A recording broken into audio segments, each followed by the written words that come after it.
Are we live? Are we live? Are we alive out there? It's Friday. What's up, everybody? Time to live stream. It's Friday night chat. Ooh, some goosey gossip, juicy gossip tonight. This is the last live stream before my summer vacation. So I've been working extra hours and things like that, and just like super busy and preoccupied. So I haven't really had much time to prepare for anything more like, I don't know, nutritious than just like stuff that just, I mean, that's interesting, and there is the parts of this that matter. There's definitely elements to this that matters. There's important conversations here, but for the most part, this really is like fashion and gossip and stuff like that. The fashion part though is really messed up. The gossipy part, well, it's not so much gossip. It's very dramatic. It's another case of a YouTuber being called out on their shit and them not doing a very good job apologizing or taking accountability. So, if you are just arriving, we are going to wait just for a minute for people to get in. It took me a while to get ready. I apologize. Please hit the like button to help support and spread this out there. This important information. Oh, headphones.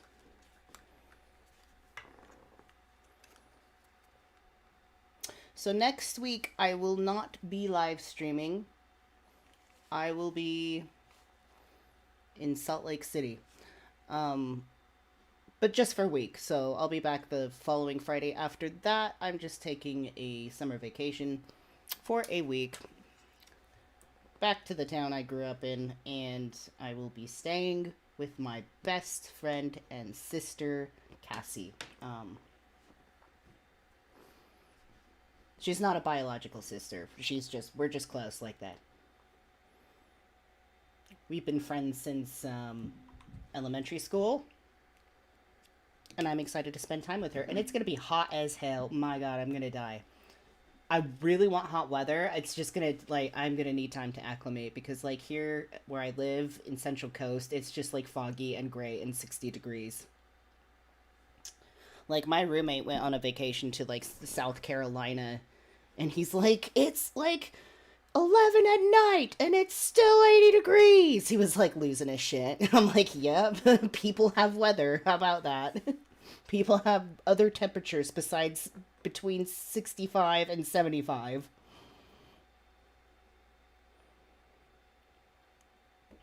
This is not a sunny part of California. I kind of miss the music we had. I think I got rid of the playlist.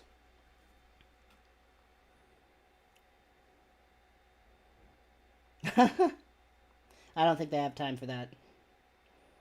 They're like down on an island in South Carolina, like way at the tip, like on a fancy. He's staying with family. They don't actually live there. They're just vacationing there. Hey, Melinda, and Cassidy, and David, and Katrina, and Cassidy again, and Antichrist. And Roxy, and Tyler.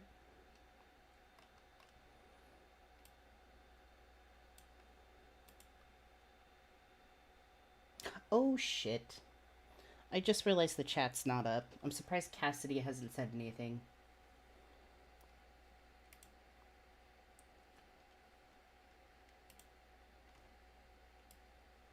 You did tell me. Oh, I missed it. Sometimes, like, even though like I'm staring at the chat, like even this happens to me while moderating. Like even though I'm like looking at things, like I'll miss shit. Like just like I'll just like my eyes will like skip a sentence or like skip a line, and I will totally miss people's comments like plain as day. And then some I do notice. What am I trying to do? Oh.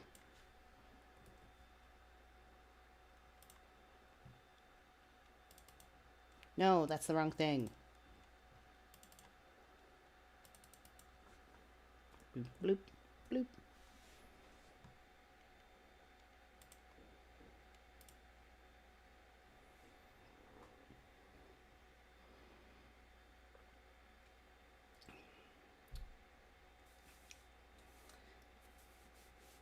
So, it's good to see everybody. Last week I was feeling like shit. This week I feel like $1,000,000, so I am excited to get rolling. This is going to be a long haul. So, the first topic we're going to get into is the recent controversy with a certain fast fashion company that you may know as Shein. Shen? You know what I'm talking about. That cheap clothing app that you see like when you're scrolling down Facebook. And it's like Shein. And it's just like all this seemingly cute stuff, but it's like way cheaply made.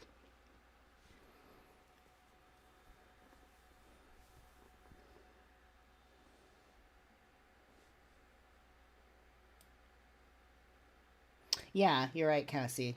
Cassidy. That's exactly how you spell it. It's that app. We all know what it is. We know it. We've all seen it. Sheen. This shit. This fast fashion shit. That's like really cheap and cheaply made. And nobody actually looks good in any of this shit when they buy it. Like, I mean, I'll admit, it catches my eye scrolling down Facebook, but I ain't fucking buying anything from here.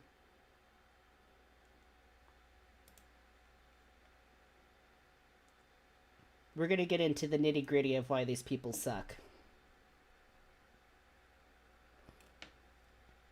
It's kind of like a Wish situation, but not cool. Well, Wish had like an extra dark corner where they were actually like human trafficking on that site. If you didn't know, Sheen, I'm not sure if they're doing that, but I know they're having really bad because it's like a company in China, and they got like really bad work environments and like work ethic and practices. Like people are working themselves to the bone with like making pretty much nothing, and then like only getting a day off like once a month. Otherwise, you're working like 70 hours plus with like no breaks, just sewing for like just sew straight for like 12 hours a day for like $1, earning $1. It's like that sort of like hysteria. So, if that sets you up, to summarize it, what's going on is people like started calling out Shin for their like bad practices, and it's even getting like really weird as to like there's like rumors and like little insights to the factory workers printing like calling for help on like the tags and stuff, and like trying to send like help me messages. Like, I'm not even kidding. So like recently Shin's like, oh, we're gonna like make this all go away with some like good old fashioned propaganda. Probably the best piece of propaganda we've seen since World War II at the moment. But so they decided to build like pretty much like a factory front. Like they just built like a museum or something like in the front, just like a building. It's like, this is the factory, but it's like really unrealistic. It's like, you are mass producing stuff.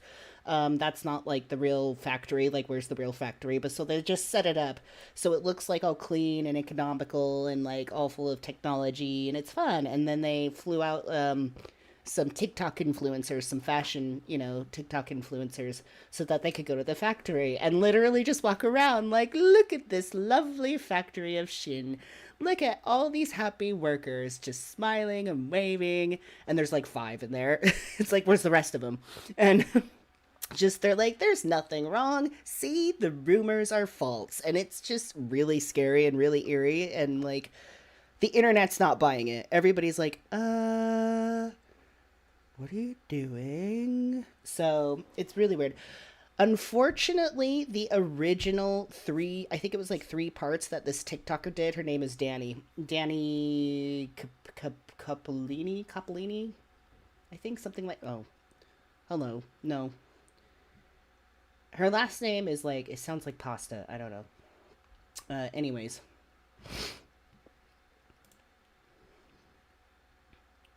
What is her name?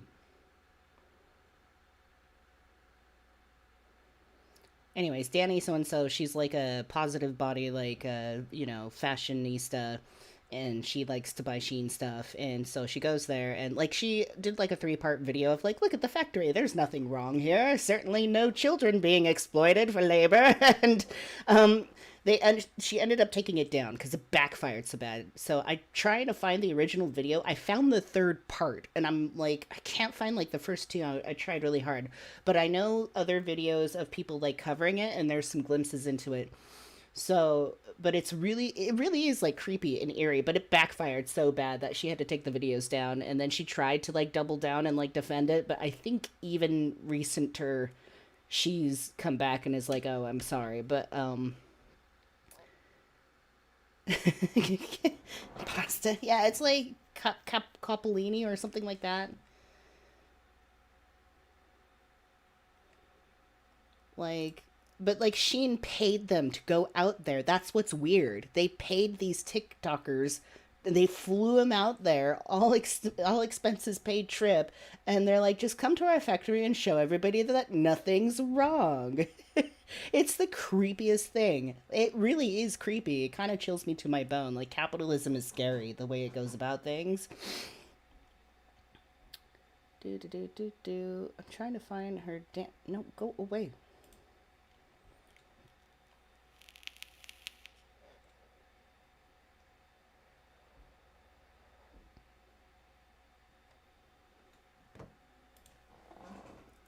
Danny Cobolini? I don't know.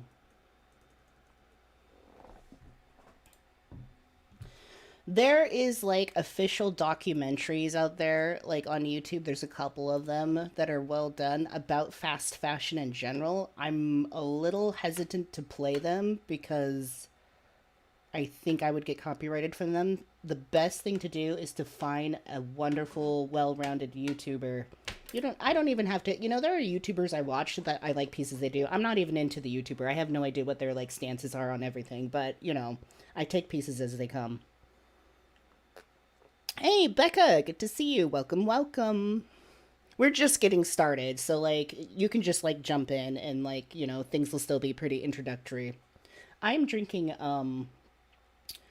so dumb because I look at I'm on Morg's live stream and I'm like looking at the apple juice. I'm like, I want juice, so I got cranberry juice. But I like to put a shitload of ice in mine. I love cranberry. I love how it's like super tart. Especially when it's ice cold. It's super refreshing. I get like the low sugar, like the diet. If I drank like sugar soda and sugar juice all the time, I would just die. Like you would just have to take my foot immediately to diabetes. Anyways, how is everybody's week going? Everybody having a good week? We'll wait just a couple more minutes and then we'll get started on this shit. This scandalous fast fashion thing.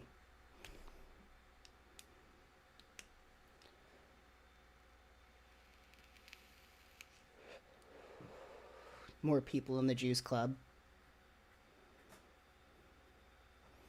Hell yeah, I do juice now. You're gonna make your own cake? Wait.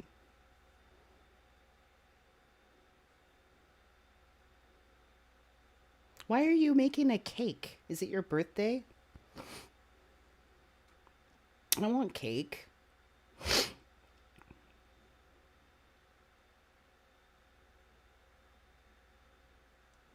Katrina had to work outside during a heat index or influx. That sucks though. Ew.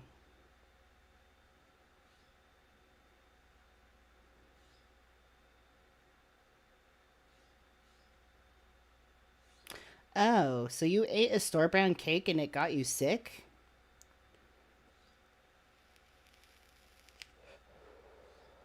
Oh, you just like cake. I'm sorry. I'm losing the context. I am losing the timeline and the narrative.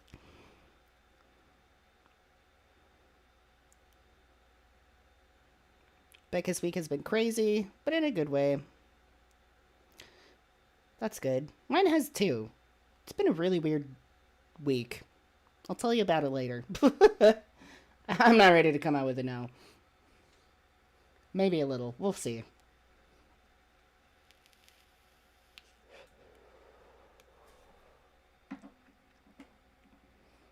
I'm really excited for my summer vacation. Hey, Roxy. How are you doing?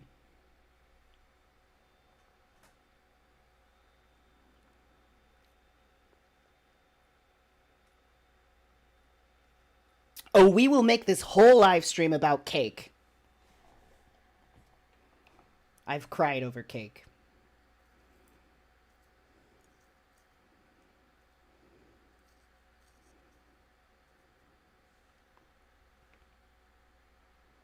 Cake stream. Maybe I'll bake a cake on stream one of these days. I think I did cupcakes once. Didn't I bake cupcakes once on stream? I swear I did. I love cupcakes because it's bite-sized cake. Right, because everybody kept telling me to do that thing. Well, do you know the right way to eat a cupcake? And I'm like, I know it, and I don't care. I was getting all fussy. I'm like, I don't want to eat a cupcake like that. It's not a secret. Everybody knows.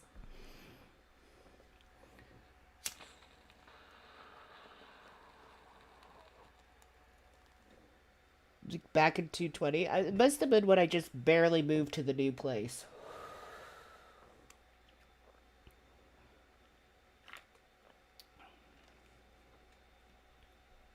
I used to be a lot more adventurous with my live streams. We should get back to that after I get back from my summer break.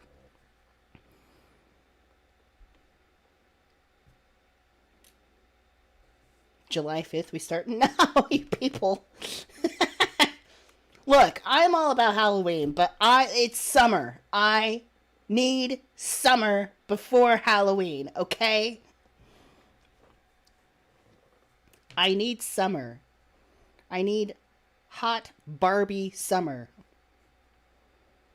It's time for shorts. It's time for neon colors. It's time for sunglasses. It's time for sunshine. Roxy says, I don't know, some frosting tastes gross. It does. I am not a frosting fan. Like I like cake, but like with cupcakes, I hate it when you buy them and there's like more fucking frosting on there than a cake. And it's like, I don't want to eat this. I don't want to eat a half a cup of buttercream, okay? Like, the cake is enough. The frosting will get you, I swear. That's where I get the shits. I'm like, no, I'm not eating all that.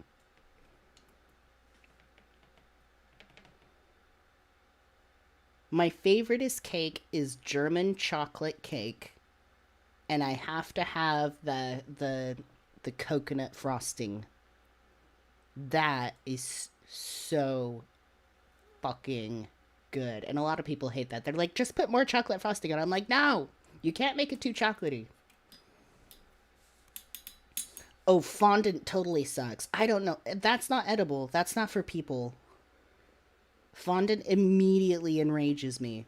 And they always put so much of it on there. They're like, let's have a little bit of cake and then like an inch thick layer of inedible shit. Hey, Becca, thank you. Thank you for the super chat. I really appreciate that. Marshmallow fondant? I don't know about that.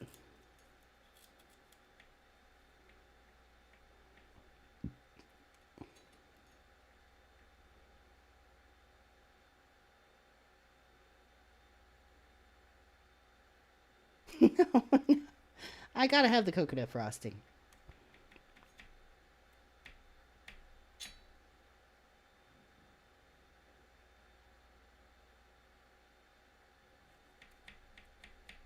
All right. What do you think? Should we get started on today's shenanigans? Shenanigans? Shenanigans? Shenanigans.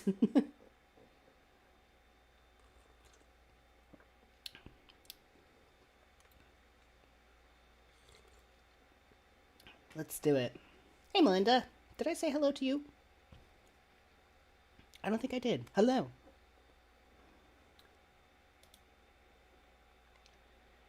So, we are getting into the situation.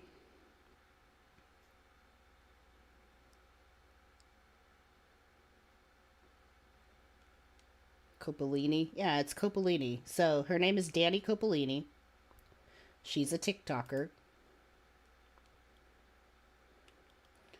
She is mainly a TikToker that is like, I don't know, body positive. Um, like she calls herself a big body baddie beacon. I don't know. Oh yeah, a confidence activist. Hey, I didn't know that was a title. I could be that. I don't care if these bitches don't like. Oh no, copyright. But like, yeah, she does like this kind of like TikTok stuff where she just like shows off outfits,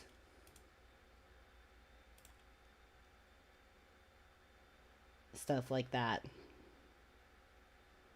So, which is great. Like that's awesome. Good for her. But the problem is she's really advocating for Sheen, this really cheap I know you all have seen the app, like the phone app of Sheen for like fashion.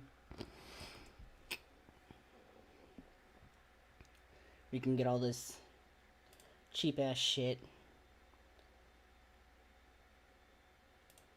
Beachwear.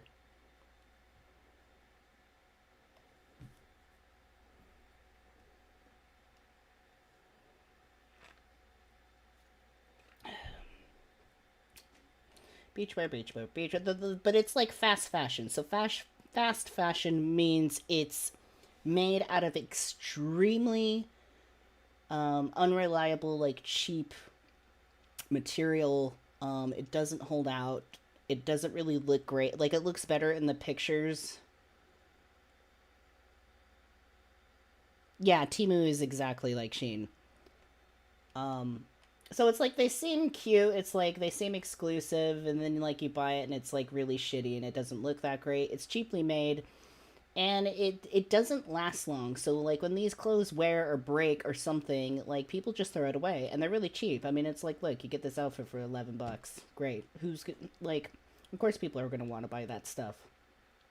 So this ends up being like a really big like ecological disaster because like it's cheaply made. It doesn't last long. It ends up like pretty much polluting everything. It doesn't really get recycled. It just kind of sits around and gets soggy. There's like I can't remember what country it is. There's like literally like fabric mountain where it's like just full of like tossed like rotted out like clothing because like nothing can do with it anywhere.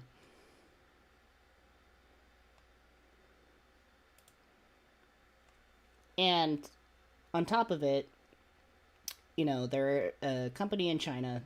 They do all of their factory production in China. The working conditions are really bad. The labor practices are really bad. These people are working to the bone for very little money, and pretty positive like they're mostly children. See, that's cute. Like, who wouldn't want that shirt? Like, there's lots of stuff where you're like, hey, this is great. I would want that, right? And then it's like, what's wrong with just buying it? It's like, well, a lot. You're really supporting a lot. So really bad practices. They've been called out like plenty before. Like I think I watched some stuff on them like over a year ago, but the reason it's coming out now is because we have this influencer that Sheen actually paid for her to go out there and tour one of the factories, and I say that in quotations because it was like a fake setup. It wasn't like the real factory that all the people are slaving in. It was really creepy. It was just some setup thing that like was like it was pretending to be the real factory, and it's like, look how clean and nice and technological and well cared for like the people are. Like, look how wonderful everything is, and nothing is wrong. No exploitation here. And it would just came off really creepy and really bad and just really like propaganda-y. So this girl posted like a three part, I think it was three parts, I don't know if there was more, video of touring this place and like promoting it and stuff, and it was literally like, nothing is wrong, look how nothing is wrong, isn't that great, buy some clothes. The internet was like, no, not having it. And she got such backlash. The original videos were taken down. I found part 3. I'm trying to find more. I mean, yeah, you could just like, you could totally get a ton of these clothes, but they're not going to last long. And they're just like really crappily made. And a lot of these designs, like, they steal from like independent artists, and I think in some cases they've been known to like sell like Nazi stuff. Like, they had like a t-shirt, I think, that said something like, I'm the most racist guy, or something like that. The t-shirt said, it was like really bad. Like, it gets deeper. So this is a thing, okay? I know this seems simple. I'm just like summarizing it for you. You're like, oh, that's it. Case closed. No, this gets so deep. So like, we're gonna dive into Shein and just like how fucked up this all is, and getting into fast fashion, talking about capitalism, how it's destroying the world. You know, the usual culprit, and so this leads from something that's just kind of like, oh, a TikToker just like got some shit. Like, no, it's this whole thing. So buckle in, grab your snacks, grab your drinks. We are going down a rabbit hole.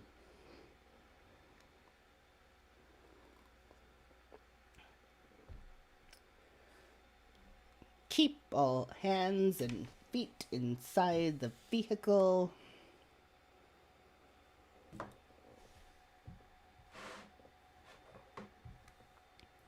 Do not waste any more time. Oh shit, yeah, it's gonna get deep. You're gonna be amazed. I have no idea. By the way, pause. I have no idea what my hair is doing lately. Like, it literally is just like, and I am so uninspired to like figure out what kind of hairstyle I want.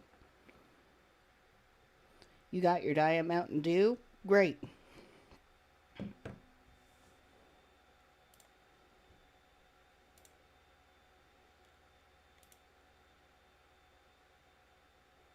I think this is her like recent apology.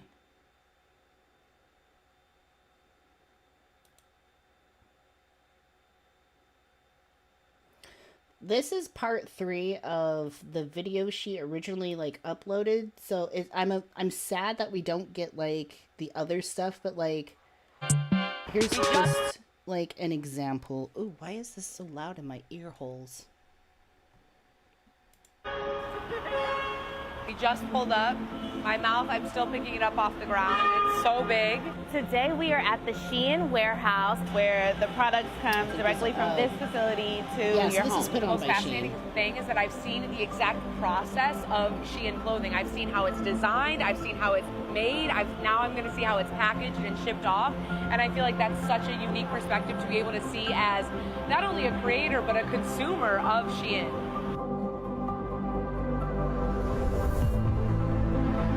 See, that's like a front. That's not like the real factory. And where's all the products? Like, they're pumping out shit like every day. Like, where's all the products? Everything together. Did you notice that? We're like, this is just like an example. How can I make this bigger? Why can't I make this bigger? Will this make it bigger? Download video? I don't know. Do I trust you? No, because then I have to like route a whole new like thing. Wait, is that it? Oh, no, that just made it smaller. What the fuck? That was the opposite of what I wanted.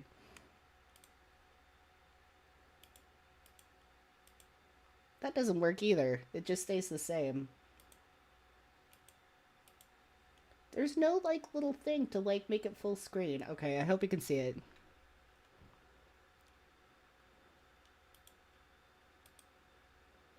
So this is, like, the conveyor belt thing. Why aren't there any products on that? Like, aren't they busy? Like, doesn't that seem weird?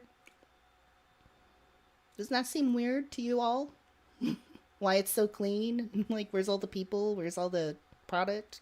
You collect and put everything together, and then ribbing. Ribbing is like breaking them up into smaller batches. Okay. Yeah, and then packing to like for order, and ship.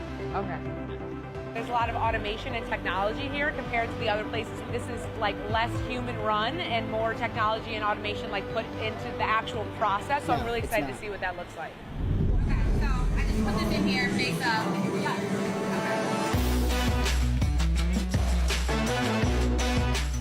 I'm messing up. I like the experience because it was real. You know, it wasn't just like we got pictures or videos of these. Why is she just saying that? See, you see how weirdly focused they are on that? They're like, this is real. This is how it happens. We're seeing it. It's like, why do you have to keep hitting that point? Hey, MC. Warehouses or facilities, we were actually there. There were so many things answered for me along this journey, and so I can't wait to just continue to grow my knowledge and then ask what else needs to be asked. Now I can go home feeling reassured, feeling confident in my partnership with Shein. Isn't that weirdly worded? I can go home feeling confident in my partner. Like, I don't have to worry. There's no children being exploited in this perfectly clean factory where there's like no people in, and it's oddly set up like it's a production.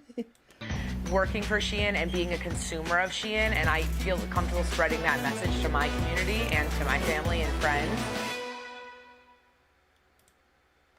Okay, so that's just you see what I mean about creepy? Is that not creepy to anybody else? Like, how they're just so odd, like, the whole thing is just so oddly focused on, like, look how nothing wrong goes here. I am confident about this. I haven't seen a single child.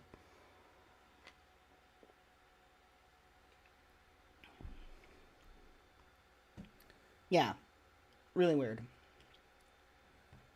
Really, really weird.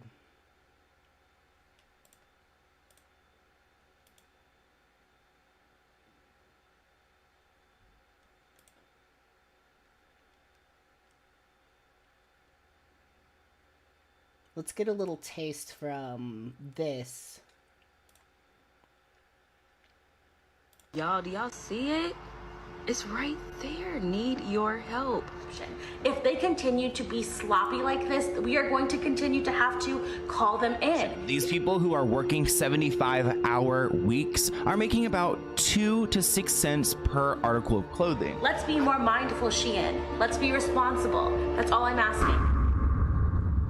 Shein is one of the most deceptive brands. They constantly dodge questions about their working conditions and steal from small artists who can't defend themselves. The public is convinced that these Shein workers need our help. They are working 75-hour-long weeks with little to no pay, and the clothing that Shein has been selling us is slowly poisoning us. So let's get into it. Do you ever feel overwhelmed or stressed after a long day? Well, today's sponsor can help you out with one. Hey, y'all. Your order and free shipping. So check out the 8 THC cigarettes and much more. Thank you, Vance Global, and enjoy. So if you're using TikTok, you may have seen a couple of videos like this one. Hey, y'all. So y'all heard about that Shein stuff where Shein is like overworking their employees, I guess, and on the clothes it say need your help and stuff. There are hundreds of videos just like this one where these consumers pull out their Shein clothing and they read the label to find a cry for help. 2 weeks ago. So let's see. Y'all, do y'all see it? It's right there. Need your help.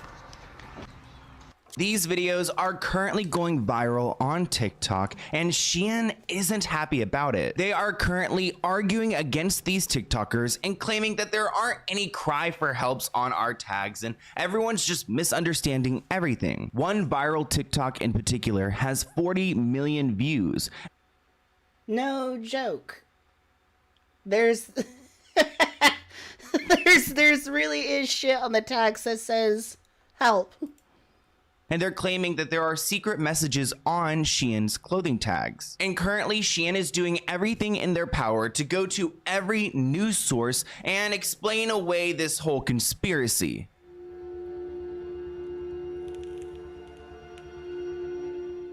Shein is a fast fashion company, which means that they turn over clothing very quickly at a low price, which involves cheap labor. And people believe that these tags read "need your help" because people are being forced to work in these factories really long and hard hours, and they're trying to get our attention. So Shein isn't too happy about this media storm, and they released a statement claiming that the message on these tags are just a poorly written reminder to remind consumers to use fabric softener when they are washing their Shein clothing, probably because their clothing is pretty. Please help me wash your clothes. I don't believe that. Like, who's in charge of that tag? They're probably locked in isolation now for going against the overlords and trying to escape. Pretty hard. Like I've purchased from Shein before. I'm not trying to act like I'm some angel in this video, but after doing some research, I don't know if I could ever support this company again. And it seems like a lot of the miscommunication is coming from TikTok, so naturally they posted a TikTok of their own. Here it is.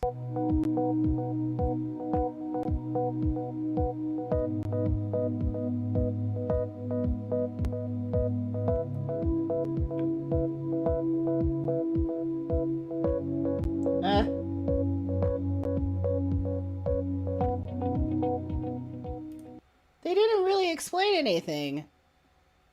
Like, that the one looked like somebody actually hand wrote help on it. That they're like, you see how they're like, nothing's going on, everything is fine. So of course, naturally, they're going to set up some weird fake factory looking shit and then invite some YouTubers to come out and be, and the narrative is just strictly like, nothing's wrong. Look, I can go home sleeping sound and safe. Like, why are they going to such great lengths? So there are two things that TikTok is trying to do with this video. They're first off trying to explain away this tag by claiming that you just need to use fabric softener. Like, it's not that serious. Like, they don't need your help in this factory. And then secondly, it's not funny, but I'm just I'm laughing at Shein just trying to explain that away. Like no, it really is just about laundry. It's like, is it? I don't know. That's a pretty strange coincidence.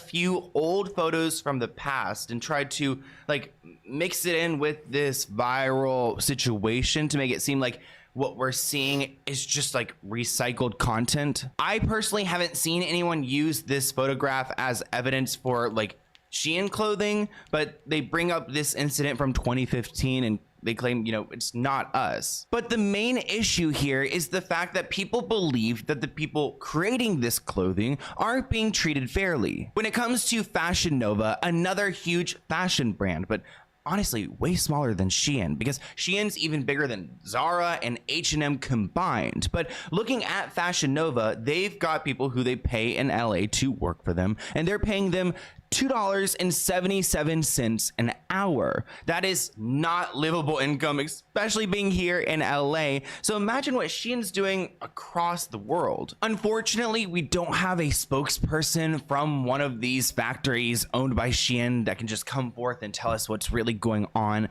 but we do have some reports, and these findings are scary. This company has tried to really cover up this mess. It took me a while to find some of these statistics politics and what's really going on inside of these facilities, because it looks like Shein's doing everything in their power to cover it all up. There were actually a group of researchers who went to China and they found these different manufacturing sites, and some of them were considered residential buildings that were just bought over by Shein and then turned into a factory, which is not safe because it's not like regulated for a working space with windows or emergency exits. And one of the researchers says, like, I mean, I hope there's no fire there because I can't even imagine what that would be like. There were also some of these employees who spoke to these researchers and shared that they sewed for 12 hours a day, working about 75 hours a week and receiving 1 day off a month. So now we know that these people are overworked and underpaid.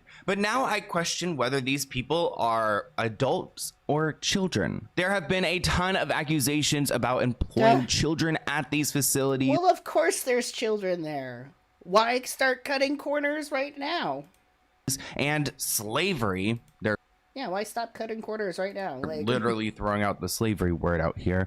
And the company has failed to make proper disclosures about its working conditions to the British government, because Shein is an international company and different, countries have different policies, and the Brits want to know exactly how these clothes are getting created. Shein claims that they never engage in any type of child or forced labor, but they don't provide the full supply chain disclosure that these countries would like. I guess America doesn't give an F because Australia is also trying to figure out this information. They have like a modern slavery statement or something they have to send to the Australian government that they're not doing so. So this has actually ended up into some legal trouble for Shein because they're not following the laws in these countries and they continue to sell. Also, I forgot to mention, these people who are working 75-hour weeks are making about 2 to 6 cents per article of clothing. I don't exactly understand the turnout rate. I guess they're like sewing, putting together, like how that works, but that doesn't seem like enough. So here's a closer look at the tag, and as you can see right there, it says need your help in between the technology and washing. Need your help.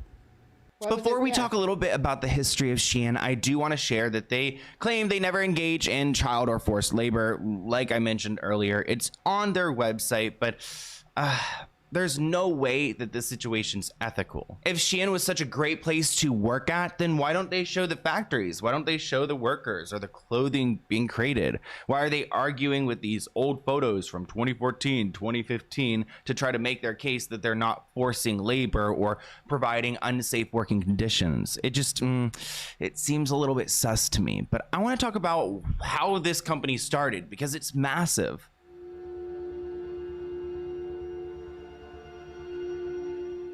So the company was originally created by a man named Chris Wu. In late 2008, they changed the company's name to She Inside, which is where the name Shein comes from. A lot of people call it Shein, but I believe it's supposed to be Shein from what I've looked at online, because the name originally was She Inside put together. And they were using social media marketing to sell clothing, primarily clothing for women, on this website. By 2016, they were creating their own Shein clothing. By 2017, they started to appear on television. And then in 2020, they blew up by using social media like TikTok and Instagram to grow and to sell a lot. Even though Shein is a huge company, they claim they're only worth about $15 billion, which I say only, like only, what do you mean? $15 billion is huge, but there's some type of like money laundering type of scheme or something going on here, because they like want to push forth this $15 billion number, yet the company's worth a lot more. There was an email that was leaked and it revealed that Shein's actually worth about $46 billion. So 3 times what they're claiming they're worth. There's probably a good reason why Shein's lying about their worth, because there are a bunch of different companies, big companies, that have their hands in the Shein pot, and they probably want more money for themselves, which is gross because their employees are making 2 to 6 cents per garment on each clothing item they create. Keep in mind, some of these items that they sell on their websites are disgusting. Oh, is this the Nazi stuff?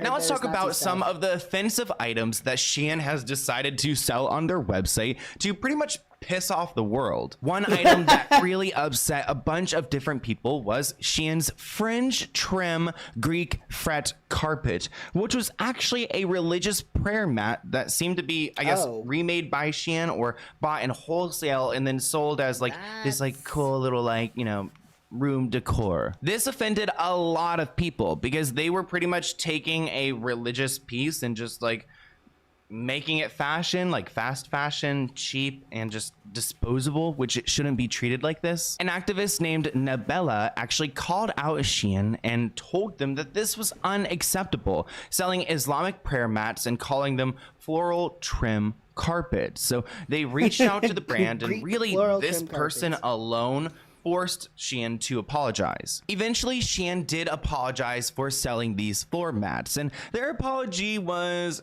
I mean, standard, weak, whatever. They kind of like, they're the brand that just apologizes to apologize. Like, they will throw out apologies because about a week after this incident, they got called out for selling swastikas. So now they're selling swastikas, which I don't even need to explain to you guys what this symbol represents, and they should have known better. You would think after the floor mat situation, they would get their stuff together and have someone maybe go through their website and identify the problematic items that they're selling, but they didn't. And I cannot handle their apology because it's full of excuses. Like, first off, this emoji, little crying emoji face, like, okay, I know you're sorry at this point. Like, I'm sorry for you because what are you doing as a brand? And they try to use the argument that the swastika was originally a Buddhist symbol for spirituality and good fortune, which I get, and I think a lot of people know this, but if they don't, it's not that big of a deal because I believe that this symbol, there is that like Buddhist like symbol and shit like that, but it's just like so, the overtone of Nazism is just so big. You just don't dabble into that shit, you know. It's interesting knowledge, but why has been like rewritten. Like, it does not mean that anymore. I feel like if you just like try to it's so dismissive of what happened with like Nazis and swastikas and concentration camps to say, oh yeah, it's like a Buddhist symbol for peace. Like, you're gonna act like that whole situation never existed. It's, again, so dismissive of what like so many people went through. This swastika situation paired with the floor mats really upset a ton of people, and they took to social media to call out Shein. Okay guys, I have some updates for you. I've been speaking with the head of brand from Shein. I've been talking to them for a while because I've been talking to them about the prayer mats and South Asian clothing issues from last week, and now we're talking about them selling a swastika pendant necklace and not clarifying what this is supposed to represent, thus leading us to make our own assumptions. Now here's the thing, they need to be gaslighting at its finest. More specific, because in my interactions with him, he's sharing this was supposed to represent a Buddhist swastika, and that the Buddhist swastika is a symbol of divinity, spirituality, peace, and love. Why isn't that in the title? This is the same as the issues from last week where they were calling a prayer mat a fringe tassel carpet. That is the problem. We cannot erase the cultures and religions that we're trying to represent in the products that we are selling, because that's when it becomes an issue. That's when it becomes appropriation. Before we get into how Shein steals people's art, I do want to briefly mention one more really disgusting offensive item that they sold. So here's a collage of a few different articles, but the one I want to call out is right here at the bottom, where Shein apologized for selling a phone case depicting a handcuffed black person outlined in chalk. I almost couldn't believe this item. Online store Shein apologized for selling a phone case. How do you even get that design? What the actual fucking hell? How? Does nobody have brains over there running this company? Do they have their heads that far up their asses? The short answer is yes. Depicting a handcuffed black person outlined in chalk. I just like couldn't even believe this was real. Here's the photo, and as you can see, there's literally a black person handcuffed on the ground with chalk around them like a crime scene. Like, who approved? Who did this? Like, why? The artist's name is Jan Daemon, and they actually put out a statement claiming that they created that exact photo I mean, look at it, guys. It's exactly the same. He posted that on the internet and then it ended up on a phone case. Wow. What were they thinking here? And that's another problem with the brand Shein, is that they steal a ton of art from small artists and then mass produce it.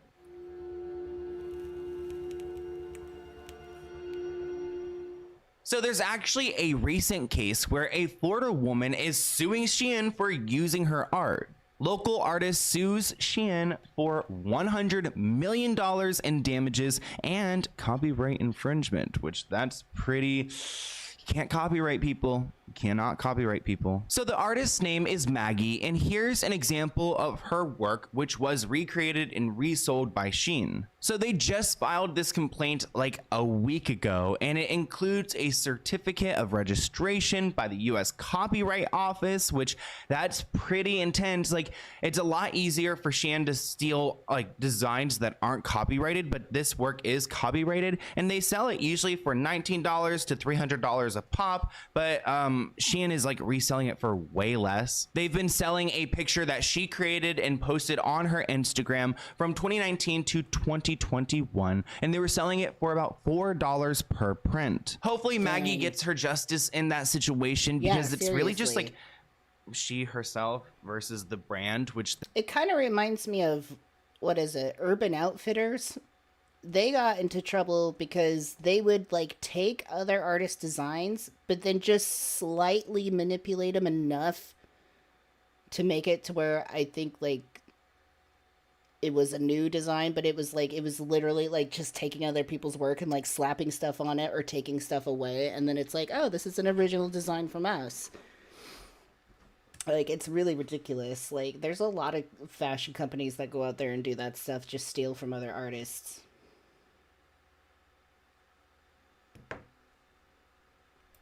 That's very daunting. Like, they are a huge company with a lot of money. They're lying about how much money they're worth. What do you think they're doing with the other money? They're probably using it in their lawsuits to shut it all up and to cover their track. But the list is growing, and there are a lot of people they have stolen from. For example, a company called Stussy is now suing them because they are pretty much copying their brand name. Last week, Stussy filed a lawsuit against Shein, accusing it of trademark infringement. Supposedly, Shein has sold a bunch of different clothing items that include this term Stussy on it, which is a brand. So it's like, you can't, like, it's not even a word, like a meaning. Like, why? Like, they're clearly just copying a brand. You might as well put like Dior on it or something, but they're just picking on this brand in particular. Stussy claims that they're protected by California law, and they are asking the court to block Shein from selling any items with their name or their symbols on them. But that's a long process, and I'm sure Shein's already made a ton of money off of them. I also found an article from Insider where two artists accuse the Chinese fast fashion company of stealing their sticker designs. So even the stickers aren't safe out here. Shit. So Berry Cute Studio is an artist, and they claim that their sticker design and their stuffed animal design was stolen by Shein and then just sold as a sticker and a sticker pack, which is not cool. No, don't turn me into a hat. Oh, that's sad. It's not even like they try to recreate these pieces. They just like take the piece itself and just put it on anything and just, I guess, hope they get away with it. Another sticker artist named Danny also had his design stolen by Shein, and they just completely copied exactly what he did. Hey, I'm Danny Brito. I designed this silly little screaming internally sticker for your mirrors. This morning, I unfortunately found out that Shein has copied this design and has been selling it since January of 2021. So you might be saying to yourself, Danny, it's just some letters. How can they copy that? But I had the idea to turn this meme into a mirror decal 4 years ago, and I've been selling it consistently in my shop for 4 years. So it's really unfortunate when someone like Shein, that is known for constantly ripping off artists, steals my design, steals income from me, steals my way to, pay my bills. There are even more artists who had their designs stolen by Shein, and it's just like not cool. These like artists on the internet, they don't make anything off of this, and then when you see a huge brand take your idea and make so much money, that just feels so violating. And I feel like Shein needs to... Oh, Doll's Kill is terrible. Like, don't... They're the CEO of that company isn't very great either. She's been called out for shit before, and she just doubles down. She doesn't give a fuck. Like, she'll just tell you fuck you, which just isn't really good. Scandal. Go and pay these people back for their work and their talent and their art and their creativity, and not exploit it in their factories where they can just pump out things all day. Keep in mind that their clothing items, and their items in particular, are poisonous. So what are they doing?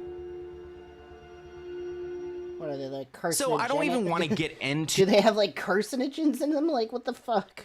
To what Shein's doing to the environment, because like every company is doing it right now, but like still it's not pretty. But something I could not ignore, and I would not feel good if I didn't mention this in my video, was that their clothing alone isn't safe. And I had no idea that the clothing had poison and lead and all this crap on it. Oh my God. As I mentioned earlier, different countries have different policies, and in Canada they are very particular about the chemicals in their clothing.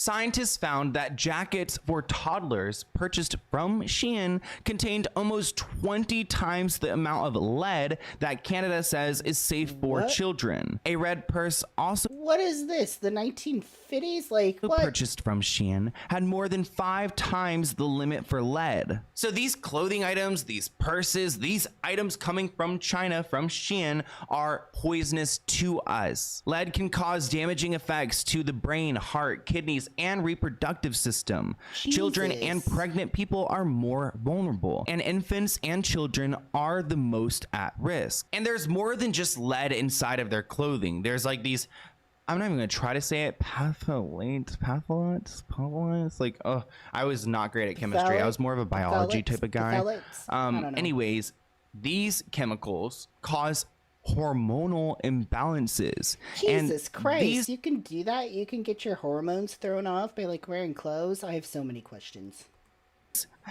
These chemicals in particular target men and their reproductive system. So if you're wearing these like Shein shorts and they're gonna make your balls shrink. The Shein things, I guess if your balls are I don't even know. Yes! If it's messing with your hormones, seriously, there's chemicals in this clothing that will get into your blood. Like clothing is very like, it's on our body all day. Your skin is an organ. It's kind of soaking up whatever it is. So you got to be careful. I did read online that they recommend washing your Shein clothing before you put it on. I'm not telling you guys not to shop there. I'm telling you what I found out about this brand. And if you have another brand you want me to talk about, here's my email, because I'm interested in it. I like talking about this stuff. But when it comes to the clothing, definitely wash it as soon as you get it. This will make the clothing like not last as long. That's something else I read. But like the chemicals, it's just not worth it. You need to go and protect yourselves. And honestly, if these items are created with these chemicals and they're so high in toxicity, then what the hell, what's going on with these workers? What are these workers consuming?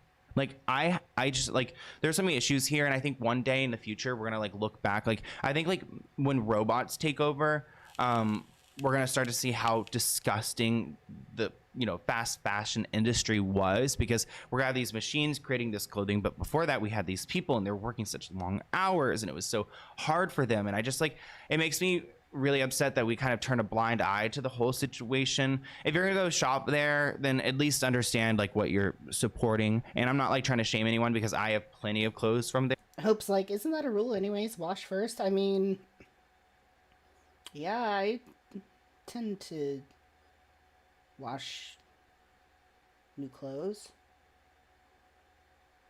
I think. Mainly because, like, they're so stiff, you know? And they have that, like, weird rubber smell. But, like, especially if I definitely wash clothes before I wear them if I get stuff secondhand. Because sometimes people don't even wash their clothes when they, like, when they donate them. And then the people at the places just, like, spray Lysol on them and that's it. there, but like I'm definitely going to question myself going further because I just don't know if I really want to support a company like this. Plus, their clothing does not last. Like, it's shit. Like, I don't have anything that lasts more than like a couple months. So let me know what you guys think in the comments below. Here's my email if you guys have any other video ideas for me. Do you have any, Shein? Yeah, that place is shitty. So, little Miss Danny.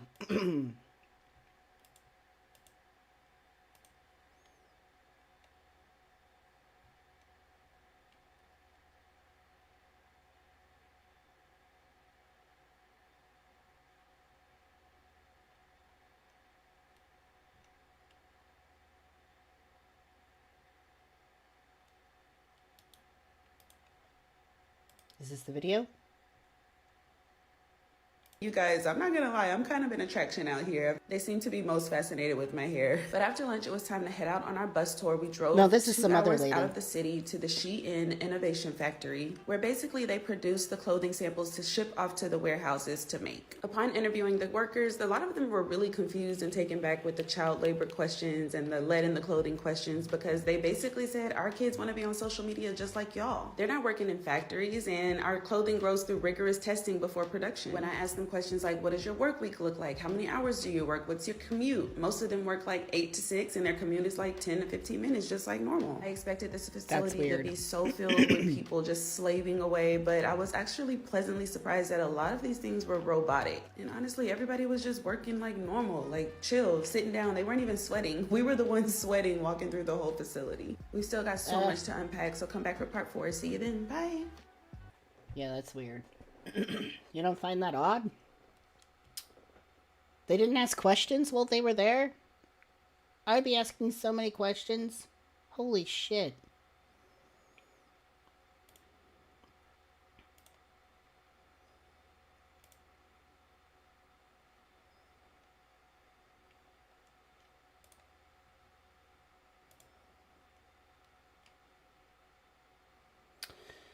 So, anyways, yeah, these ladies, or these influencers that Shein did an all-expenses-paid trip to ship him out there and show him some set-up shop that's not the actual factory, obviously. Just to make everybody else back in America, like, be like, see, nothing's wrong here. Everything's wrong. And they didn't ask questions, nothing like that. They just took the deal and, rolled with it. And I'm holding the cup up to my face because my cheek hurts for some reason.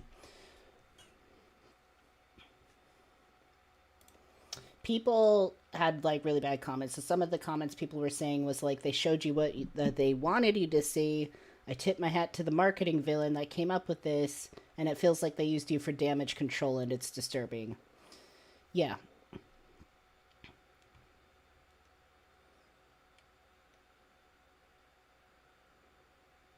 Oh, okay. So this building they went into was the quote-unquote innovation center, and the influencers were not offered any look into the actual warehouses or factories. Isn't that a little odd?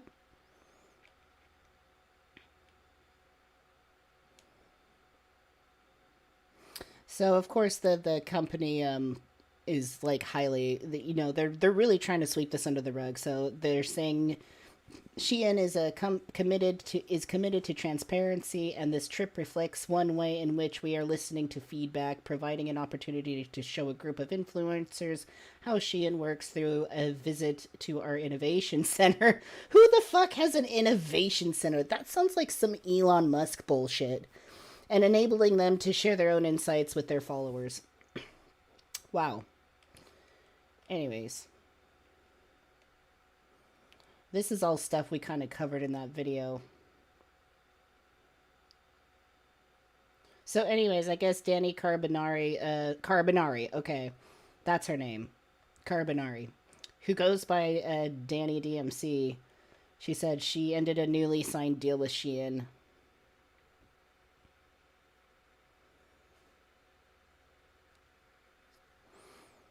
So I guess she issued an apology. Let's see. Out against growing criticism.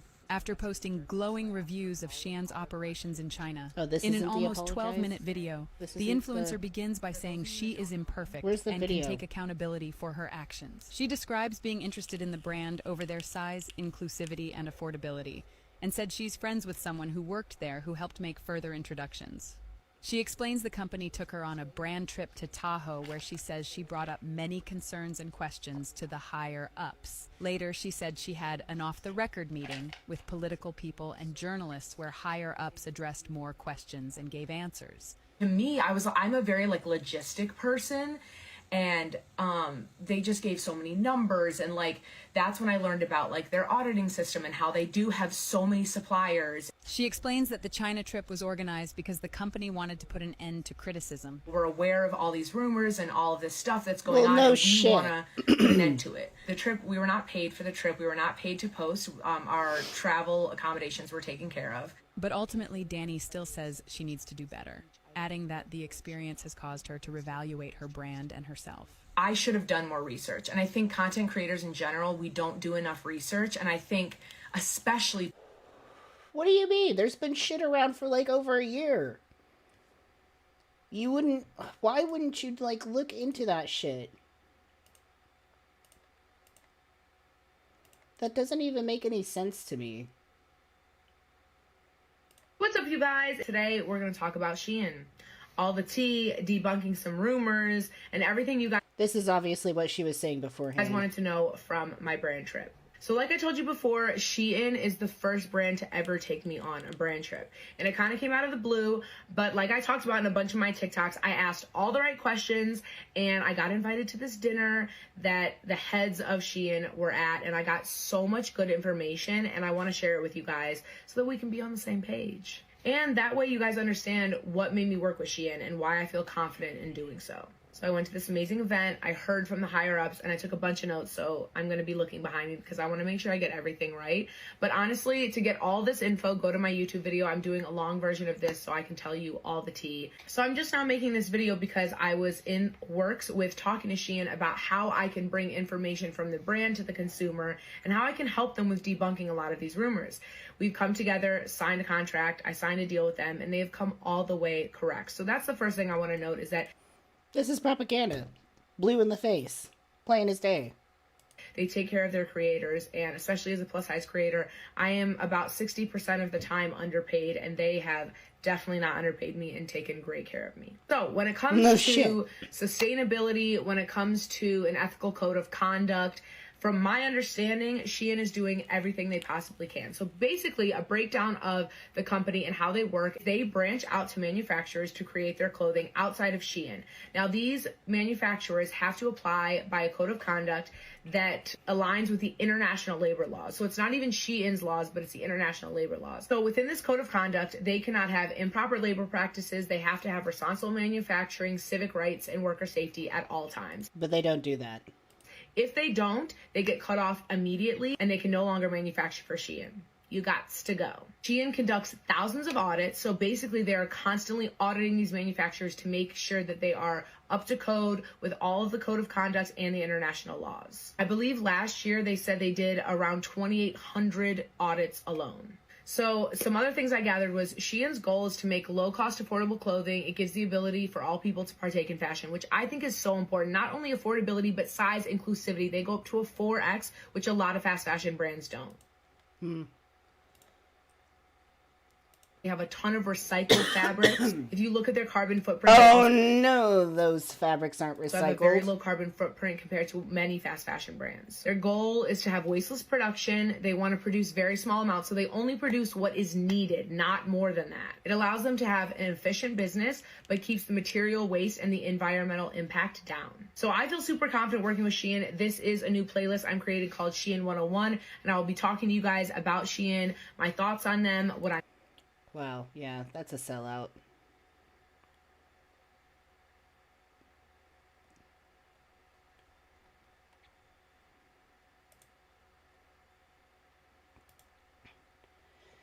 Anyway, so this is a creator by the name of Ashton Daniel, and I would like to hear what they say about fast fashion and the apparent bigger problem. But let's see. Maybe first, I want to get into this. I was like scrolling through it. This is good. It's like an hour and a half though, but it's like really extensive. Let's do this first. Never mind.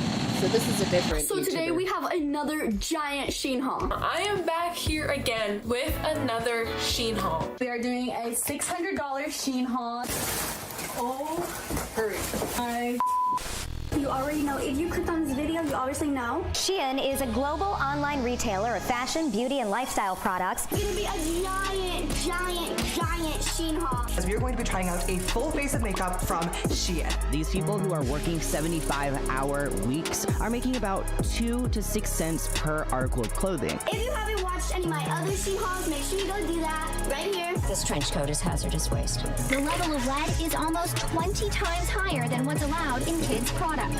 China employees are crying out for help via hidden messages on its clothing labels. Despite criticism, Shein is still China's most successful fast fashion label. I am obsessed. I want you to close your eyes and imagine for a moment that you are standing in an old, dimly lit room. The air is heavy with the rancid smell of chemicals blending with the stench of human sweat, which would drive anyone away, but not you, because you have no choice. You have to be here. It's your job. Day after day as God, it's like back in early, like, industrial America. Like, all those factories. I think there was, well, was it in Britain? Or, I mean, England? I can't remember. There's that one. There was a lot. Let's just put it that way. There's that one infamous one where a lot of people died in a fire because there was literally no concept of fire safety at all in the building. And people weren't able to get out at all, and most people died. That's happened a few times. I know there's the one that's interesting. It's the one where the factory of women were using glow-in-the-dark paint to paint dots on like wrist watches or pocket watches. But they started painting it on themselves, and they didn't really understand what it was, and it turned it out to be carcinogenic as shit. Oh yeah, the one in New York City, right? And anyways, a lot of those women got, like, cancer from just painting themselves with, like, pretty much radiation. Anyways. I was just lotioning. It puts the lotion on its skins. Anyways. the sun rises and casts its feeble light through the barred windows, you enter that dingy Shit, I need more juice. Here, I'll let this play. room, your body already aching with weariness. The room buzzes with the anxious energy of countless others, all trapped in the same cycle, and you hear a voice on the speaker echoing through the space, signaling the beginning of another grueling day as a sweatshop worker. You stumble to your workstation, a cramped space where the clatter of machinery drowns out your thoughts, and the noise is isolating, a relentless droning that seems to taunt your sanity as you fall in line and join the sea of other workers, their eyes hollow, their faces etched with exhaustion. And the monotony of the assembly line becomes your reality, a repetitive dance of mechanical movements back and forth, filled with constant dangers ready to claim unsuspecting victims at any moment. But it's not just the physical toll that wears you down, it's the knowledge that your efforts yield nothing more than pennies for your family, and the promises of a better life just dangled before you are forever out of reach, as your weary body and shattered spirit are mere commodities exploited to fuel the insatiable hunger of profit. Any sign of fatigue is met with harsh retribution, leaving scars both seen and unseen. And as the day drags on, your mind grows foggy and your thoughts of survival start spinning. How much longer can you endure this? How much more can you take? And this is what we know. I've seen a couple of this YouTuber's videos before. I haven't really looked into her extensively. Katrina said she did a deep dive into Illuminati. I'm still so disappointed about that. It's like, dang, like that was such a good YouTube channel until it like got ruined.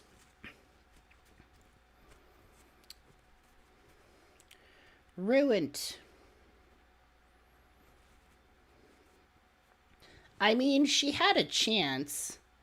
Blair did. She could have easily like just fucking taken, like, just put everything down and been like, all right, I've got a problem, I need to work on this. But she didn't. I think she's still sending out like cease and desist forms and still like pretty much sticking to her guns, but I've unfollowed her at this point, so really disappointing.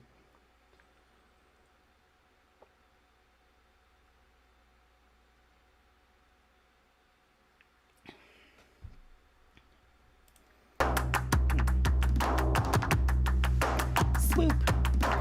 So y'all know about Shein, right? This is Shein, the ultimate one-stop shop to affordable That style. shitty app. On any given day in 2023, if you logged into the Shein website, you were immediately greeted with pop-ups to save 15% on your next purchase. You close the pop-up and It was invasive, right? We just visited their direct site. It was like, buy.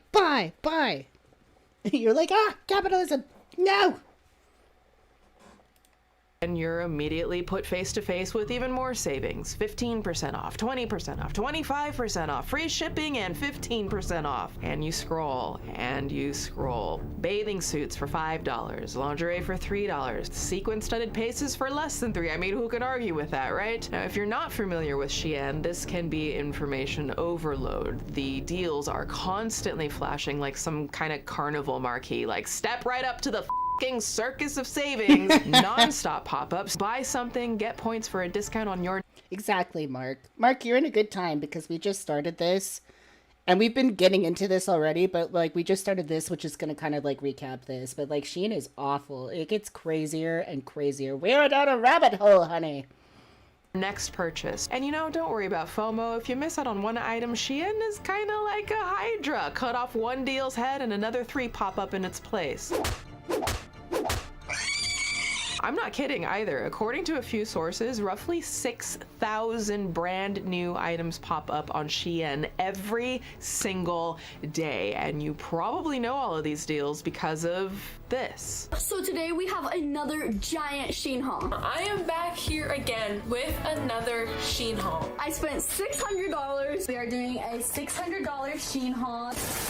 Oh, hurry. Okay, bye. Oh my god, it's like crack for chronic shoppers.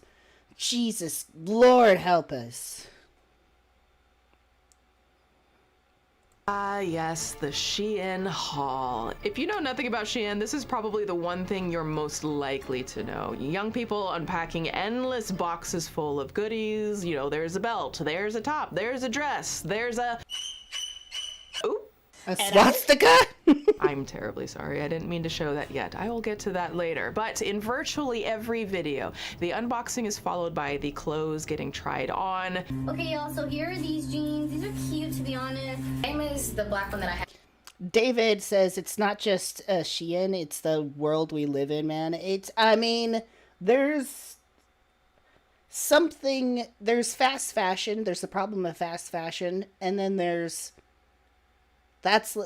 think of that as like the symptom of like a really disgusting sickness. So it's like the fast fashion is the symptom of something worldwide and fucked up, right? We're getting down the rabbit hole, right? This is not a conspiracy. We're not getting into conspiracies. We're going to be really rational, okay?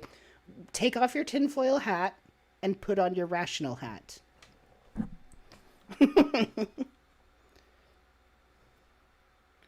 Off with the tinfoil, on with the... What if I had a tinfoil hat that I just wrote rational hat on? That would be really... That would be kind of an oxymoron. Maybe? I don't know, because it isn't the point of a tinfoil hat to prevent bullshit from getting in your brain. So that maybe in a certain symbolic sense that would be All right, you know what? Here's my new fast fashion product. I'm just gonna make tinfoil hats for everybody. It'll be great. It'll be really affordable, I promise.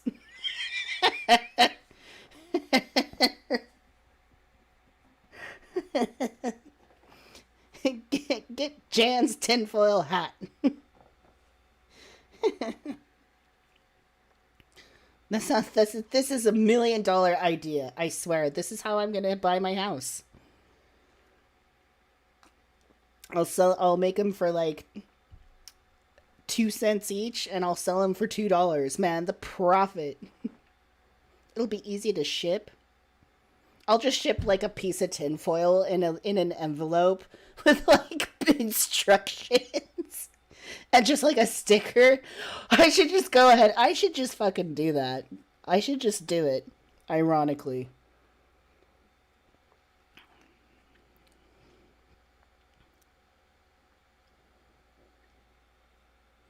Actually, that would be something funny to just like offer, like if you know, somebody gets like a shirt or something, or like so if somebody like joins Patreon, like they'll get that. He'll take 20. Yeah.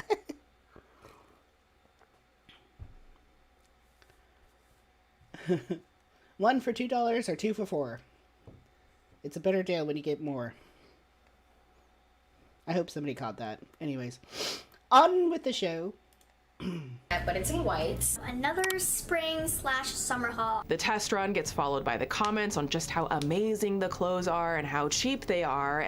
Also, I do not condone shopping on Shein, but I am literally poor.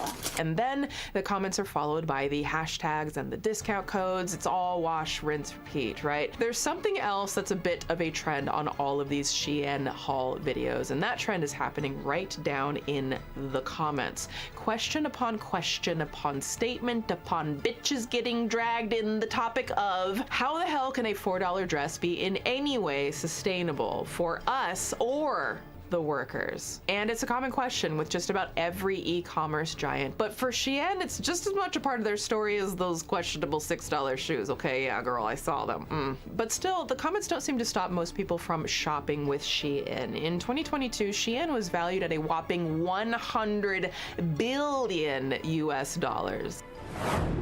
$100 billion.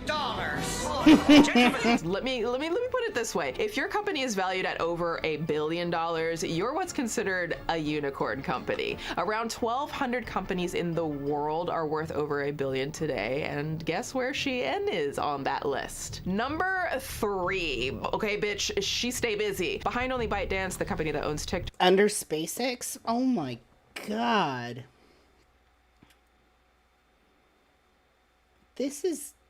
I didn't know that. I mean, I knew they were fucked up. I didn't realize they made that much fucking money. That is... I'm speechless. That's mind-blowing. This is boggling.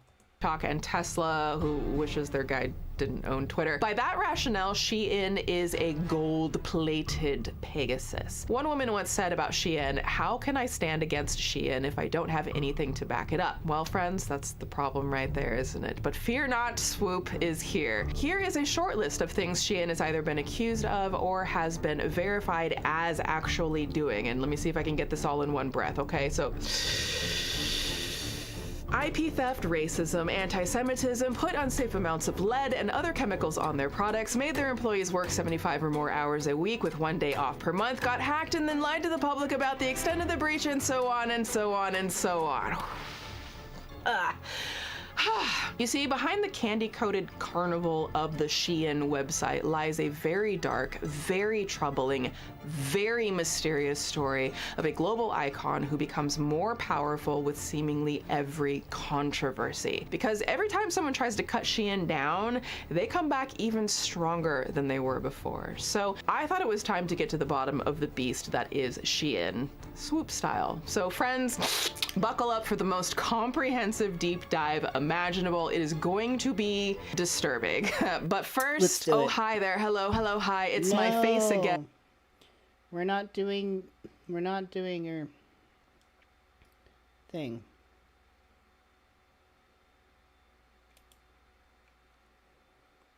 is Shein? If you dig for an answer on Shein's website, you won't really find too much. They were founded in China. They have offices all over the world, from Singapore to Poland to Canada to the United States of America. They take part in a lot of events with a lot of favorite celebrities and influencers and appear to be quite the philanthropists. Nearly 7 million followers on TikTok, 28 million followers on Facebook, nearly 29 million followers on Instagram, the ghetto. I mean, for perspective, Amazon's Instagram only got 4 million followers, okay? Amazon, cash up. Back in May 2020, it was reported for the first time, and not the last time, that the Shein app had overtaken Amazon as the most commonly downloaded shopping app in all of the United States. Jeff Bezos be pissing in his billion-dollar khakis right now, okay? And I know you wearing khakis because I feel like that's the only pant that a billionaire wears. But what do I know? Now, remember how I said Shein updates its stock daily, like 6,000 plus times a day? Even in the world of fast fashion, that is a ridiculous number. Fast fashion, if you didn't know, is the idea of cheaper, more affordable versions of designer clothes and products. You know what it is, right? But did you know that it wasn't always this way? Well, I think it's time for a quick crash course.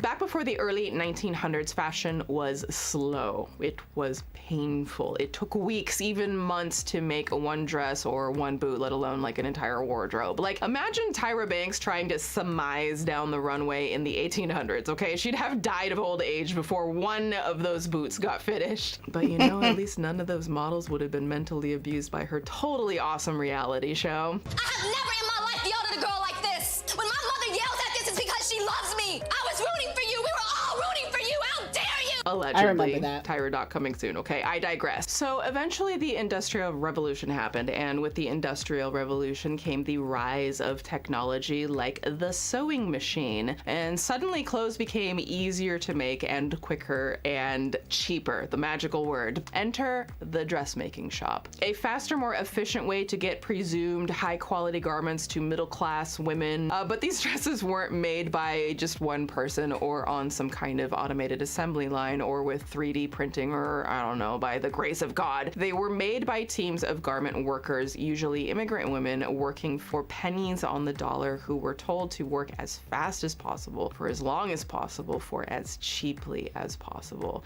These women worked 52 or more hours a week, 6 days a week, no overtime pay, and made like $7 a week. Yeah.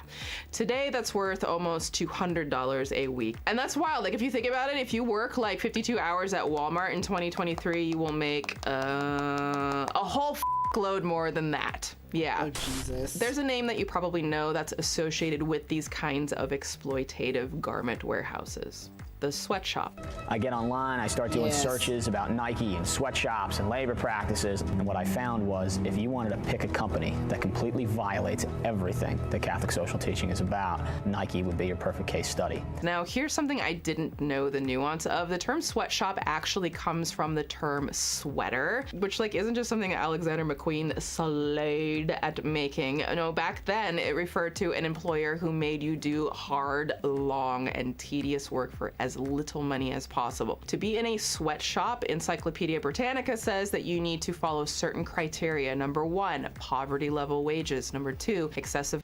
I mean, but it really does exploit the poor, because they were in that situation where it's like they don't have any other options to make money. You need more qualifications for other specific jobs. So I mean, they're just gonna take them right in.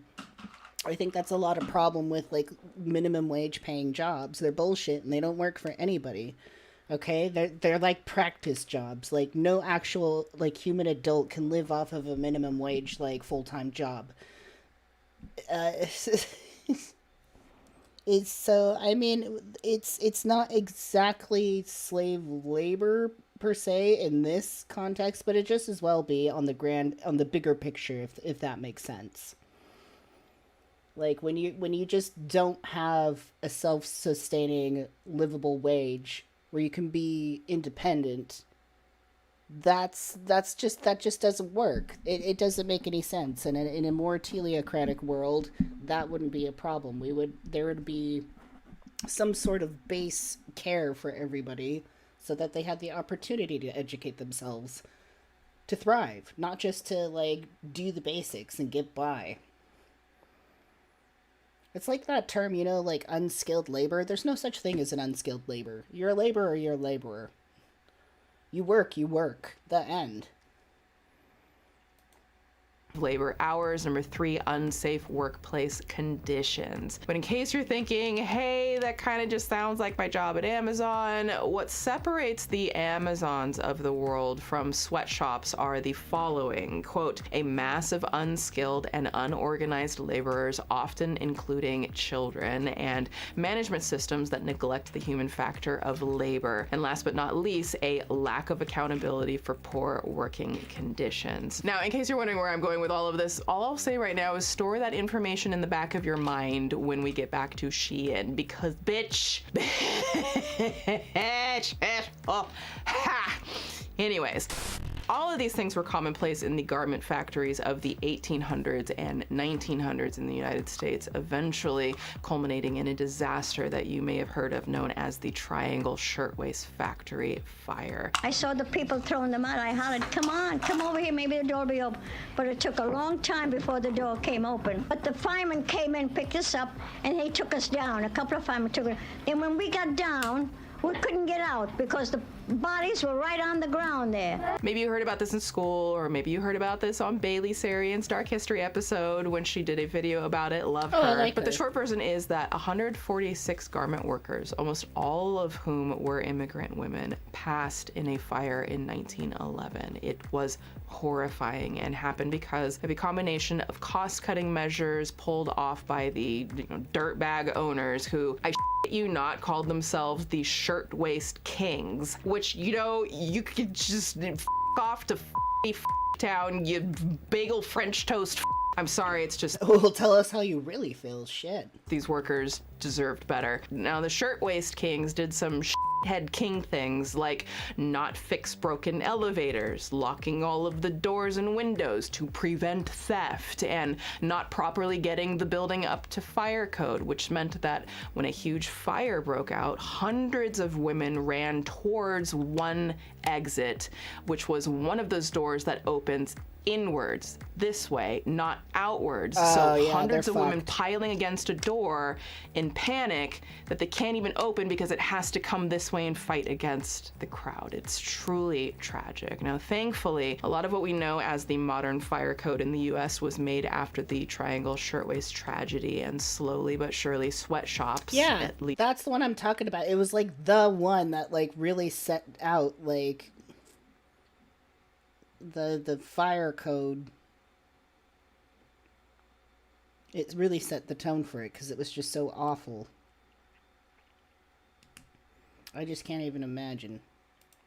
Allegedly became a thing of the past in the US. But people have still wanted their clothes fast, easy, and cheap, and millionaire's gonna millionaire. So over the next century or so, clothing manufacturing started getting outsourced overseas to places where clothing could still be made for as cheap and fast as possible. And then by the early 2000s, the concept of what we truly know as fast fashion hit the scene with the introduction of places like Zara. Zara, yeah, was one of the earliest adopters of the fast fashion model back in the 90s because they famously abandoned the old concept of fashion seasons where, you know, like certain looks are only available at certain times of the year for a more year-round cycle of releasing more and more products. Suddenly, the clothes didn't look as cheap as they cost, right? Like, these were all really impressive designs inspired, quote unquote, by all of the biggest fashion players in the world, but made quickly, made cheaply, available for you at a fraction of the cost of high-end fashion. But low cost, as we know, came at a high cost. In 2011, the Brazilian government accused Zara and its parent company, Inditex, of using sweatshops so foul that they were literally compared to slave labor across 30 of its plants in Brazil. And to Zara's credit, they claimed to take immediate action because this was, quote, a serious breach in accordance with the code code of conduct for external manufacturers and workshops of Inditex. And yeah, that seemed to work really well. You know, minus the whole Holocaust uniform, Melania don't care, thin models promoting curves instead of curvy models thing. You know, besides that,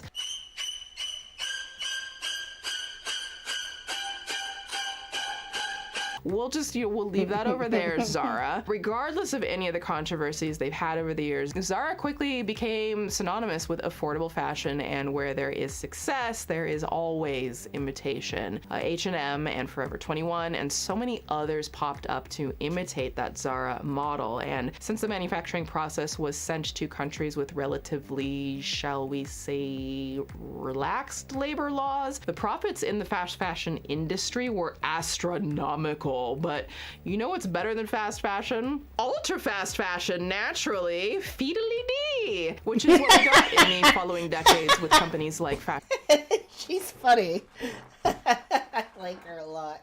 Her attitude is precious. Fiddly-dee!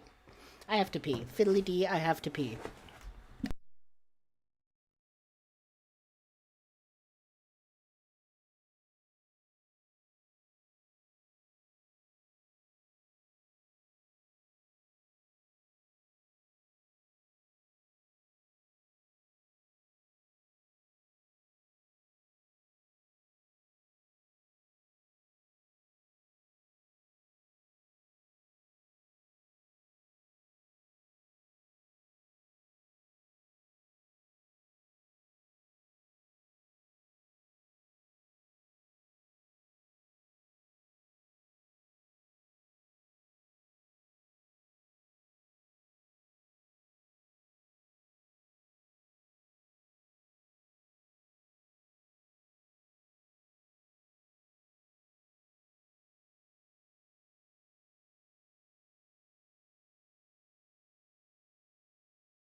Hello, Dracula.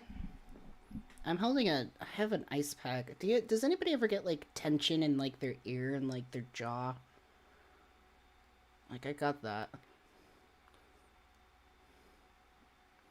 I need, like, a face massage.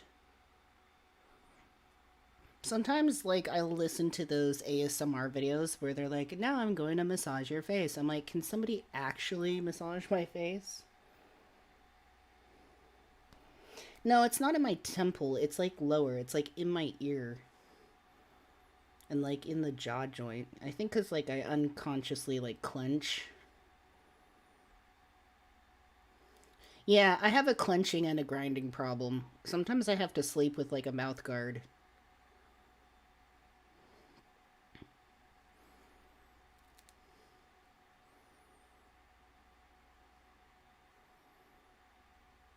This feels so good.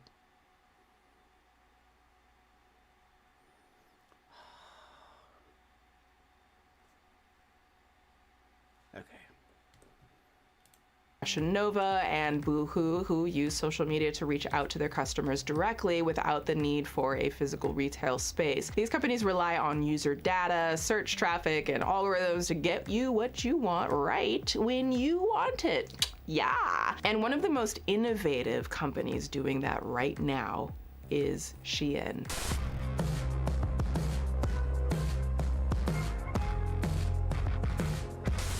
So like I said earlier, Shein is worth $100 billion. That's nearly $250 million more than what a Zuckerberg is worth. Or like, you know, 250,000 times more of Jake Paul getting bodied to hell by the SEC for crypto scams. So why. Now, a positive take can be seen here, where the watchdog group Public Eye claims that Shein's key reasons for success have been cited as direct delivery as opposed to expensive stores. Online tools used to identify trends quickly, AI-driven analysis of each customer's purchases and movements in the Shein app, a huge reliance on influencers, and, quote, a dense network of mostly small suppliers in the South Chinese city of Guangzhou, all of whom are linked to Shein's algorithmic software so they know which products are worth mass producing. Now, Shein's take is that their methodology is transformative, and not in the way that Prince's fashion and his tiny little fabulous booty cheeks were transformative. Yes, daddy. Now, think of it like this. If a normal fashion brand creates a couple hundred designs in-house in a good month, they're able to get thousands of each piece printed and shipped online and in physical stores. But Shein, they don't design things in-house. They work with outside designers who design and produce the clothing. So it starts with Shein's team seeing a design, they like the design, they place a small order of 100 to, or in most cases they steal the design, 200 pieces that get the Shein tag before the algorithm tracks how popular the design is online, which is when the warehouses immediately get to work producing more. If they post a design and it flops, it's immediately taken down, and the 100 to 200 pieces initially made either go on clearance or are recycled, allegedly. Then the clothing gets shipped to... No, they're dumped. Shein's larger distro centers, sorted into packages, then shipped across the world to what Shein says is more than 150 countries. Oh, and this whole process only takes about 2 weeks. For clarity on just how wild this business model is, most clothing outlets send massive amounts of clothing in huge shipping containers and have to go through customs and deal with, international tax laws, blah, blah, blah, blah, blah. The point is, Shein has cut out a lot of middle people. Let me put it like this. There's an expert in the global textile and apparel industry named Professor Shang Liu of the University of Delaware, who told Wired that in a very recent year-long period, Gap had 12,000 items on their website. H&M had 25,000, Zara had 35,000, Shein had 1.3 million!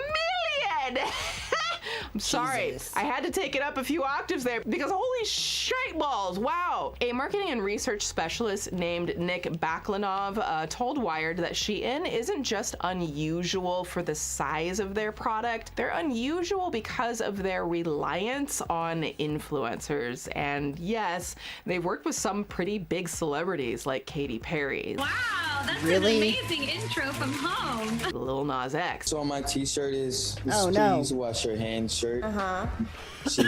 Addison Rae. But their cash cow really seems to come from small to mid-sized influencers. One influencer even said that she made more money from her Shein haul videos in a couple of hours than some of her friends made in a week at their after-school jobs. And Damn. We see this happen with influencer after influencer after influencer. It is everywhere. But it doesn't just benefit the influencers. It gets Shein some pretty low-cost advertising, and teens make Shein the most talked about brand, period, with an extra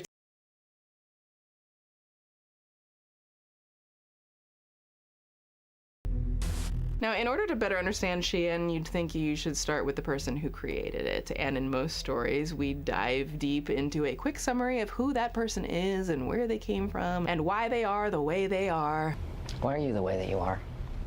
Honestly, every time I try to do something fun or exciting, you make it not that way. What makes the Shein story so weird is we know who created Shein, we know when he created it, and we know a lot of what he did. But the man who created Shein is kind of a total enigma.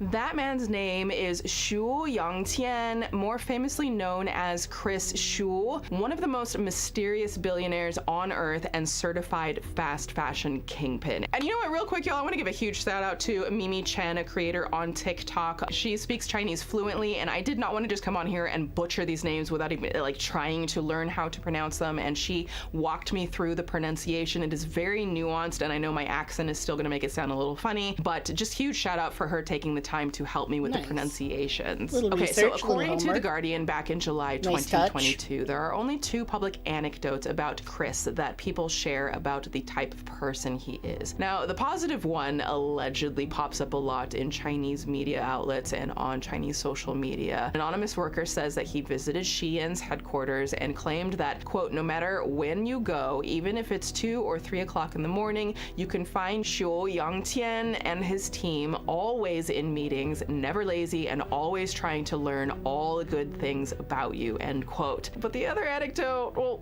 okay, so have you ever seen The Social Network? Think that meets Game of Thrones, okay? Just like complete shiteball bloodshed, only in a corporate sense. And I'll get back to that anecdote in a second. But Chris Xiu is not only one of China's richest men, he's just one of, like, the richest men, ranked 174th in the world, and worth over $10 billion himself, or 25,000 Jake Paul crypto scan fines. Yes, friends, I am petty, and I like to remind people that Jake Paul was charged by the SEC for crypto scams. But yet, this incredibly wealthy public figure, Chris Xiu, and his crappy drink totally fucked up my stomach. One of the most mysterious private men alive, sadly unlike Jake Paul. Now, that negative anecdote I hinted earlier about Chris Xiu, by the way, is that Chris is such a heartless bastard. He founded an e-commerce company with his 2 closest friends, ghosted them, stole the company's money, and, quote, kicked his friends out of the game before using that money to found Shein. True or false? Let's find out. Pretty sure Here's that's everything true. I know about Chris Xiu. Some sources say he was born in 1984, and since Forbes says he's 39 years old, 1984 checks out. The Guardian says that Chinese media outlets describe him as an average student who came from poverty, working to support himself in college, where he developed a very special skill set in SEO, or like search engine optimization. Search engine optimization. A lot of this comes courtesy of an article Wired wrote about Chris's earliest business associates. So a huge shout out to Wired for this. In 2008, a man named Wang Xiaohu was working with Chris at another job when the 2 of them realized they could start a company themselves. And in 2008, they started a cross-border e-commerce business. Wang was the guy in charge of developing the business and tracking the finances, and Chris handled the technical stuff like the SEO. That same year, though, Chris was at an online marketing conference in Nanjing when he saw... Hey, Becca, thank you so much for getting the shirt. That's really nice of you. Yes, if anybody wants the new Neogenian shirt, you can get it at the link is in the pinned comment in the chat. Another man named Li Peng do a panel on online marketing. Whatever Li said rocked Chris's shit completely, okay? And since Li liked Chris's pitch, he partnered up with Chris and Wang. And later that year, their company became official. Nanjing Dianwei Information Technology, with Wang Xiaohu holding an equal share to Chris and Li Peng as consultant with a 10% stake. Nanjing Dianwei, as I'm sure you might have guessed by them dabbling in e-commerce, didn't really have a focused item to sell. They kind of just, like threw shit at the wall and tried to see what stuck, okay? Kind of like my dating life. Mobile phones, let's sell them. Cooking wares, hey girl. Teapots, what the fuck? Okay, yeah, sure, I guess. But where the biggest change to their model came is when Chris and his boys started selling clothing. Shein responded to the article saying basically Wang and Li are full of shit, blah, blah, blah, blah, But according to Wang and Li, these 3 budding entrepreneurs had this idea to basically flip the entire sweatshop model America had been using for a century on its head. If America could hire Chinese workers to make cheap clothes for customers overseas, what would stop Chinese companies from doing the same? Li told Wired, quote, "We were going for low margins and low quantities. To put that simply, low cost, big profits." Yeah. Li said Chris always focused as he listened, learned very quickly on how to run a business. I don't think he ever expected just how good Chris would get at all of the aspects of running a business. All of the good, and how that good also got very bad and then very ugly.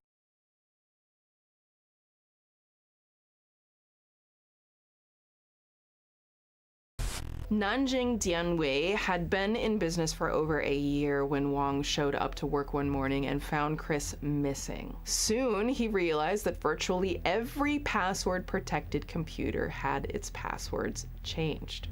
Wang told Wired that he immediately tried calling and texting Chris countless times, but never got a response. Can you imagine? What? That's shady. Soon, Wang became worried. I mean, I would imagine it was very soon. Chris had mysteriously vanished and nobody seemed to know where he went. But eventually, Wang realized it was worse than he thought. Chris had control of all of the PayPal accounts Nanjing Dianwei used to handle international money. So Wang hits Lee up and he's like, our boy dipped, okay, what now? And Lee told Wang there wasn't really anything they could do immediately. Soon the two of them paid out the rest of the company and let them all go, and everybody just kind of went their separate ways. Now, no matter who's telling the truth in this story, the fact is this is all pretty indicative of the type of business model Shein is famous for. Christopher. Now, Wang and Lee allege that they never spoke to Chris ever again after he ghosted their asses. And to Lee's credit, he's like, you know, good riddance, brother. That's actually just really damn sad. Like, I hope Chris got better and started treating his people better, but judging by where we are going in the story later... No. You don't get that mass amount of money by ethical practices. You just don't. You just don't. Anybody that makes that kind of money is not doing something right. And I don't think that that's what people get about billionaires, because there's that always like moral debate. Like, well, is there such thing as a good billionaire? No, there really isn't. They can be as charitable as possible, or appear charitable and all this nice and whatever. It doesn't matter. Like, they're there because people got screwed over. You can't get that far with money without exploiting people's labor. You just can't.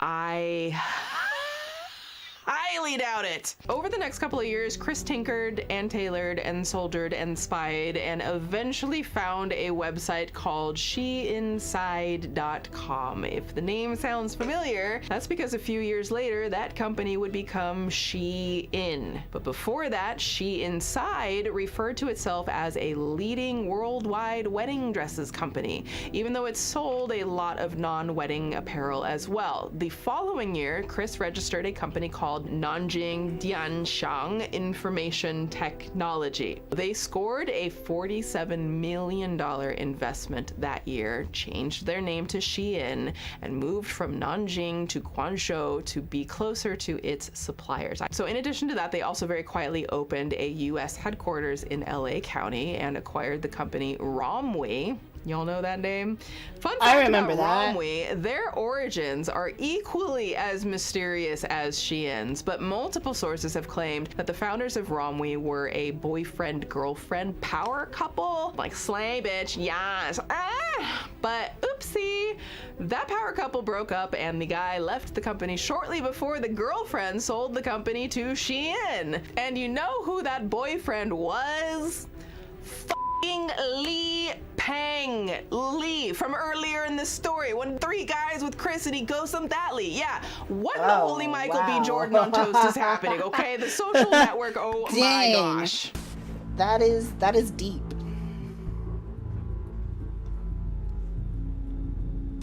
Y'all, I promise you today's one of those docs where the frizzier my hair gets, the more menacing and absurd this story gets. So just keep I'm an feeling eye. it. Now, it's My important to hair's note that driving from me this nuts point right on, now. the Chris Shu story hits a dead end. Since 2019 or so, Chris has become even more mysterious, slowly removing himself from Shein as well as from the role of CEO. Nobody knows why. I thought this was all really interesting to talk about because in many ways, Shein is Chris Shu. Fast-paced, reliant on SEO, mysterious, exploitative, ruthless, public enough to be one of the richest men and companies on earth, private enough that we know next to nothing about. Why? In 2020, like a lot of other industries, the garment and apparel industry was decimated because of the pandemic. Macy's is closing all stores nationwide. Stores shut in late March. Like Superdry, Marc Jacobs, and La Senza of closing some of those stores. Sales were down, production was down, promotion was down. It was a bad time to be in the apparel industry in general. That is, unless you were Shein. In 2020, Shein raked in an absolutely mind-blowing $10 billion in sales. Like, how the Christopher, how'd you do it? Now, the answer has been marketing. Significant deals made with Facebook, Google, and TikTok. Huge influencer deals. They even had a reality show with Khloe Kardashian at a time when everybody was locked up at home. Shein made it so that you couldn't ignore them even if you tried. There's two pretty big reasons Shein blew up the way they did. The first, according to Bloomberg, is China itself. I don't mean China manufactured Shein out of thin air. To be honest, China doesn't really seem to with Shein, but no, in particular, it all has to do with a trade war between China and the United States. Okay, no, don't go, get back here. Don't leave me yet. Okay, I'm sorry, girl. I wouldn't bore you with a weird ass geopolitical trade drama like that. Don't worry. But this is important. It'll be very brief. There was a change relatively recently that was made to China's tax code. In 2018, China and the US were fighting like Jake Paul and the SEC.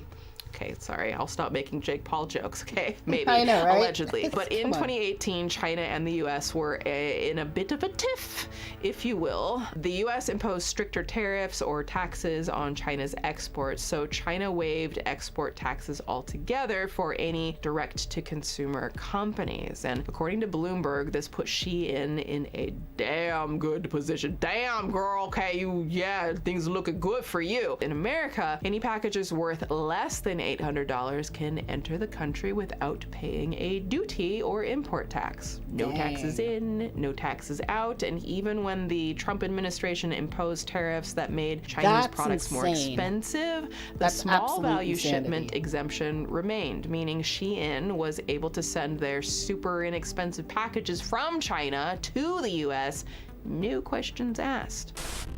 Okay, you still with me? Okay, here's the deal. Under these tax laws, Shein's sales doubled between 2018 and 2019, according to the fine folks at Bloomberg. Even today, Shein doesn't pay export taxes on any of their products, and at least in the US, they pay no import taxes either. But hey, you're probably wondering, how does Shein do it? I mean, we all know the boring tax loophole thing, like, but how do they actually do it? Swoop, how do they do it? Brace yourselves, friends. Things are about to get very, very dark. We're not there already?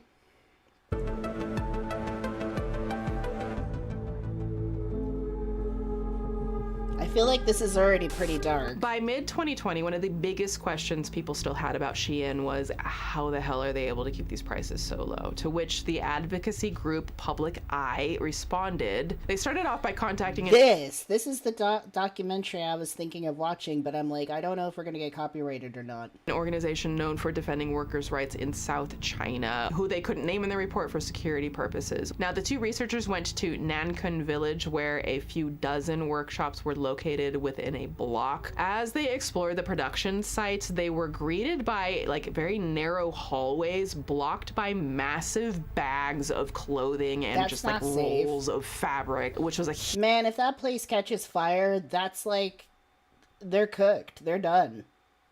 Huge fire hazard in case there were any kind of emergency, especially since the researchers claimed that they saw bars on windows and doors and didn't see a single emergency exit. In one of the companies, the anonymous researchers secured interviews with 3 employees. Each of them was asked how many hours they worked per day, and they answered very similarly, from 8 a.m. to 12 p.m. in the morning, then another shift from 1:30 p.m. to 5:45 p.m., and then another shift in the evening from 7 p.m. to 10 or 10:30 p.m. Now, for those of you who are like me and are just kind of bad at math, let me see. Okay, that's, carry the 1 divided by, yeah, that's almost 12 full hours of work spread across a 14.5-hour block.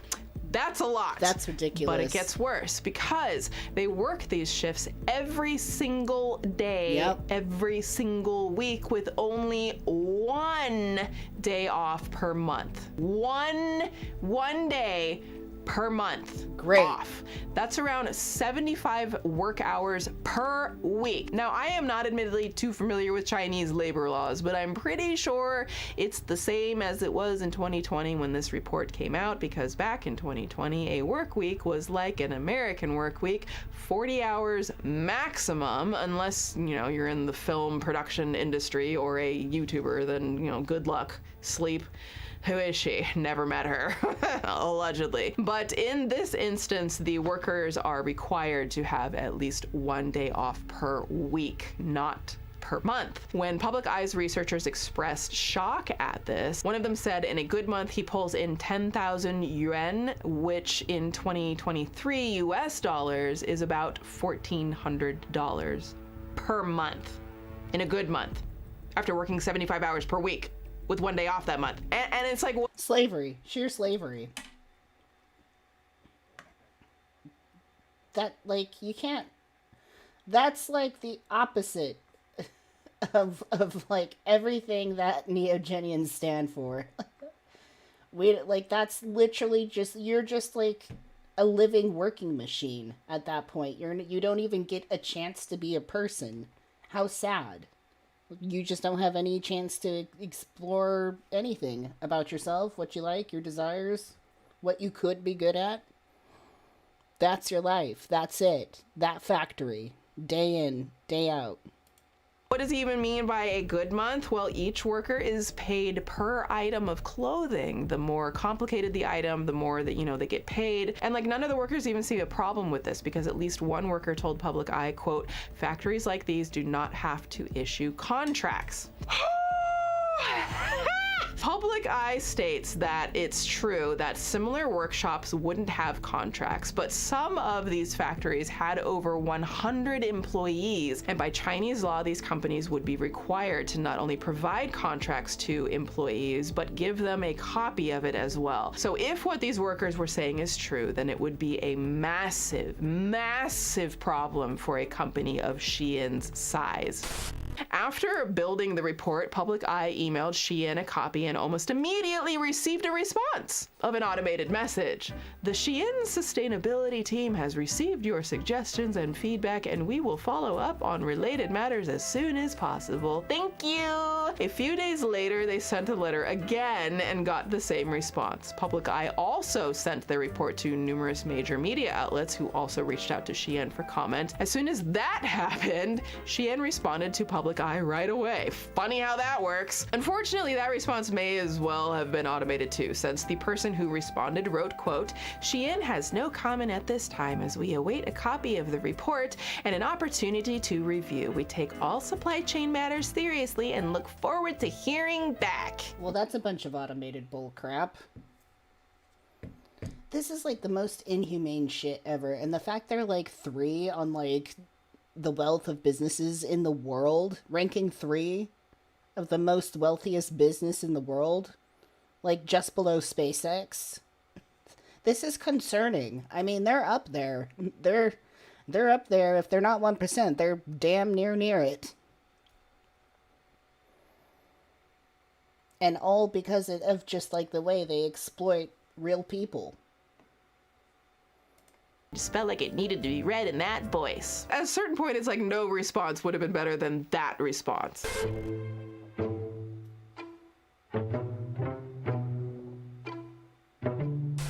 No matter how you paint it, this doesn't look good for Xi'an and good old Chris. News reported the violations and the report, and finally, nothing. Nothing happened.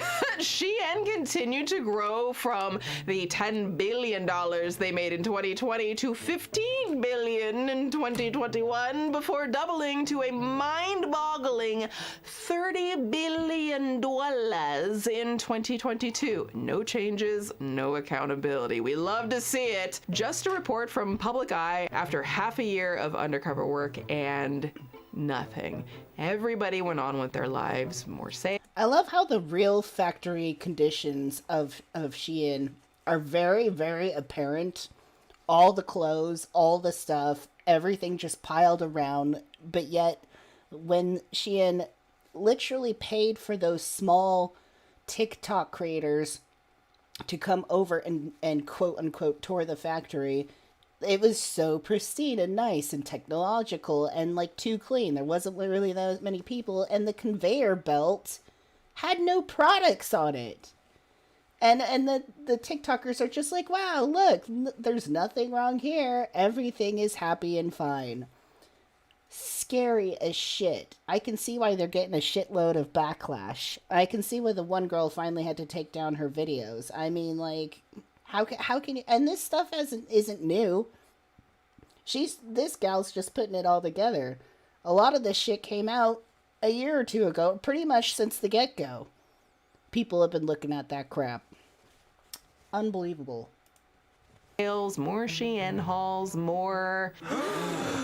No, we're not ready for that yet. Okay, you know, a girl, she gotta stretch, limber up, do some Kegels to get ready for all of that. Kegels.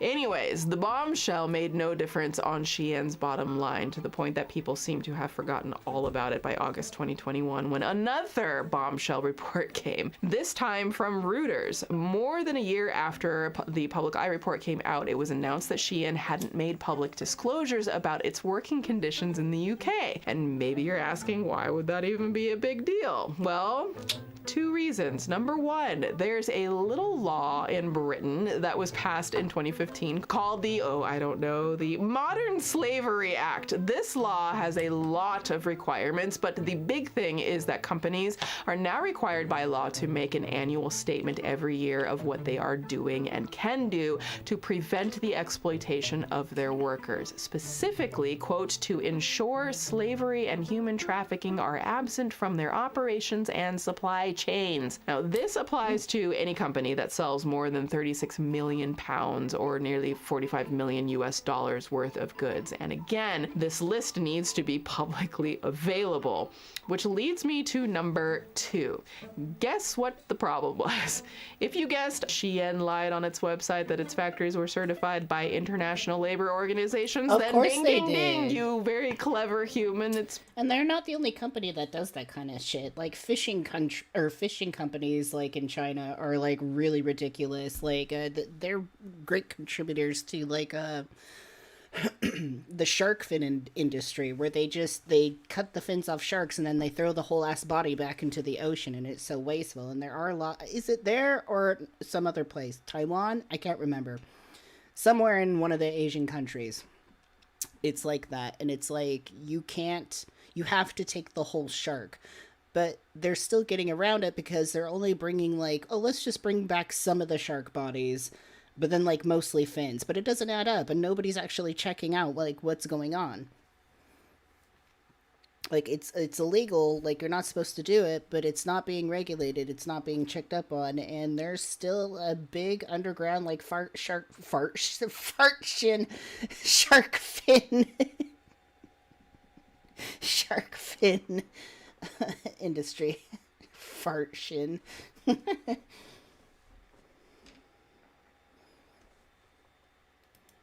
Probably not your first class at Petty University. I applaud you.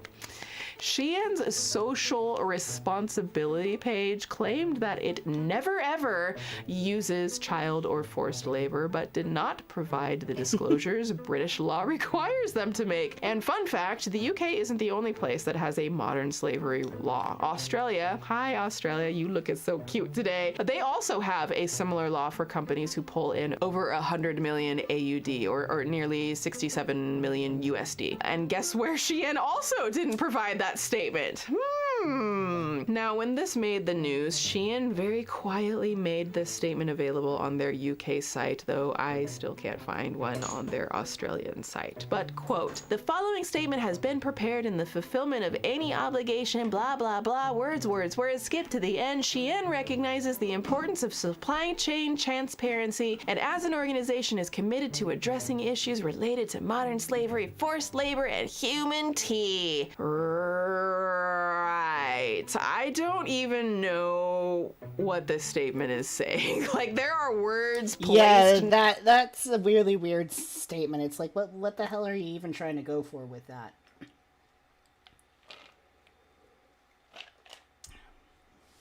People, there are like professionals that are really good at like addressing shit, but like not actually addressing shit. Just skirting around it, but making it seem like they address it. They're called politicians mainly. Next to each other in a row on a screen, but like, is it saying anything? Jessica, does this shit mean anything to you? Bethany? Okay, Bethany, do you know what they're saying here? I mean, Shein must be done with exploiting alleged slave labor, right? Right?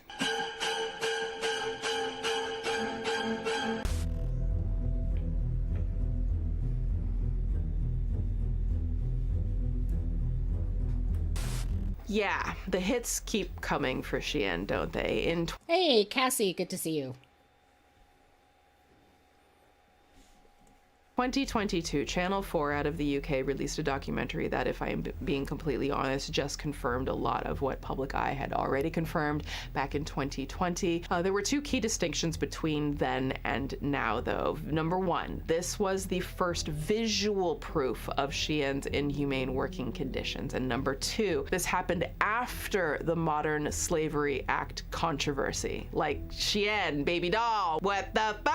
Now, this documentary went a few steps beyond, though, revealing that factory workers were forced to work 18 hours a day, some of which were making as little as 3 pence a day. If that sounds pathetic, it is. That's roughly 3 US pennies per day in modern day. Most of these workers only had 2 to 3. Literally pennies from pennies a day. I can't imagine. You know what? It sounds like the fishing. Like the old-timey, like, 1930s fishing canneries and stuff on the coast of California. You just got back getting your nails done for the vacation. Yay! That sounds fancy. Days off per month. I mean, some of the women use their lunch breaks to wash their hair. After an 18-hour day, this woman made £19, roughly equivalent to 3 of Fern's underwear sets as sold by Shein. Just like the Public Eye report, Channel 4 captured piles of clothes blocking hallways. People were hunched over sewing machines for over 10 hours at a time, and endlessly effed up working conditions. Once again, the conditions made international news as people discussed whether or not Shein had committed monstrous crimes against humanity or not. I mean, you know, the kind of conversations you want people having about your company. This time, though, Shein actually decided to do something and investigated themselves. What Shein found, was enough for them to admit that employees at 2 of 15 million improving labor. You're rich, ultra rich, you assholes. You got more money than that. What the fuck? There better be dental plans. their sites were definitely working far longer hours than they should have been by law. They pledged to spend $15 million to improve the standards at these facilities and cut some of the orders down to ensure workers can make their quotas. They claim that this plan would help not only these factories, but hundreds of other factories receive the necessary improvements. However, Shein denied all other allegations relating to lower wages, withheld salaries, and workers being paid 3 pennies per product. They even went as far as to claim that these factories paid their workers more than other Shein factories. If Shein— Wait, didn't she say earlier 3 pennies a day? Or does she mean like per product? So you make 3 pennies per product. That's a ridiculous rate.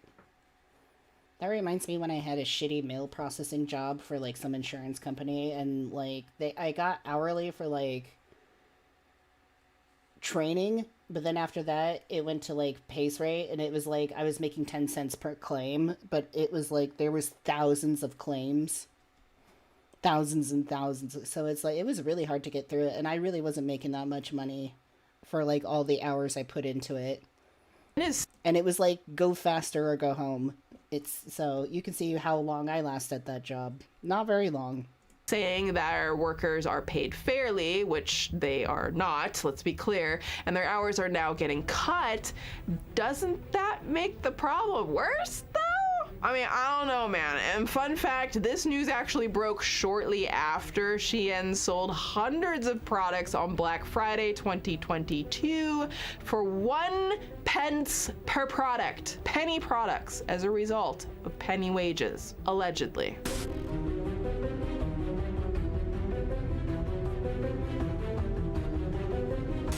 Before we move on, I feel like we need to address the elephant in the room. No, not that one. That's just my new bestie, Ellie. Okay, there will be no Ellie slander in this house.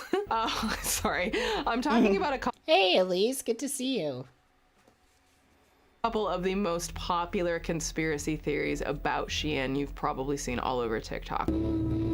OMG, there is hidden messages in their labels asking for help.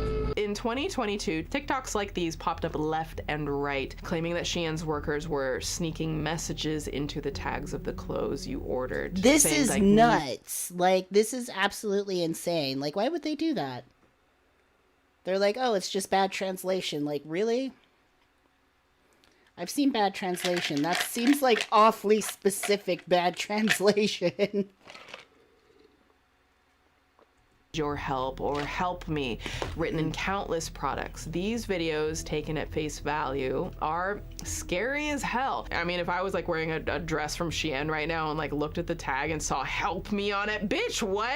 Bitch. I don't think I could wear that piece of clothing. If I had a piece of clothing made from China and like it said like help me on it, I would feel like I'm wearing a ghost. Like it's like cursed. Like don't do it. Like, get some help. Like, help them. Help them! You are cursed until they help them. If you put that garment on. Where, bitch, who, call the National Guard! Indeed, Rochelle, a viral video on TikTok is behind these claims, alleging that Shein employees are crying out for help via hidden messages on its clothing labels, starting off with this message right here of a help me please message on a slip of paper. But these aren't true. Or to be more specific, there's no evidence whatsoever that Shein workers are doing this. One of the most popular examples of this. Well, I mean, if they are, it would make sense that they're being silent. So it seems pretty. I could see that happening. I could see that being extremely likely, but maybe it's not. Who knows? Maybe it really is just a mistake in translation, but it's a very oddly specific thing considering the circumstances and knowing the conditions that they're in and knowing how much they work and how much they make and like how much that fucking sucks. So, I mean, are they all like happy? I don't know. No, I don't think so. This legend is a receipt that had the words help me written on it. Scary, right? No. Okay, why is it happening? So it's like they're like, this is a mistake, but why is it here? Why is it there? Why isn't it just like one time? Oh, it just happened one time. This one like batch of clothing, this one label. It just like was no. It's like it's happening frequently, so that's pretty peculiar. 2 things though. First, that's not a Shein receipt. That's a Romwe receipt, and you can see that in the picture. But maybe you're saying, swoop, Shein owns Romwe. Excellent memory, class. You are 100% correct. You've been studying. Professor Petty is very pleased. You know what else Romwe sells? A bookmark called the Help Me bookmark. Here is a statement from Romwe. Can we look at the bottom where it says no child labor? And it's like in a stamp font, just like stamp. Like, no, it's been notarized as no child labor. See? I'm running out of juice.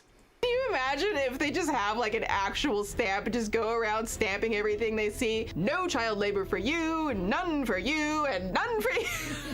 I'm sorry, that just was really amusing to me. Okay, but I digress. Now, the rest of these conspiracy theory posts are either elaborate fakes or misattributed from other sources. And speaking of TikTok, this next one is kind of a little bit trickier to talk about. So there's a long-standing rumor all over TikTok that Shein, on top of using forced labor, relies on child labor, which I'll have to abbreviate as CL. These claims pop up all over Shein haul videos and are repeated often, usually as as fact. Fortunately, this may actually be one of the sketchy things that Shein doesn't do, at least according to the available information. The website France 24 ran a story that aimed to debunk these allegations, which was followed up with Shein releasing their own TikTok that directly disputes the allegations. Now, does Shein use CL? I can't say for sure, but you be the judge. Need your help tag. They admitted that this was a poorly worded label asking customers for help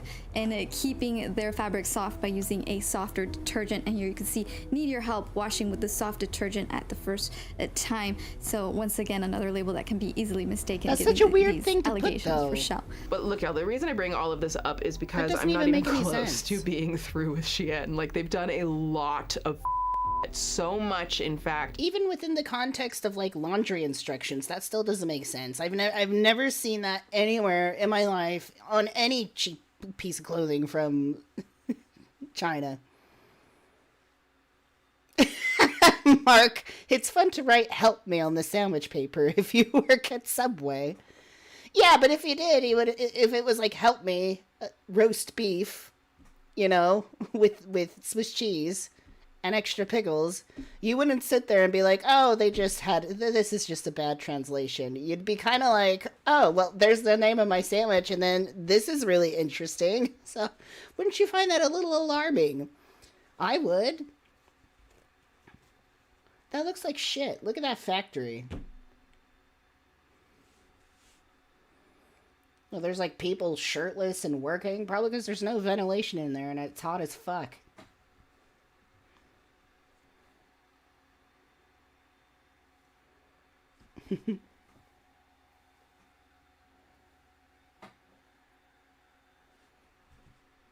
That we don't need to make anything up or repeat things that we don't have any concrete evidence of. Because it's not just forced labor that Shein's taken part in. Oh no, Shein is an overachiever. They have a staggering number of controversies that would downright destroy any other company. Controversies like... Like what? Like what? Back in 2018, Shein wasn't the juggernaut they are today, but as we've gone over before, they were still a pretty big deal used by millions of people across the planet, which made it an even bigger deal when they informed their customers that, oh, hey guys, sorry about this, but hackers got us bad. Ha ha ha, your personal info compromised. But don't worry, it only affected 6.42 million of you. Teehee, XOXO, Gossip Girl. 6.5 million people's emails and passwords were affected. Now, if your card info was saved on the site, that's potentially 6.5 million credit cards at risk. It was accomplished through a cyber attack that ended up like just had taken Shein out. Thankfully, by August of that year, the problem was completely solved. Allegedly. Or was it? Because in 2023, some pretty interesting information came to light that changed the story altogether. The New York Attorney General's office, it turns out, did a years-long investigation of their own into the incident. They discovered some good news and some very bad news. The good news is that it wasn't actually 6.5 million people affected, okay? Whew, controversy. Okay, how much more?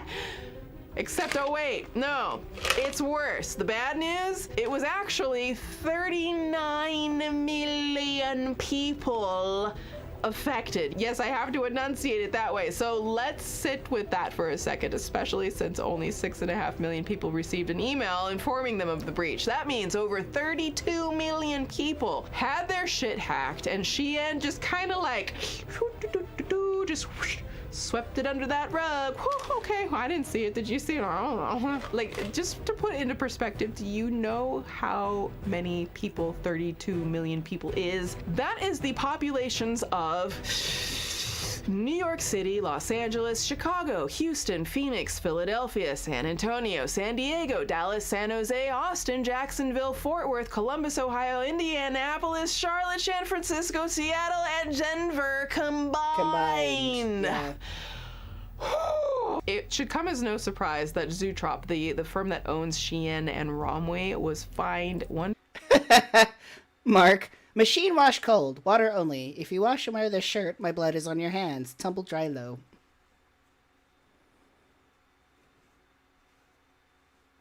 Oh, Jesus. That's not good, Cassie.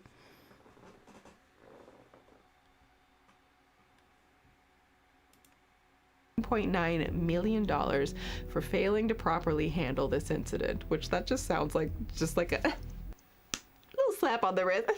1.9 million. That's nothing to you.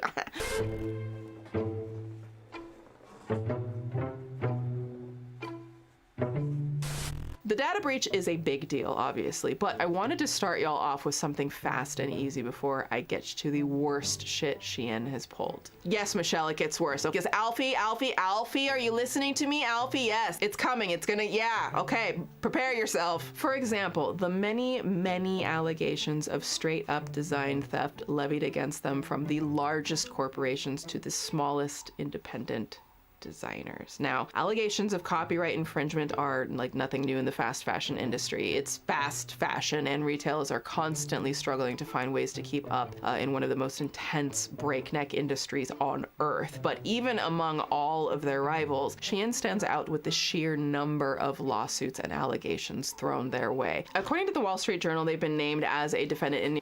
They can afford it. They got enough money. Nearly 10 times as many lawsuits as those against H&M. So here's a few examples of people who have sued Shein. So in January 2022, Nirvana LLC, as in the company that owns freaking Nirvana, Gee, the band can't sued sell Shein other people's for band using the shirts? band's artwork without permission. Band Airwalk art? International, the company who makes Doc Marten boots, sued Shein for selling Marten boots, as well as a whopping 20 other similar shoes. This was really similar to a 2018 lawsuit where Levi Strauss sued Shein for copying the Levi Arcuate stitching pattern that you see on their back pockets, where they own the trademark on it. Also similar, Shein was sued by Ralph Lauren for straight up copying the Ralph Lauren polo player logo. And if that was all Shein did, then we would finally move on to, oh wait, no, hold on a second with that one. We're still, we'll get to the swastika necklace. We're not ready for that one. Where Shein's blatant design theft gets insidious is when you start to look into the countless independent artists the company has. That's where it's sad, because they can't really do like much. Alora Poutrat, a digital artist from Edinburgh who received a message from a fan one day alerting her to the presence of one of her designs being used on a computer mouse pad. I mean, Alora was quite confused about all of this. She had never given Shein permission to use her art. In fact, she'd never even talked to Shein before at all. So she sent them a very stern email requesting they remove the product and receiving nothing from Shein. No, so she turned to social media. The statement went viral, and then Shein decided to respond. Now, to Shein's after she raised the fucking stink about it. Credit, they apologized and removed the product and compensated Alora for the sales that had already gone through. Okay, all right, Shein, you know what? Okay, you effed up, owned up to it, and But they can afford to do that left and right. It doesn't matter. It's like it's the principle of the matter. You should put a system in place to prevent yourself from stealing other people's artwork to begin with. Like it's just like the principle. Jesus Christ.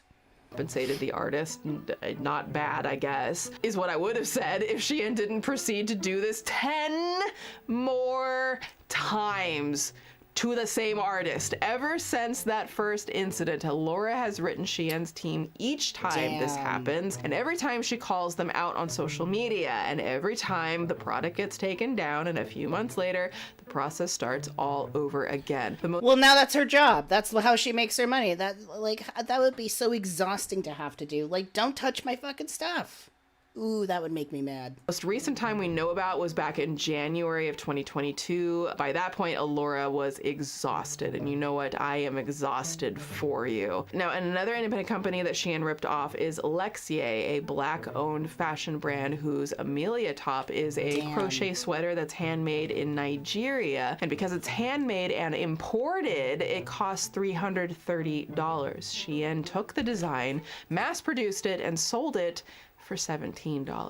Kike, an LA-based earring brand, had its designs used by Shein without consent. Shein used one of Portland-based photographer Leah Flores's photos on a $10 tapestry, and when Leah explored the website, she found 7 other photos used without permission, so she sued and got a $40,000 settlement. And I shit you not, a couple days after receiving her first settlement check, she found 4 more photos on both Shein and Romwe. She sued again, and this time received what Leah refers to as a substantial settlement. However, that's only for the artists that can even afford to sue Shein. Because if you prowl social media and look up, hashtags like hashtag shame on Shein or hashtag Shein theft, you'll find countless artists that are just completely at a loss, just trying to be heard at all. The Guardian found dozens of people saying their designs were stolen, with one illustrator saying that Shein stole my art and slapped it on a phone case.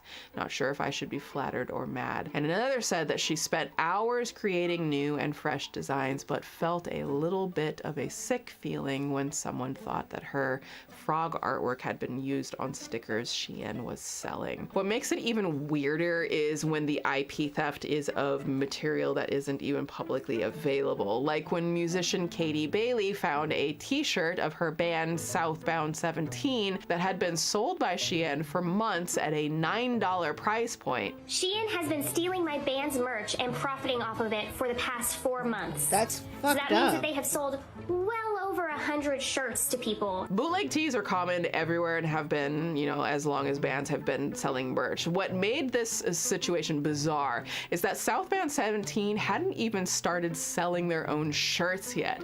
Apparently, when Katie sent the design to the supplier, somebody allegedly leaked the design to Shein without permission. Shein responded to Katie apologizing and removing the design from their website, and then 1 month later, it popped up with slight changes onto Romwe. At this point, Katie was too upset to reach out again. The shirt eventually sold out on Romwe, and she dropped the issue altogether. This entire video could all be about this one controversy. Shein has a design theft problem. This is ridiculous.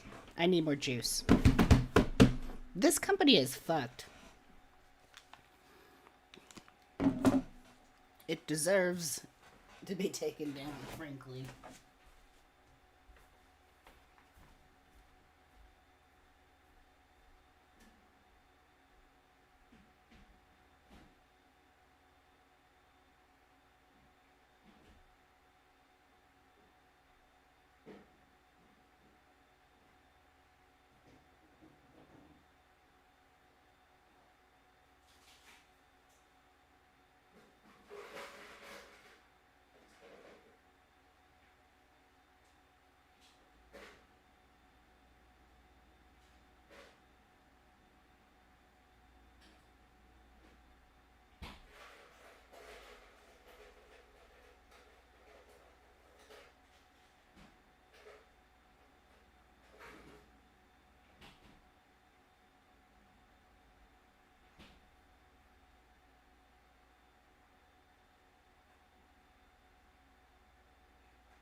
Ugh.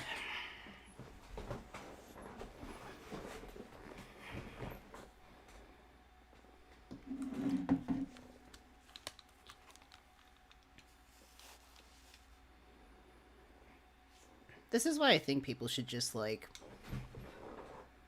look into, like, more retro or antique clothing. Get it secondhand rather than go to the fast fashion. Like, we need to start recycling clothing in that sense. And stop with this, like, insidious, like, fashion industry that just, like, completely wastes a lot of money.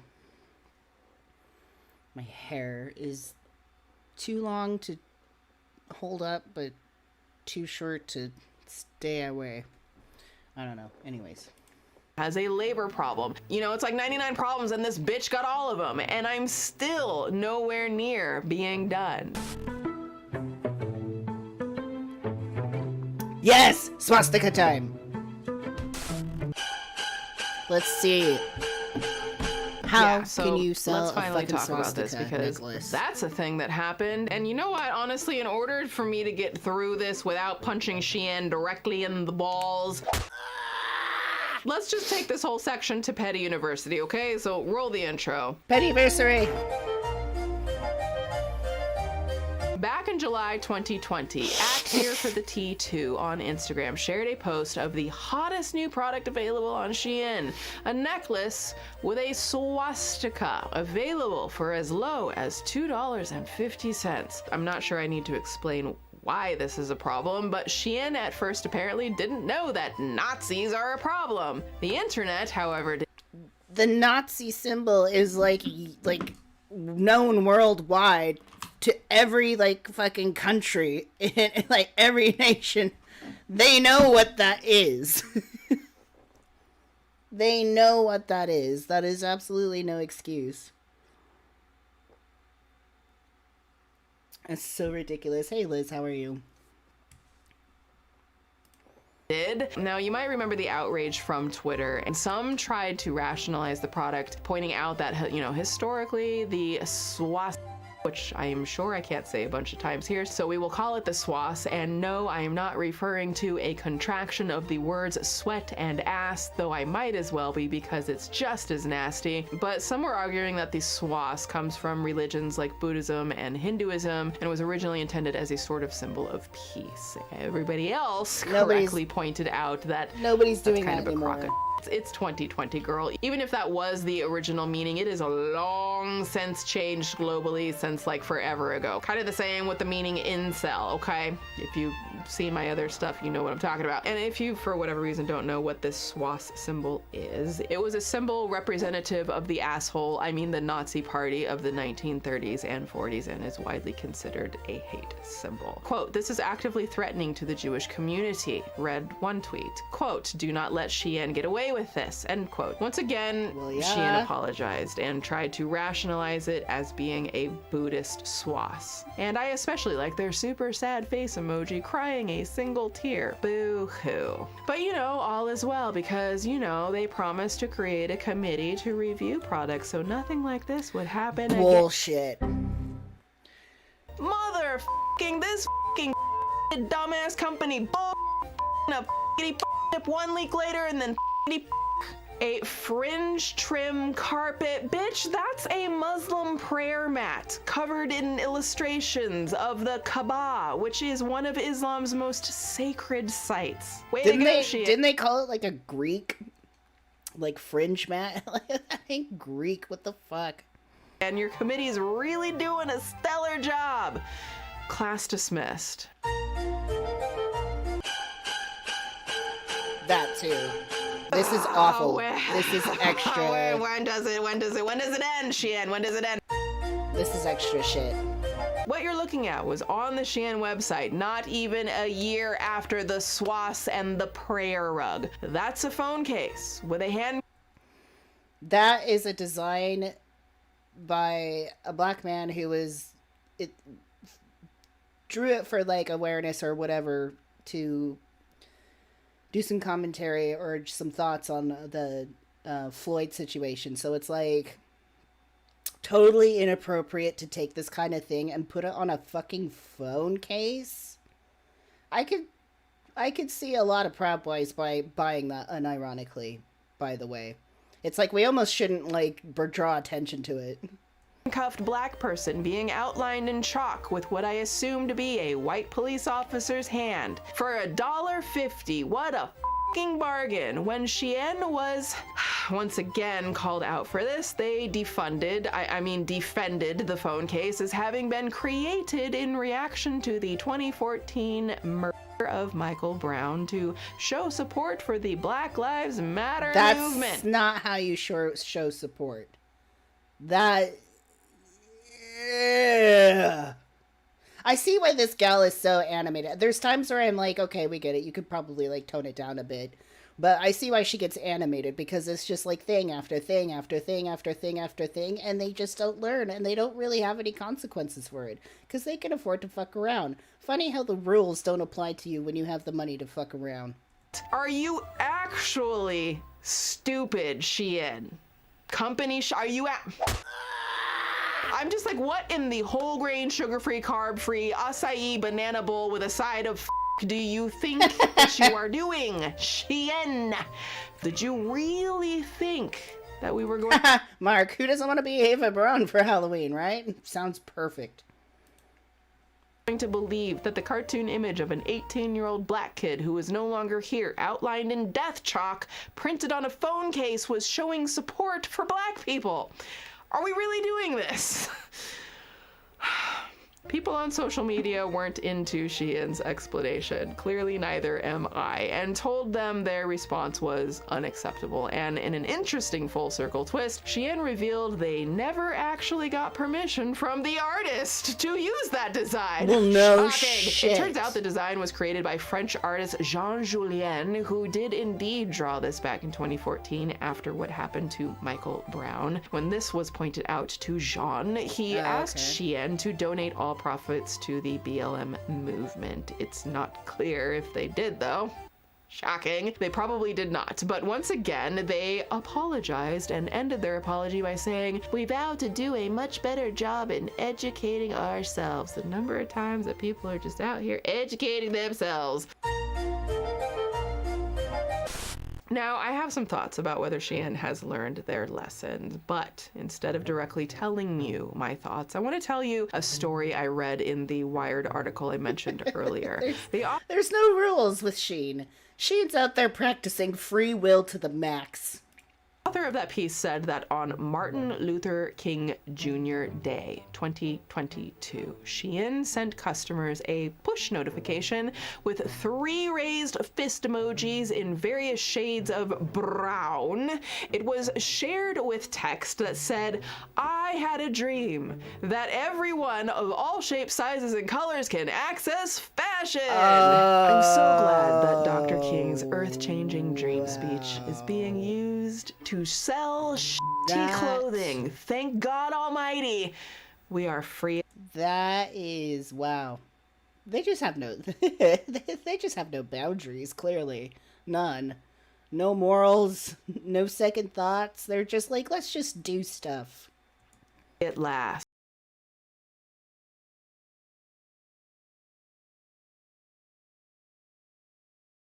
On October 1st, 2021, CBC Marketplace, a Canadian website, released a report that began with the following sentence, quote, "Out of 38 products ordered from fast fashion giants, CBC Marketplace found 1 in 5 items had elevated levels of chemicals, including lead, phthalates, and PFAS," end quote. Care to guess who one of those companies was? If you guess Shein, damn girl, okay, you on fire today, because researchers found that a jacket made for toddlers, you know, like baby humans, purchased from Shein had way more lead in it than is allegedly acceptable for children.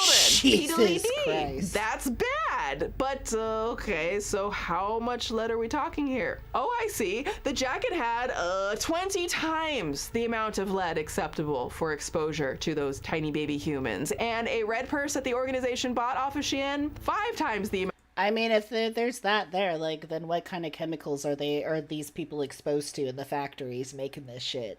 That's a concern all around. Amount of lead acceptable for adults. The researcher at the head of this put it best, quote, "I think this trench coat is hazardous waste. The level of lead is almost 20 times higher than what's allowed in kids' products. This is Health Canada's limit for lead in children's products. Our little red purse is 5 times more than that limit. The harm will continue over time, and particularly as this little red purse deteriorates. But let's think even broader. So somebody made this little... Not only do you look like shit, it kills you. Red purse. Yeah. Like, can you imagine? It's leaving a little trail of lead everywhere it goes. Exactly. Lead, if you don't know, is a natural substance that we can find just about everywhere in the environment. Like, it's still available in small amounts in some products that we have in our houses today. But when we realized how bad lead was for the human body, we found alternatives. It used to be common in gasoline, for instance, in case you've ever wondered why it's called unleaded fuel. Now, if you don't know why it's a big deal that a child's jacket has 20 times the amount of lead in it, exposure to lead can, to put it simply, kill you. It damages the brain, heart, kidneys, and reproductive bits. In response, Xi'an removed the purse and the jacket and blah, blah, blah, bitch, it's not enough. Just the same thing. They're just like, oh, there's a problem, we'll just take it away. But we're not going to change the way we do things. We'll just take that thing that you're complaining about away. There you have nothing to complain about. Same song and dance with Xi'an every time. We'll do better, they say, as they proceed to do worse every single time. I'm just kind of so tired of Xi'an. But you know, let's just say for a second the lead thing doesn't tickle your fancy. But let's say you didn't think any of this was a big deal. You know what is? Xi'an's newest controversy. Allegations that their products are made not out of forced labor, but from cotton provided by literal slave labor. Great. We still have that going on? I mean, we do, but like literal, like in slave 2022, labor. the website Bloomberg was investigating rumors that Xi'an's garments were made out of cotton sourced from alleged slave labor in China's Xinjiang region. This was something activists and human rights groups had been sounding the alarm on for years, but Bloomberg decided to finally put it to the test and sent 2 batches of garments from Xi'an to a laboratory in Germany for analysis. Now, if science feels more like magic and less like something you can easily understand and explain, okay, girl same, all right. So the next few sentences have a few terms that I will admit I had to Google, okay? Professor Petty is a learned bitch, but I ain't got no biology PhD. Wait, is that even a thing? Anyways, the German lab tested these garments using isotope analysis, which basically tests levels of carbon, oxygen, and hydrogen within cotton fibers to figure out the altitude and other climate characteristics to figure out the region. That is some serious fucking sleuthing right there. Investigatory shit. Like, dang. Good show. We know precisely what mountain and what time of day, on which face of the mountain, when the winds blowed, what direction they blowed.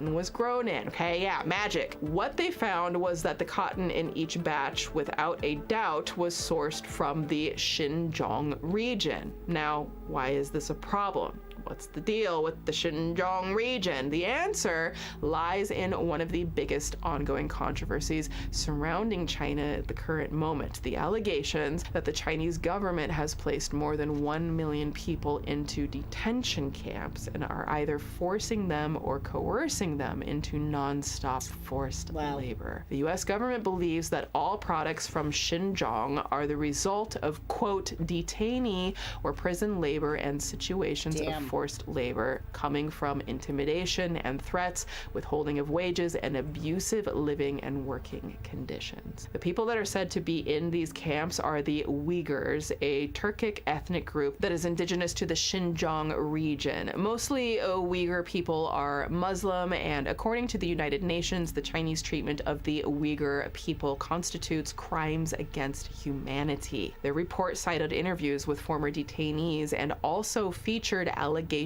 of torture, cultural prosecution, and forced labor. If you've ever heard the term Uyghur genocide, this is what that's referring to. To be clear, China firmly denies the forced labor allegations, saying that they're a, quote, huge lie made up by anti-forces to smear the country. And recent articles from Chinese state media claims that more than 80% of the recent cotton harvesting in the area is done by machines. Is it true? Or is it propaganda? You tell me. The government has long denied it's running detention camps for Uyghurs, insisting instead they are vocational schools. Oh, yeah. But more than any other situation Shein's put themselves in, this is probably the most backed against the wall that they've ever been. When faced with Bloomberg's allegations, they didn't dispute the test results or even say whether they used cotton from Xinjiang, which from a business perspective is the only answer they could have given. If they admit their cotton comes from a place allegedly housing 1 million enslaved Uyghurs, they alienate the US customers. But if they dispute it, it pisses off their homeland. That means that for once, Shein can't just apologize and move on. This is a huge and honestly ongoing They're stuck in a rock and a hard place with that problem.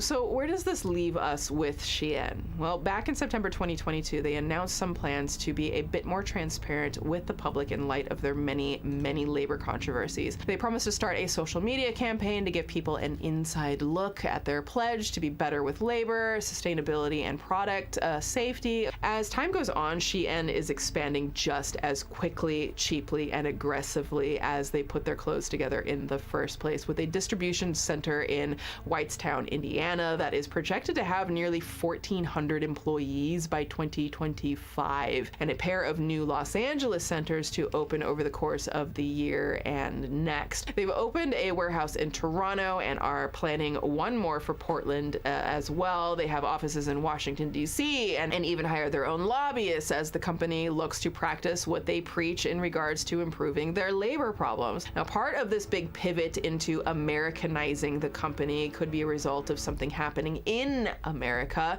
In January 2022, the U.S. Congress introduced the Import Security and Fairness Act, which, if it gets signed into law, would eliminate the tax exemption for packages from China worth less than $800, meaning Shein would suddenly pay a hell of a lot more in taxes than they currently do. Even with this sudden pivot into the American economy, Shein's gonna Shein, with reports that several employees at the U.S. distribution centers have expressed their discomfort with the employees' labor practices. One employee in the U.S. actually said that her job with Shein was like remote and easy as heck, but told Wired that Shein often cut corners in the design and safety of its products, claiming she personally witnessed children's clothing that didn't meet safety standards set by the U.S. Consumer Product Safety Commission. So she told her bosses, who never responded. I high-key bet she grew up to be this hero.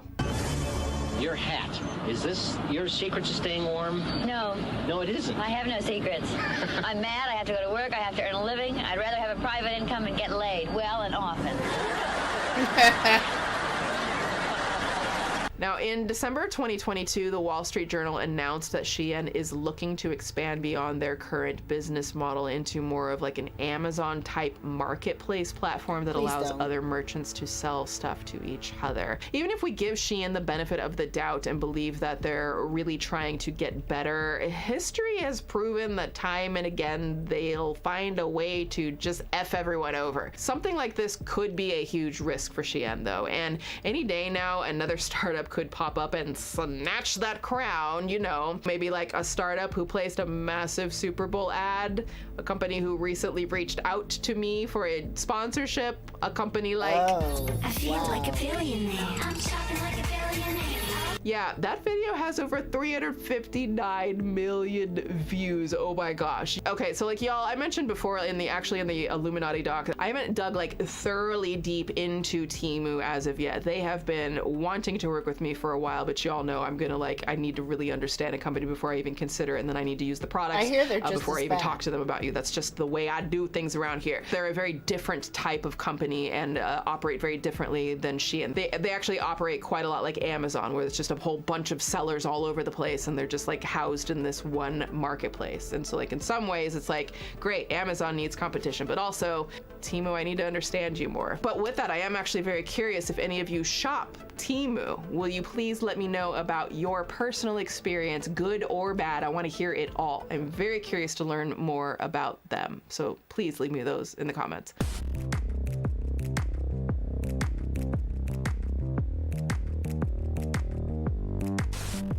Now that was That was a lot. I didn't even get into Shein and fast fashion at large's contribution to like climate change or even every little controversy Shein has over the years, but like you get the point. But you know, what's the flip side here? What happens if we try and play devil's advocate here, which is, I think, is often a good thing to do to have a healthy and informative discourse. So what would be the defense of Shein? One defense comes from Ann Taylor, who in 2022 was a 25-year-old aspiring fashion influencer from Toronto. She told the New York Times that she saw comment after comment on her own Shein haul videos criticizing Shein, but the comments don't bother her at all. For starters, she thinks that the CL labor rumors help Shein more than they hurt them because there's such a clear lack of evidence supporting that that's even happening. Like I told you, she said before, quote, "How can I stand against them if I don't have anything to back it up?" End quote. Except, like, it's obviously not just the CL allegations. I thought I would put that out there. But anyways, she continues on to say that in August 2021, she and her husband decided to get married on a budget. She went to Shein and found a slinky low back white gown on there for 39 Canadian dollars, which is only $28.81 US dollars. She made a TikTok video about the dress in spring of 2022, which by July 2022 had over 900,000 likes. And oh my gosh, the dress looks incredible on her. Shein reposted it and gave her a pair of $100 gift cards, which she used to make her own haul videos. When the New York Times pointed out the allegations of design theft to her, she claimed that she is for, quote, originality 100%, and that she's against logos being used on fake items. But then she said something interesting I think is easy to forget in the Shein conversation. Quote, "I do think that people deserve to have nice things and not pay that kind of money. A lot of us work regular 9-to-5 jobs, can't afford $2,000 shoes." Again, we're playing devil's advocate here, and that statement is one of the absolute most important things to remember about the Shein brand and story. This isn't just influencers hawking Shein hauls, and this isn't some brand for the wealthy. By making their clothing so cheap while still cheap. managing to disguise itself as wealthy people don't buy that shit. As somewhat nicer product than it actually is, Shein makes boutique fashion affordable for the working class. Now, speaking anecdotally for a second, that's where they make their money. That's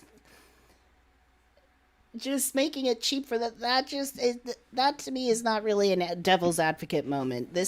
She's losing me on this point. She really is.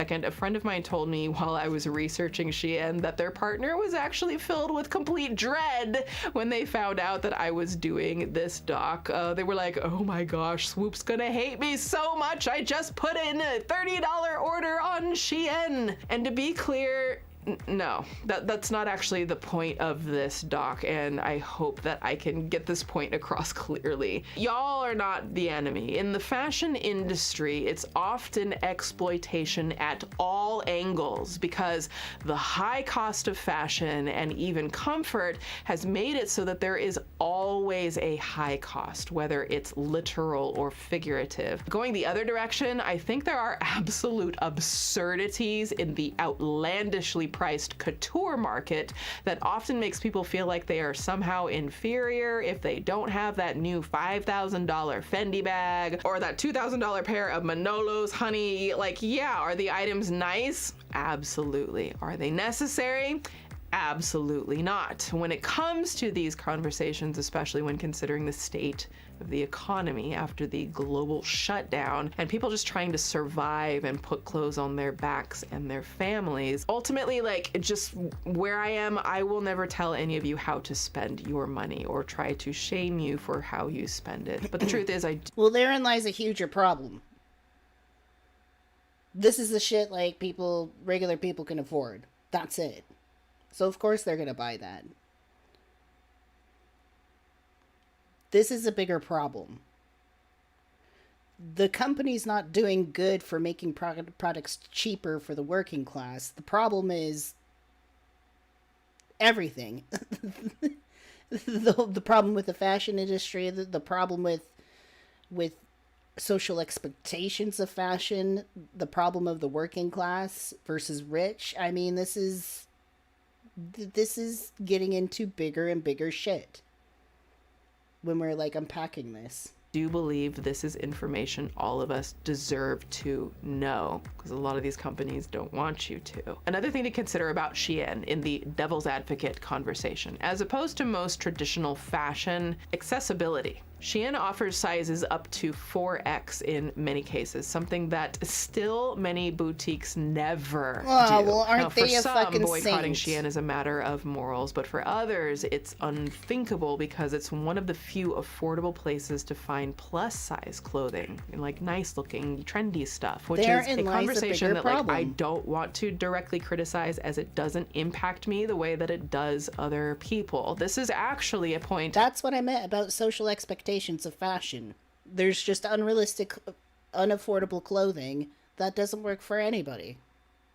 That was raised back in April 2022 when there was a controversy surrounding TikTok influencer Drew Afualo. Drew has used her platform to call out sexism and misogyny in the media and across the world, but when she announced a partnership with Shein, people were quick to call her a hypocrite in the comments. But Drew raises a few points that I thought were at least worth sharing, again, because we are still playing devil's advocate. One, she said, quote, "Not everybody can afford to shop sustainably," and pointed out that Shein offers a larger selection of plus size options compared to other boutiques. Quote, "If you can afford to shop sustainably, good for you. Not everyone is in that boat. And some for plus size / fat women, we deserve to dress cute too." Now, one person commented a reply that, quote, "There's a difference between knowing that access to ethical clothing is a privilege and using that as an excuse to promote unethical clothing," which is also true. And another comment was posted that got over 4,000 likes that said, quote,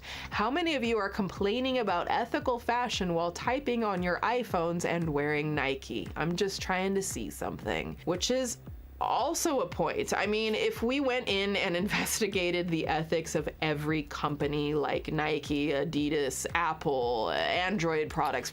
Yes. This is where I'm like, and it gets into the bigger problem of capitalism. See where we're going? See where the bigger picture is? See where the problem is? Prada, Gucci, Starbucks, hell, like, let's throw in a Dyson vacuum, or Amazon. I mean, holy shit, Amazon has like 500 bazillion million sellers on there.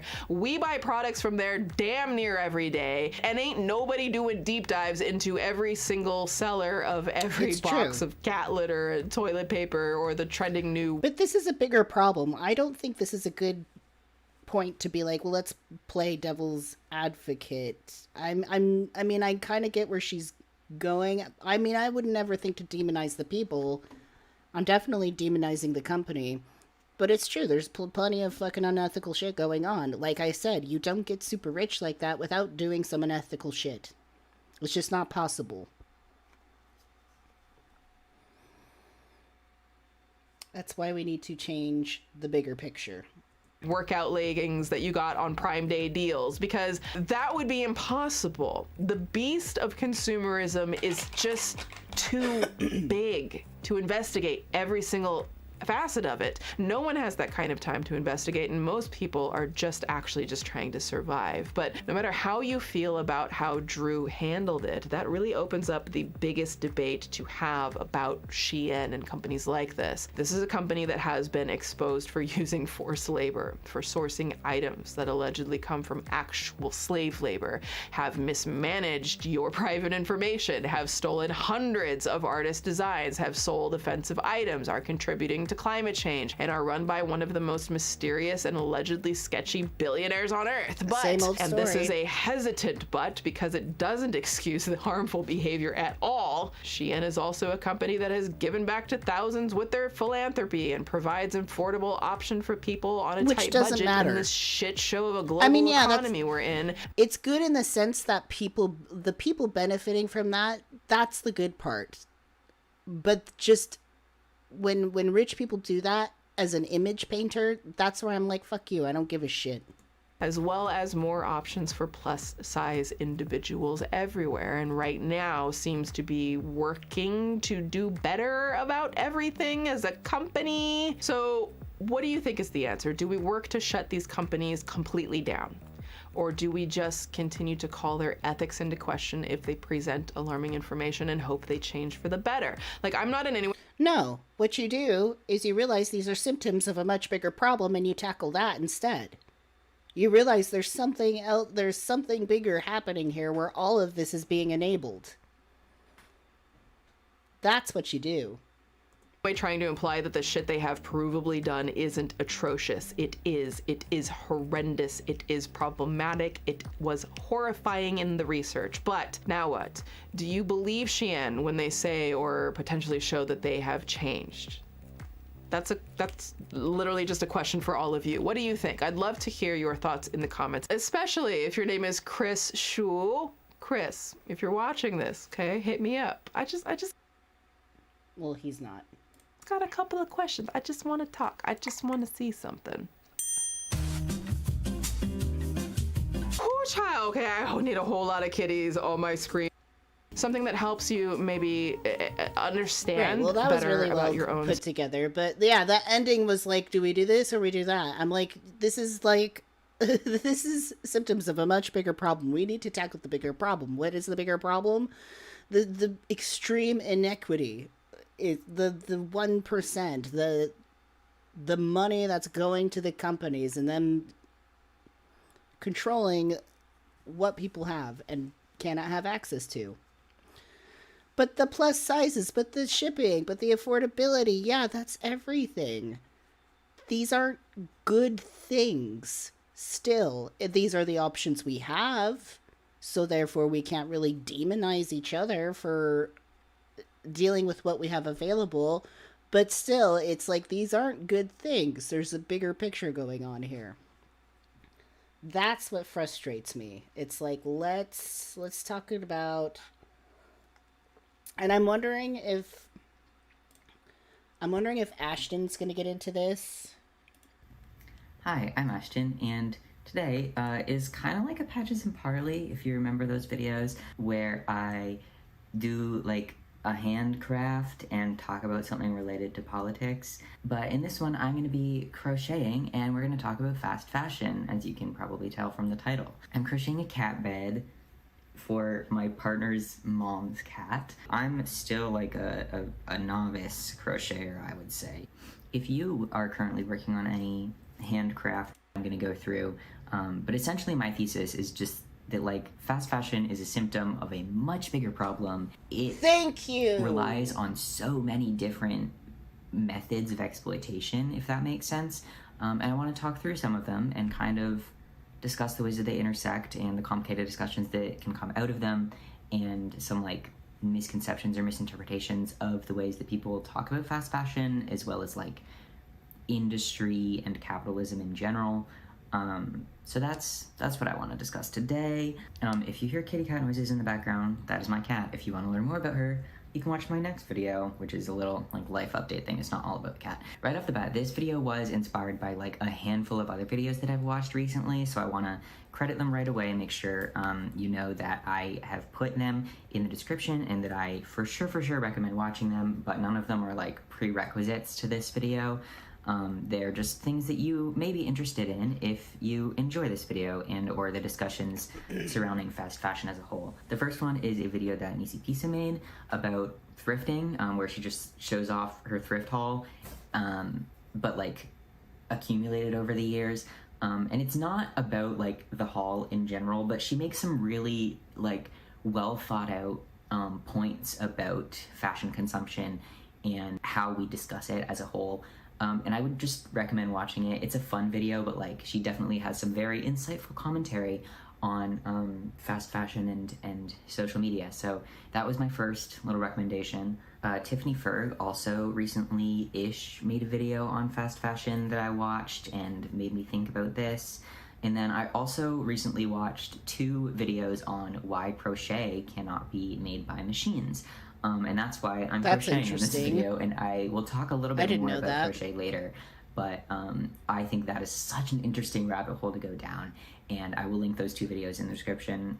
Hopefully I can find them. And then it was also inspired by, I'm sure some of you also saw this, the recent discussions about Shein because of the Shein influencer trip that happened, where I won't go too deep into it, but if you're not familiar, a bunch of, well, I think 3 main influencers, but one of them is really getting dragged for it, went to a Shein factory, quote unquote, that people are assuming is really just their sample production. Basically, Shein showed this model factory to these influencers, and these influencers were like, look at how well maintained and clean these areas are, ignoring that there were still a lot of problems with those factories, including a lack of emergency exit signage, a lack of fire blankets, which are needed when you are working with garments on a large-scale industrial machines, a lack of safety signage in general, which is also something that you should have in pretty much every factory ever. And I'm not gonna get super into it, but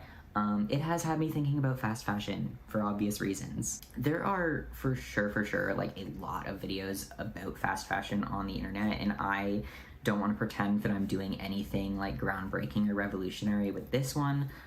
I just want to provide an explicitly anti-capitalist take on it. Yes, and thank you. Kind of draw some connections that have been made, but I wish people were more explicit about the fact that all of these things are interconnected and it is not a single issue problem. Hey, Laura. And I think examining fast fashion, as well as, a variety of other cultural phenomenon, can help us understand capitalism and the ways that it acts to hurt everyone. So, super positive video, I know, but I think it's interesting, and I think some of you will hopefully think it's interesting as well. I guess I should start by giving a relatively basic primer about what fast fashion is, but fast fashion is a way of describing the mass production of clothing, garments, while attempting to keep up with a very, very, very fast trend cycle. The garments are produced really, really fast. They are shipped as quickly as possible. There are constantly new designs coming out.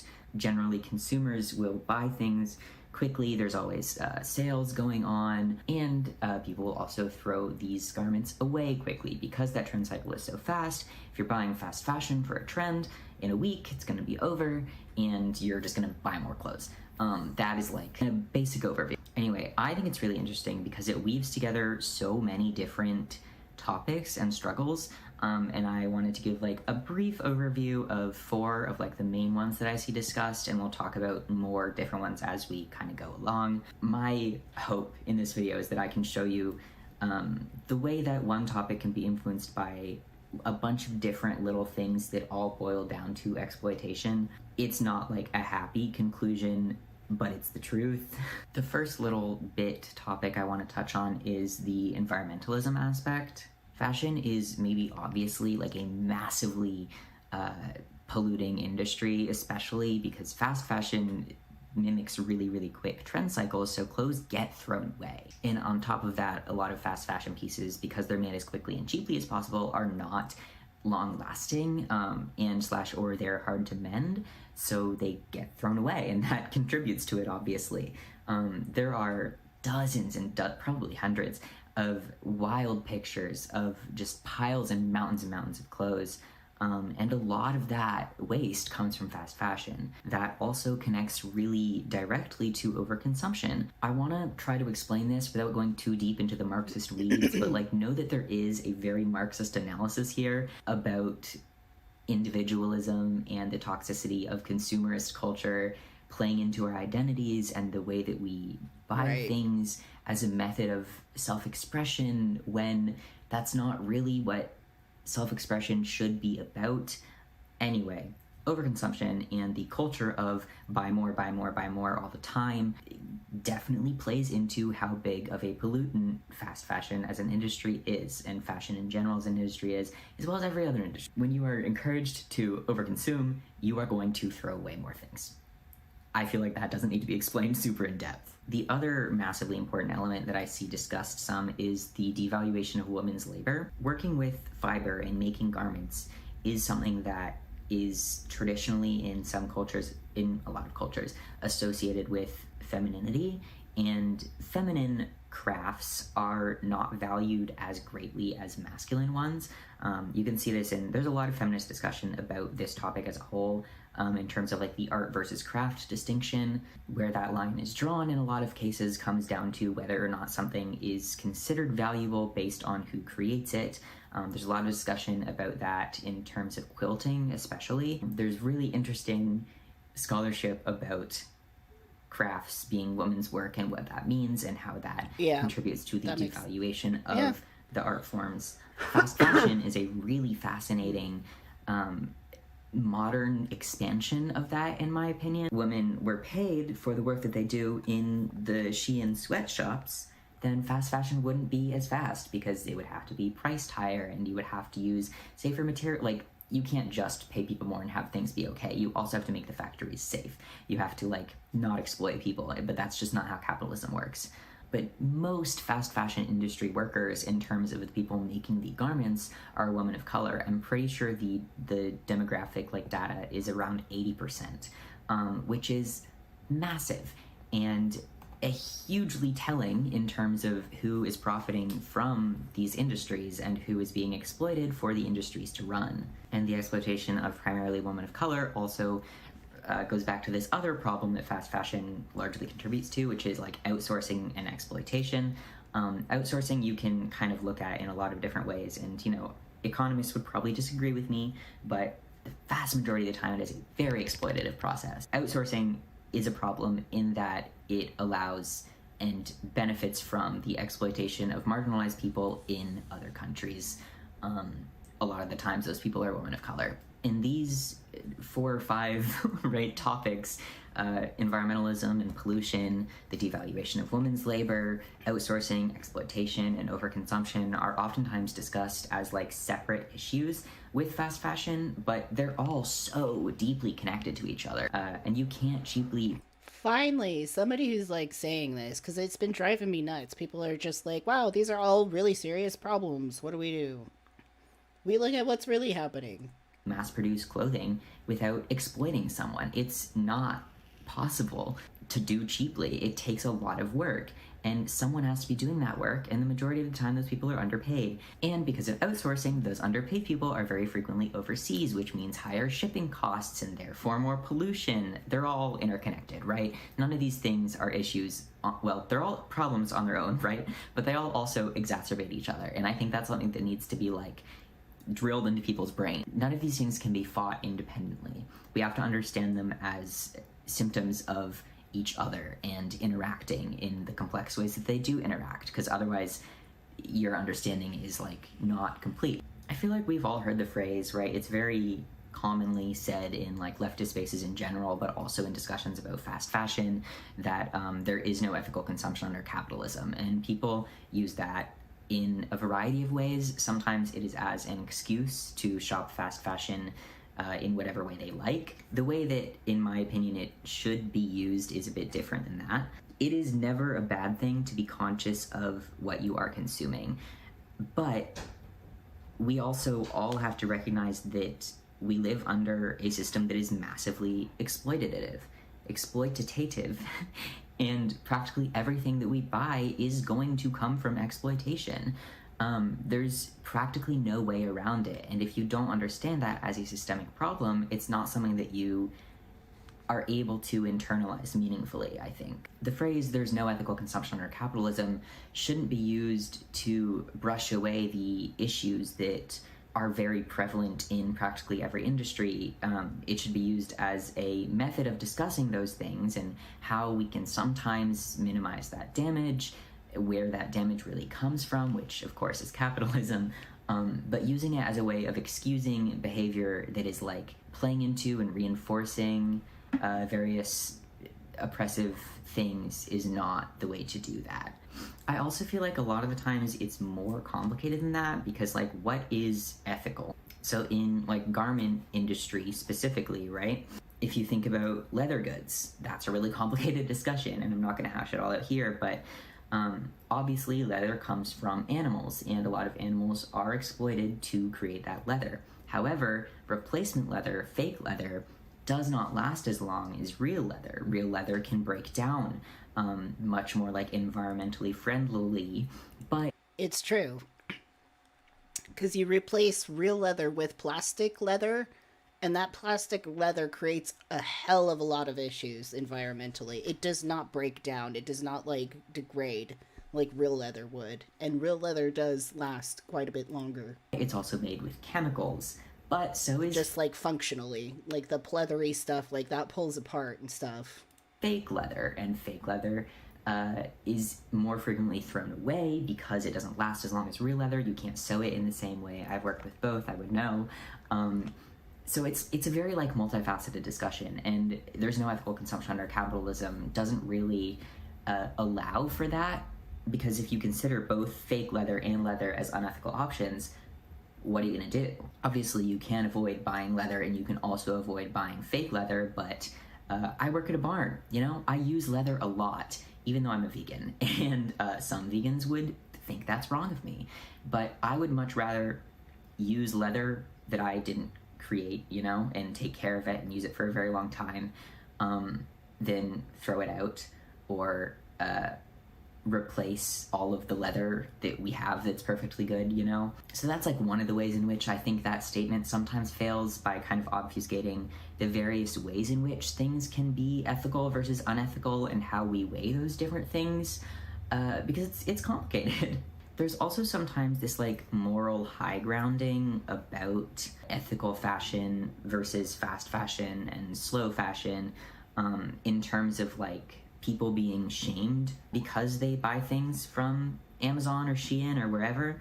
And that's also something that is really multifaceted, right? Because there is a massive difference between someone who's a minimum wage worker buying a garment from Amazon because it's what they can afford, it's what's accessible to them, they need new clothes, right? There's a difference between that and, like, influencer hundreds of thousands of dollars being put into these companies, like massive hauls that also promote the companies, right? There's a difference between, like, using what you can afford, being low income and doing these things, right? Versus, like, having a massive budget for fashion and spending it all on Shein. Those are two very different things. There is such a distinct difference between someone who needs to buy cheap clothes because they need to put clothes on their back and someone who buys cheap clothes for fun. And it's an issue of consumerism, right? But it's also an issue of class. And buying cheap clothes because you need some clothes, or doing these massive, like, TikTok hauls and, like, encouraging other people to do the same, like it's consuming a drug, essentially.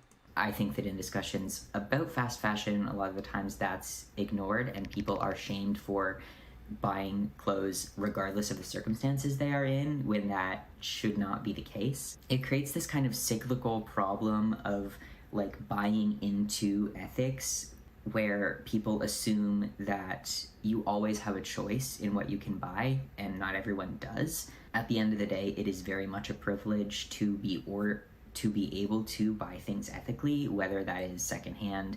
Not everyone has secondhand shops around them. Not everyone can afford to put time into that. Not everyone can do fashion ethically, and that's something that we have to accept, while also understanding that that is not that person's fault. This also, I think, is a really interesting connection to the being poor is expensive idea, which, if you're not familiar, the example that's used a lot is boots. Because, you know, if you need boots for work, and you can only afford to buy $10 boots, those boots are going to break in 3 months. But if you buy $100 boots, they might last you a few years. But in the time that those $100 boots have lasted you, you've bought like 30 pairs of the other boots that don't last as long, but are less expensive, but when you add it all up, it's more expensive. Does that make sense? If you're not familiar I hear that with shit all the time. It's expensive idea, that's the gist of it. And I think people view that as a failure of poor people rather than the systemic problem that it is. And if we think about it as a systemic problem, then I think it's a lot easier to understand why some people do need to buy fast fashion. it's simply not accessible for everyone to buy things that are handmade or made slowly or made with sustainable materials, because oftentimes those are more expensive because the people that make them are being paid.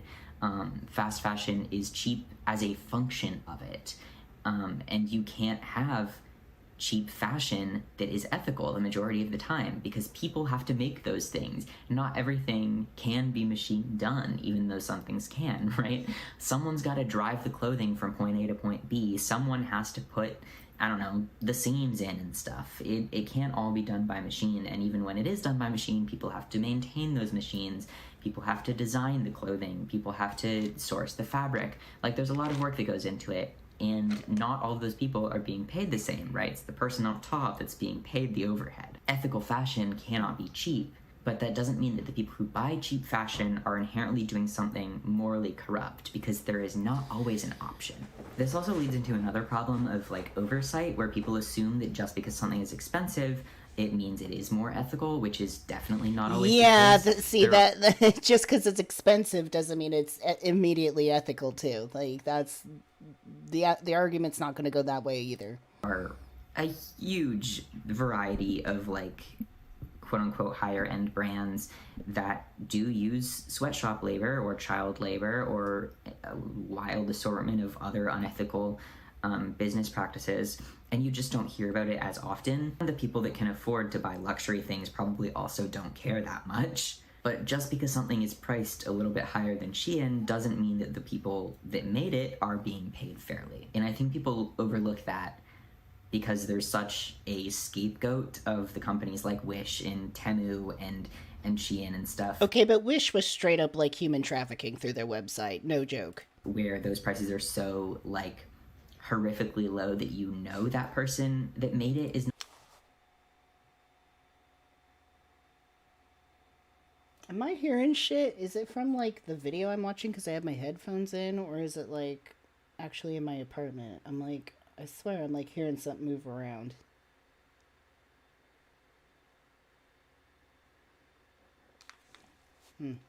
It's gotta be, like... not being paid enough. It just sounds like it's in my house. Higher doesn't mean that the person who made it was being paid enough. And I think that's something we've all got to keep in mind. There's also this kind of unspoken cognitive load that comes with all of it. Not everyone thinks about the clothes that they buy, and it takes some research and some knowledge and some time to understand what is ethical and what isn't, and not everyone can do that. Not everyone has the... Yeah, Mark's absolutely right. Look at all the payday loans and car title loan businesses. Look at the interest rates, like, extracted from the poor. Seriously. And look at the overdraft fees on the checking accounts extended to the poor at same banks where all stably middle-class people get, like, free checking. Yeah. Cassie's like, I love horror movies that start like this.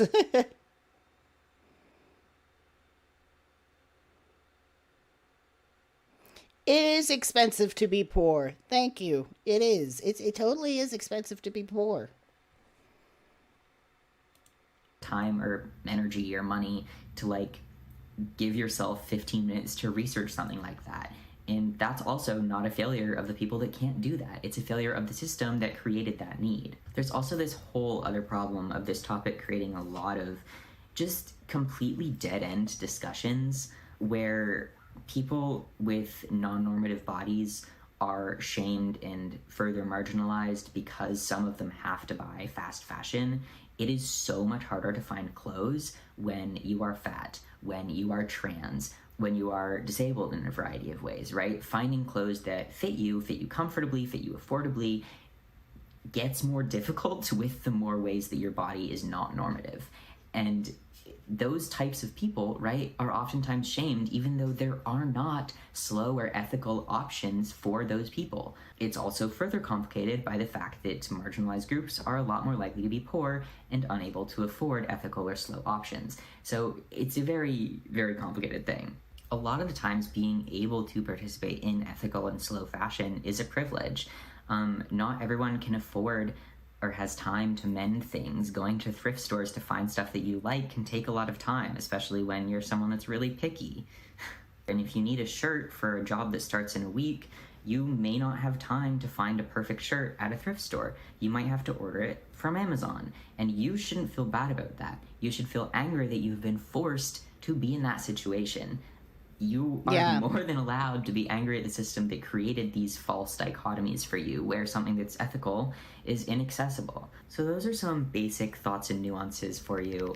I also wanted to talk about two specific subcategories of fashion, because they're the ones that I guess I know the most about, so I find them really interesting and very clear examples of how all of this happens. And one of those is crochet. There is knowledge within the crochet world that you should never ever buy crochet if you don't know how it was made, and generally you should not buy crochet that is cheap, and that is because crochet takes a lot of time, whereas something knitted can be knitted on a machine, or knitted partially on a machine and embellished otherwise, or knitted on a hand machine, which is much faster than hand knitting, but still is machine aided.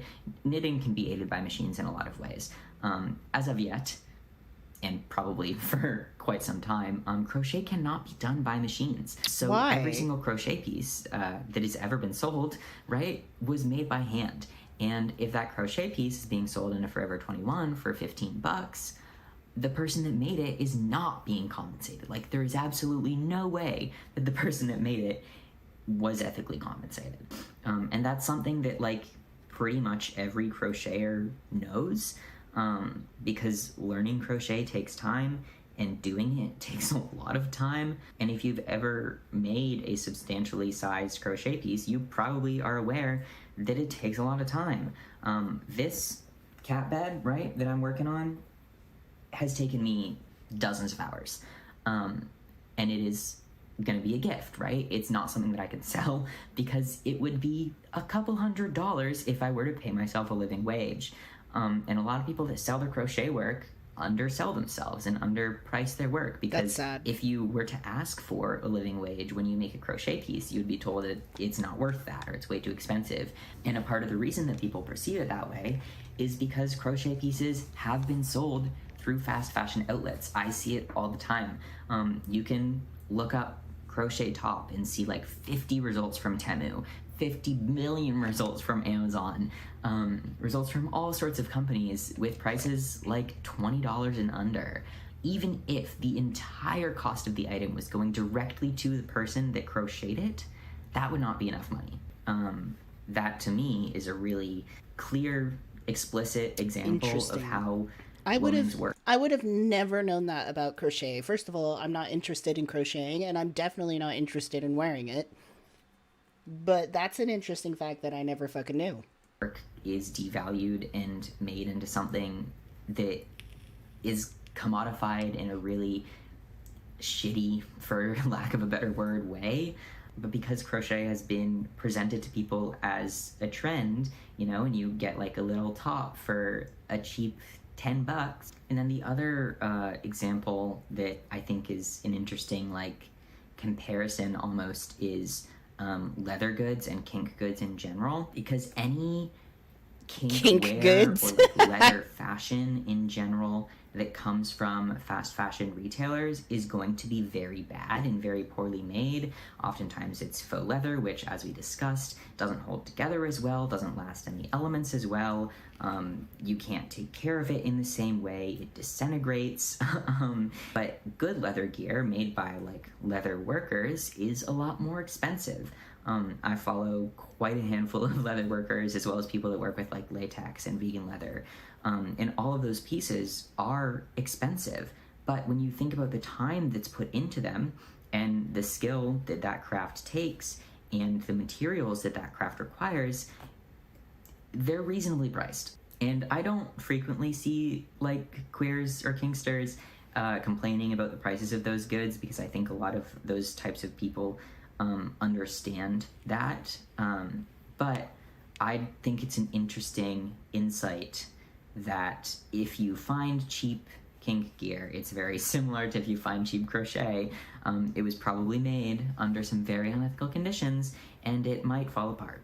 Anyway, I just find it a little annoying, infuriating, maybe even, that a lot of the times, oh, my eyelash is falling off. Oh my God, how embarrassing.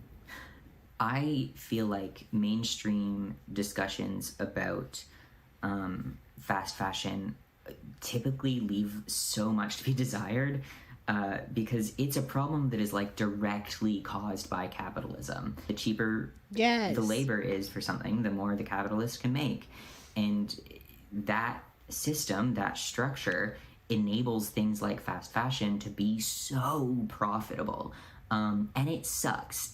And I am so put off by seeing discussion after discussion of fast fashion without the consideration of the I mean, we watched a whole hour and a half of the other YouTuber, which was great, but her ending conclusion was just like this choice, either choice A or choice B. And I'm like, what about the shit that's making us choose between A and B?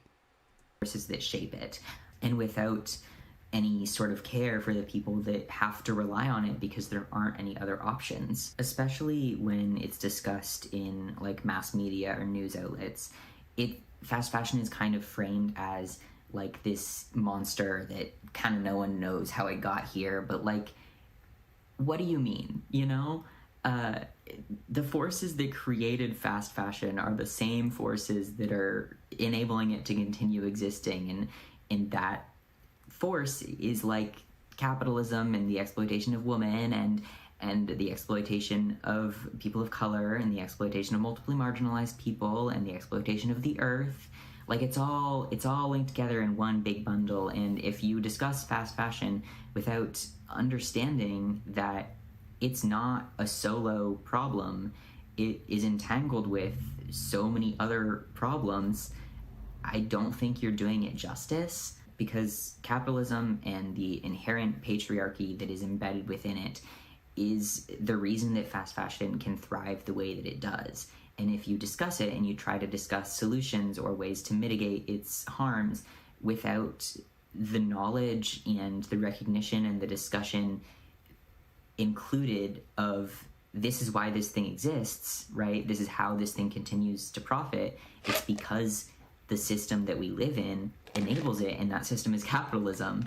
I think the discussion isn't going far enough. I think that so long as we live in a capitalist world, stuff like fast fashion is going to continue to exist, and you can't buy your way out of unethical practices because the way that everything is created in a system like this one is not going to be ethical.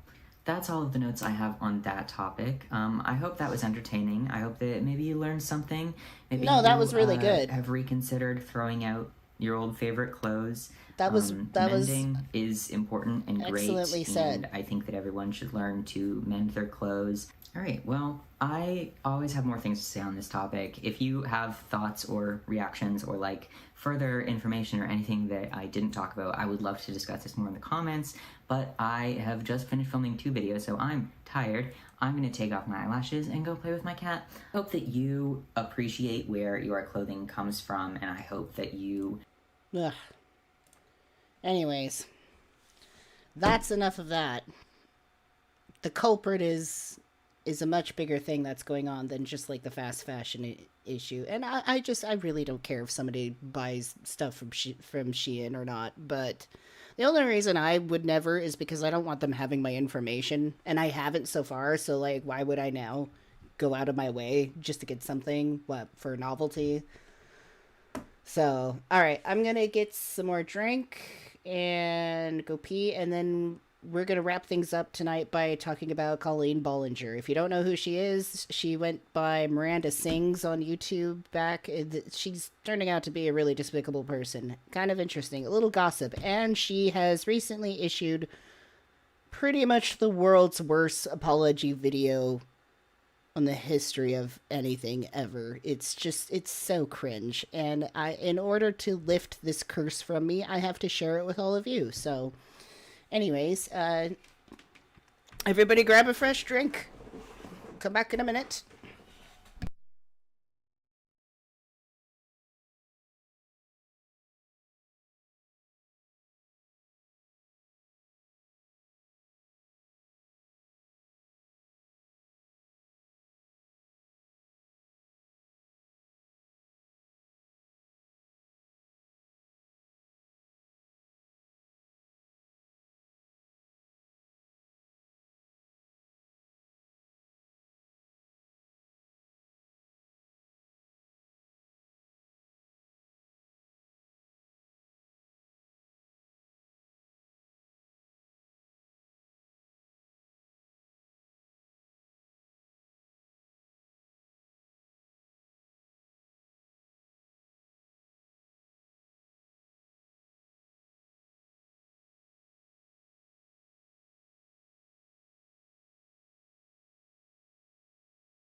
I wear the same, like, pants and, like, 5 shirts. I wait till my clothes disintegrate off my body and blow into the wind.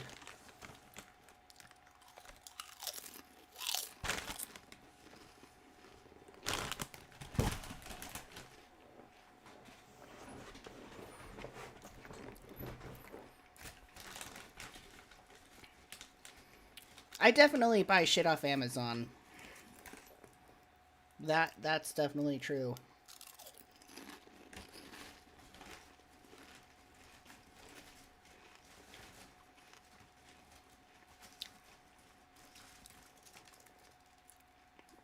Oh, are you guys talking about people who are lighting fireworks off too early?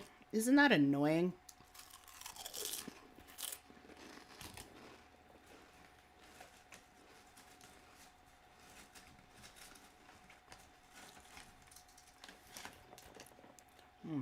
Does anybody know who Colleen Bollinger is? Or Bollinger is, sorry.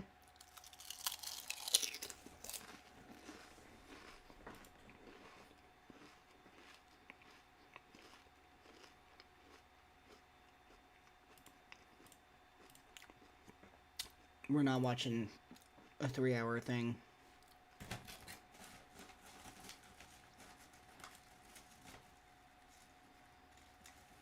That's probably more acceptable.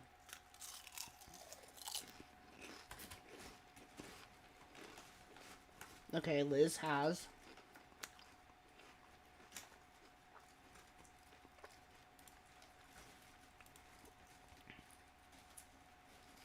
This is bad. Like, it's really bad with her.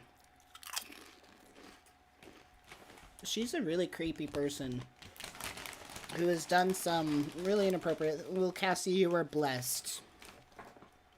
She had like some Netflix movie, I swear, like forever ago, and I saw it, and I just remembered, like, I'm like, this is stupid.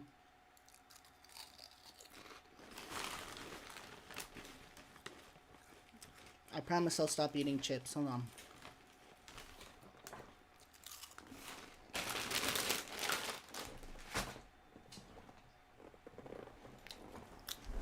Shit, now my hands are greasy.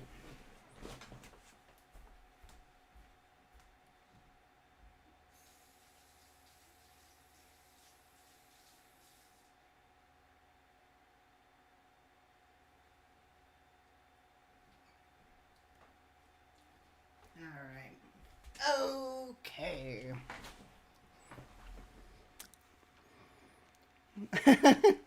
She's one of those online character type people. Colleen Bollinger is her real name. She goes by some character called Miranda Sings. Well, let me show you how annoying it is.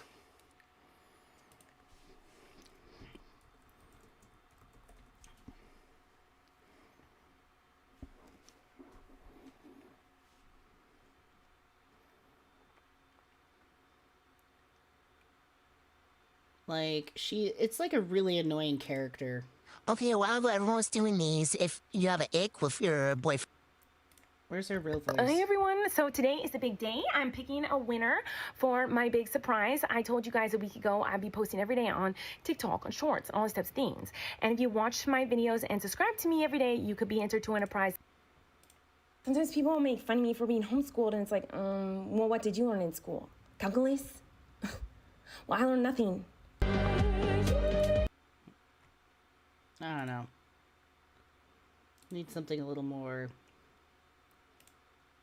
I can turn you into a famous TikToker in 2 seconds flat. All you have to do is come see me on tour. This is not me trying to plug my live show, but if you want tickets, you can get them around. I'm like, ah.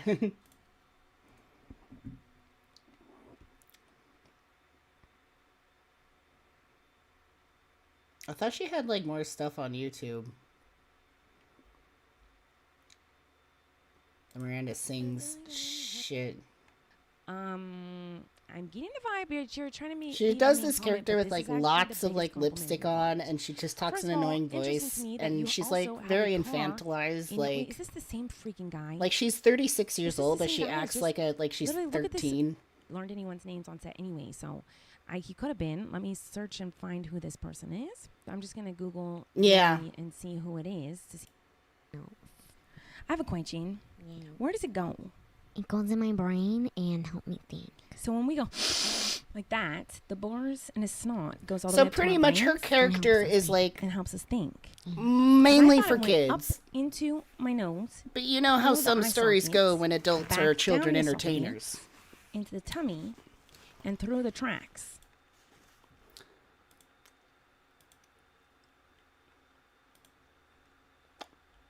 We're gonna watch this YouTuber summarize everything for us.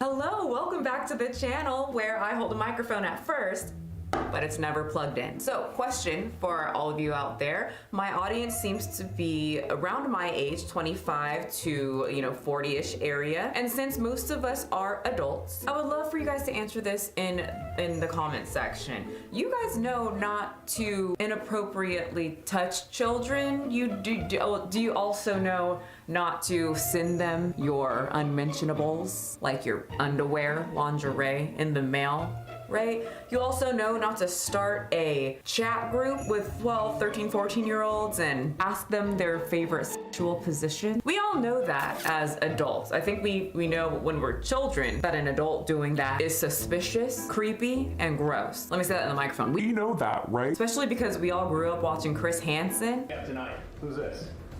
I'll get to that in a minute. Who are you? Who are you? You tell me first. Can I eat first? Sure, go ahead. It's odd. Yeah, we can all agree. Well, some people don't know that. I made sure to put a little reminder here for anyone who doesn't. Please don't touch the children. You gross freaks. Let's start today's video because it's a creepy YouTuber vid. It's creepy. Let's start. Colleen Bellinger, YouTuber. Your microphone ain't plugged in. Stop picking it up. Comedian, mother, and very similar to Beyonce.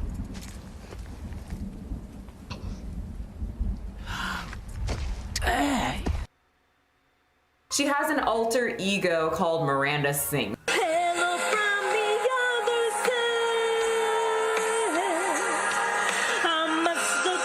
That's the whole bit. Miranda wears red lipstick and sings badly. Y'all, another YouTuber has broken the internet once again, being exposed as the creepiest YouTuber of 2023. What a title, congratulations. Before we start this deep dive, can I please ask you to leave me a comment if you haven't already? And if you did, thank you so much. It really helps out the video, and if you don't know what to say, it can be as simple as "Stop talking!" in all caps. Say it with your chest, because I'm gonna be saying a lot today.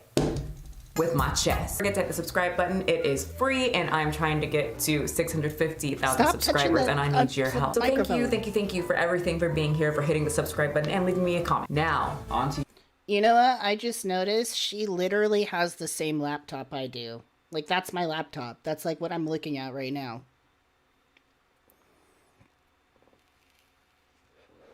Like the same rainbow keys and everything. You. Looking a freak. So I know who Colleen is, but I don't really know who Colleen Bellinger is. I recognize the makeup, but she's not someone that I watched in my youth. I know that she was extremely popular. She's on the same level as Shane Dawson. That's all I know, is that she's one of the original OG YouTubers who got so many subscribers, grew pretty quickly, and just got really popular. And people were hitting the subscribe button for her for content like this. How do you dance at parties? Like this.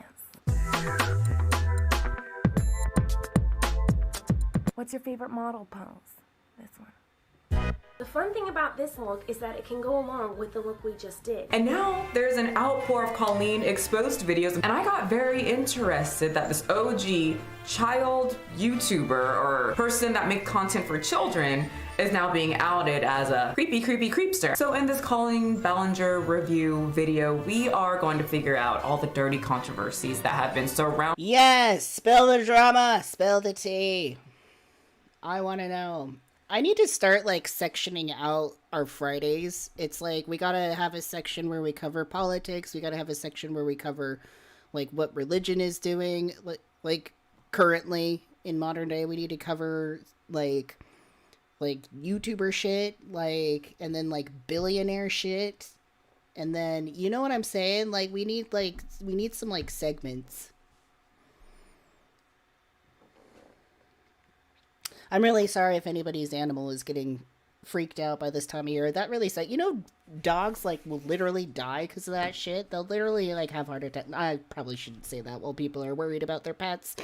But anyways, yeah, it's a serious problem. I live next to a,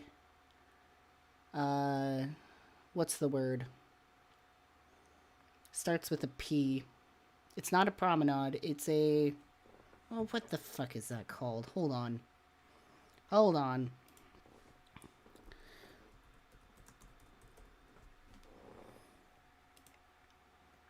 I'm gonna kick myself in the pants when I finally, like...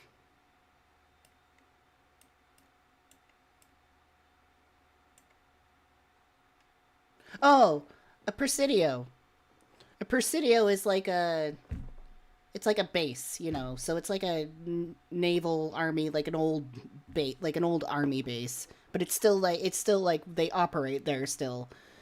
So anyways, at precisely like 8 p.m. sometimes, no, not precisely 8 p.m. At precisely 8 p.m. I do hear, in the morning and at night, I hear the stupid, like, bugle horn, like, for the national anthem, or, like, the flag raising thing up and down. And then, sometimes, at, like, 10 o'clock at night, they'll fire off, like, these, like, cannon things. Like, I know they're not actually launching cannons, but it's, like, it's a cannon noise. I'm like, what are you doing?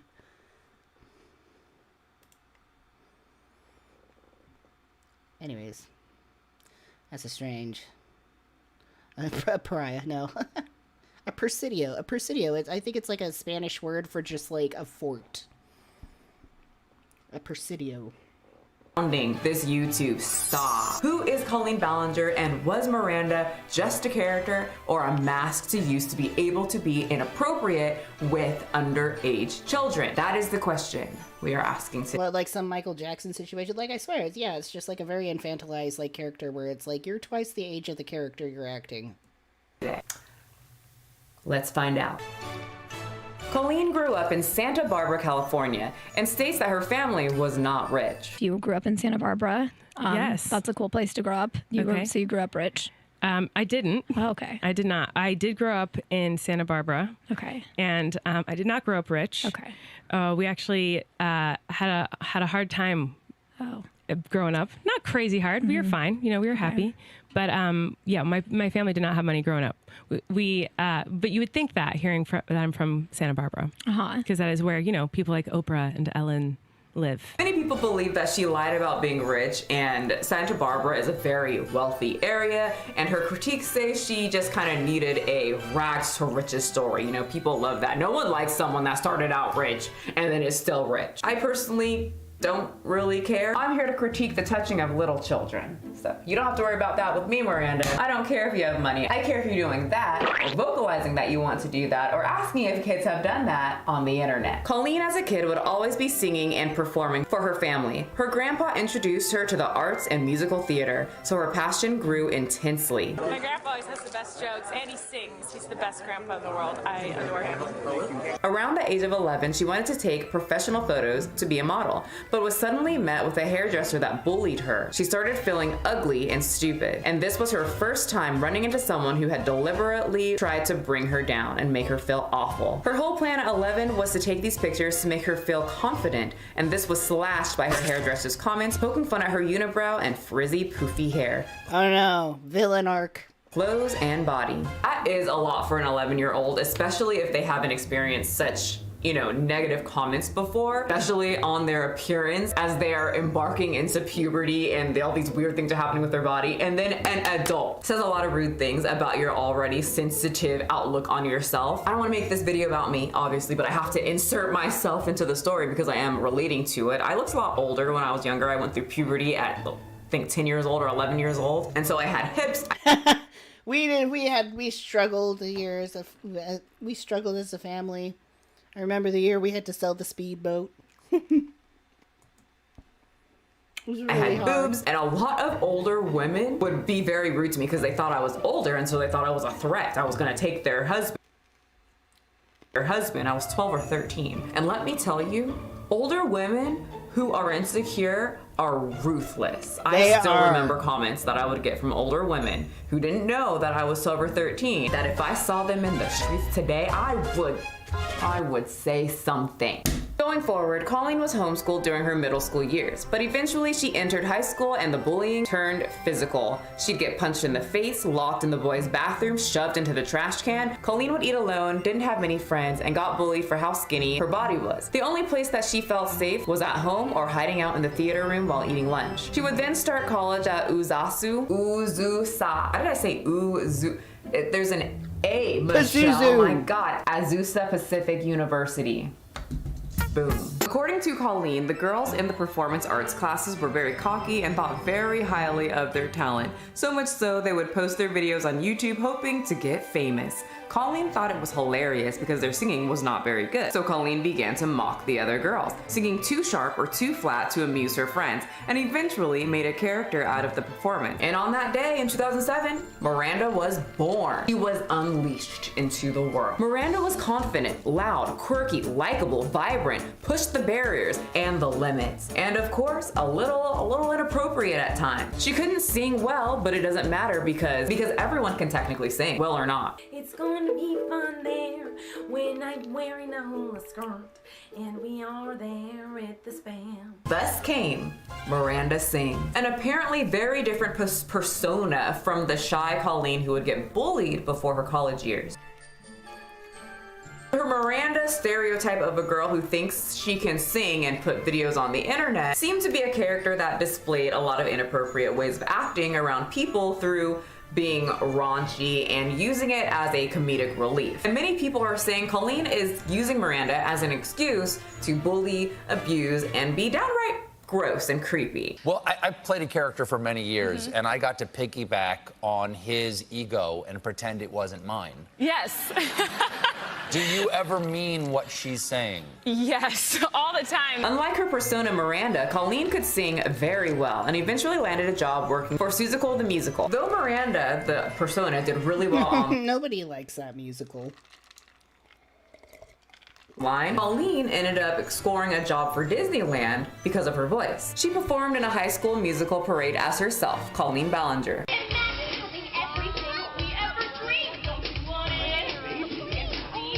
But her time there was short-lived as she got fired because of her Miranda Sings persona on YouTube. Disney don't play that. They want you pure and innocent looking, not raunchy and lipstick all a mess. After being fired from Disneyland, she kept on going with the Miranda Sings on YouTube. She was soon one of the top YouTubers and then discovered by someone in New York to make a one-woman show. Her dream.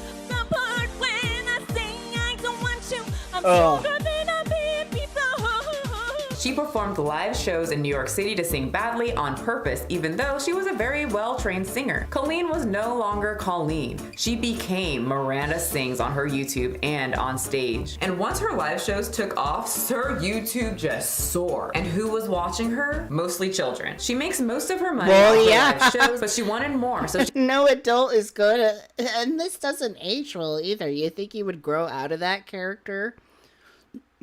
But to keep it up, like, I mean, it was one thing when she started, like, what? I mean, years ago. She's a 36-year-old woman. Come on, it's time. It's time. Especially now that this has all come out. She needs a new direction with her career. She ended up pitching her show, Haters Back Off, to Netflix, and they said no. But then people from Netflix went to her live shows. They saw the excitement, how well it was doing, how she was on stage by herself. So she ended up pitching them again, and she got that show on Netflix. It ran for 2 seasons, and nobody really liked it. The usual. I just uploaded a video to the internet. Can't wait to go home. This, yeah. I think I actually sat and watched this, and because she was so popular at the time, and I'm like, what is it? And it just, it's dumb. See it. It's real good. So the show was having a hard time on Netflix because the character that was not likable, and usually you want the main character to be likable, lovable in some sort, and this was the main character. And she had amazing views on YouTube, but the issue is that a lot of her fan base who goes to her shows, watches her YouTube, are children, and the show on Netflix was aimed for adults. What? You people are monsters. You have lipstick on your teeth? I would never put lipstick on that. You could get infected. I'm sorry, I'm a whole ass wrong. Apparently, this was under the kids tab, so I'm guessing when it was on the TV, parents were probably like, turn this off. And most adults that I know don't watch this. Well, if that's love, it comes that much too high. Miranda is also a writer. She currently has about 2 books out that target, once again, children. It teaches you how to draw a hot dog when it's supposed to look like a vagina. The 5th step is to add ketchup. And I wanted ketchup on the page, but we forgot to add it. And so, because I wanted to look like a nasty vagina with blood on it. Miranda still does live shows as of today all over the USA. That's a book for kids that you made of teaching them how to draw vaginas? What the fuck? It makes quite a bit of pretty pennies.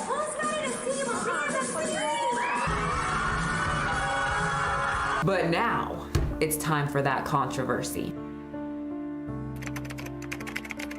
So her fake persona, Miranda, started to leak into her everyday, real life, sweet-natured, real body, character, person. Miranda started overtaking Colleen, according to people. Colleen would start making very creepy and weird Twitter posts that had people going, what? Here, I have my phone, I screenshot a few. There's a lot, but I got the most questionable ones. So let me know if you guys catch on to a theme here. Oh my gosh, the public restrooms I'm in smells like rape. Gagging. All right, cookies, go follow Harvey Gillian. He's hilarious, and you should all rape him with love. Everyone at Joshua D-Town with love and hugs right now. Love you, baby. Joshua and I were sweetly talking of our love for each other, and then that rancid smell of my silent fart raped us. I think I ruined the moment. Thank God you're here. Grandma's been raped. So obsessed. Definitely got a type of joke she likes. Wow, we sure like that word. That's a little concerning. Why using that word so frequently and casually? Like it has no meaning. Likes to tell. Oh, I was gonna rape you, but if you're into the covers, that is way too much work. Sweet dreams. And there's a lot What the more. fuck? What the fuck? Just odd jokes. We're going to talk about the Adam video soon, and he kind of covered everything, but we're not there yet in this video. But when I first about, people were bringing up her Twitter and whatnot, and people were saying, there's these jokes out here, and I was like, it was early 2000s, like we joked about weird shit back then, and we were a lot raunchier with our jokes, and then I saw those, and I'm a believer of you can joke about whatever you want, but you probably have to deal with, as most comedians do, some people not thinking it's funny. For me, not my type of joke. It seems very cheap, as she is just trying to put in the intense word, and the joke is just the shock value of the word. And since her audience is 10 and she's 30 with lipstick all over her face, they will think it's funny. But maybe not my type of humor. Is it yours? Let us know in the comments section. We'd love to know who thinks I don't do that was shit. Hilarious. Go ahead, tell us. Colleen did. Okay, I think it's time for the fat phobia. People were saying she's fat phobic. Let's look into that. Oh, is she? So I guess there was a moment where Colleen would be talking about a very obese Asian woman with facial hair that would sit next to her on an airplane, and she was really focusing on her fat rolling into her seat. And you guys know how I feel about that. If I pay for a seat on an airplane, I want to pay for my seats. I don't want to pay for your butt cheeks, your rolls, your arm into my seat. But many people were saying that she's just too aggressive with how she was explaining it. Here's the clip. You let me know what you think. So then they're about to close the doors to the airplane, and who walks on? An extremely obese Asian woman with facial hair. Please don't sit next to me. Please don't sit next to me. And I turn around, and there are no open seats on the plane. So of course she comes and sits right next to me and on me, and her fat rolls are rolling over onto me. Animal abuse. I mean, you could hate that situation, but to like just openly bitch about it like that in public, that's tasteless. In a video, Colleen claims she had anger issues as a child. Her family had a family dog, and she decided to hurt the dog. What do dogs do or animals do when they feel threatened or someone is hurting them? They bite them. So I grabbed my dog for no reason, just grabbed the dog and pinched its skin and dug my nails into it. The dog yelps, turns around to protect itself, and bites me in the face. And I got stitches and went to the hospital, and they were like, what happened? And I was like, the dog just bit me. And then they had to put the dog to sleep because the dog was dangerous to be around. So I murdered a dog. I guess she was a kid. Wow, what a fun story to post on YouTube. I find that creepy, you know, when children hurt animals, but she was a child, and children lie because they're probably scared. But as an adult, as a 30-something-year-old who's telling the story, she fucking laughed about it. I would feel like the most shittiest person in the world. So people like to point out that she still continues to abuse her animals, using her cats as props, which to me, it's fine. I mean, they're part of the family. I love using my dogs in my skits, but I make sure that they feel very comfortable.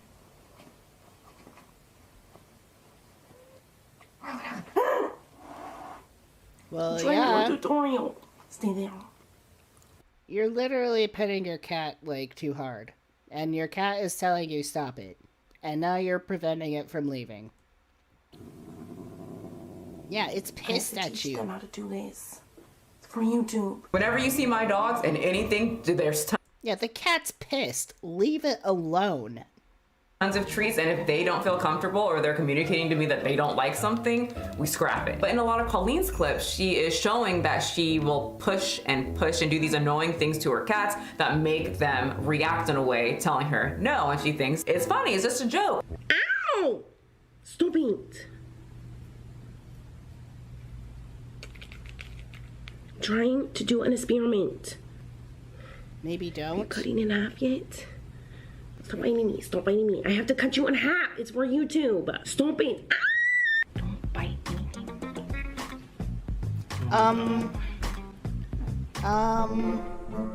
Oh my God, Colleen. And Todrick. Did we just watch her forcefully stuff her cat down her pants?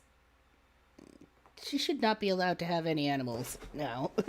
Take that lady's cats away. She doesn't know how to treat a cat with fucking dignity. Like, you don't do that with cats. That's like shit a child does to a cat, and as a parent you say no, you know? That's like the moment as a parent where you like, don't touch the fucking cat like that. Call. What the fuck? Okay, so there is a story or a thing trending of Todrick and Colleen bothering this homeless person in a laundromat because, here's the joke, they're homeless and poor. So we're at the laundromat. This is our next location.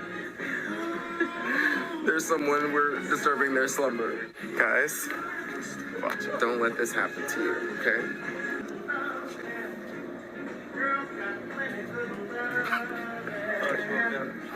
She woke up. She woke up. She's home. But you know, when you're a celebrity or a YouTuber, it's fine to go film a homeless person and make fun of them while they literally have nothing.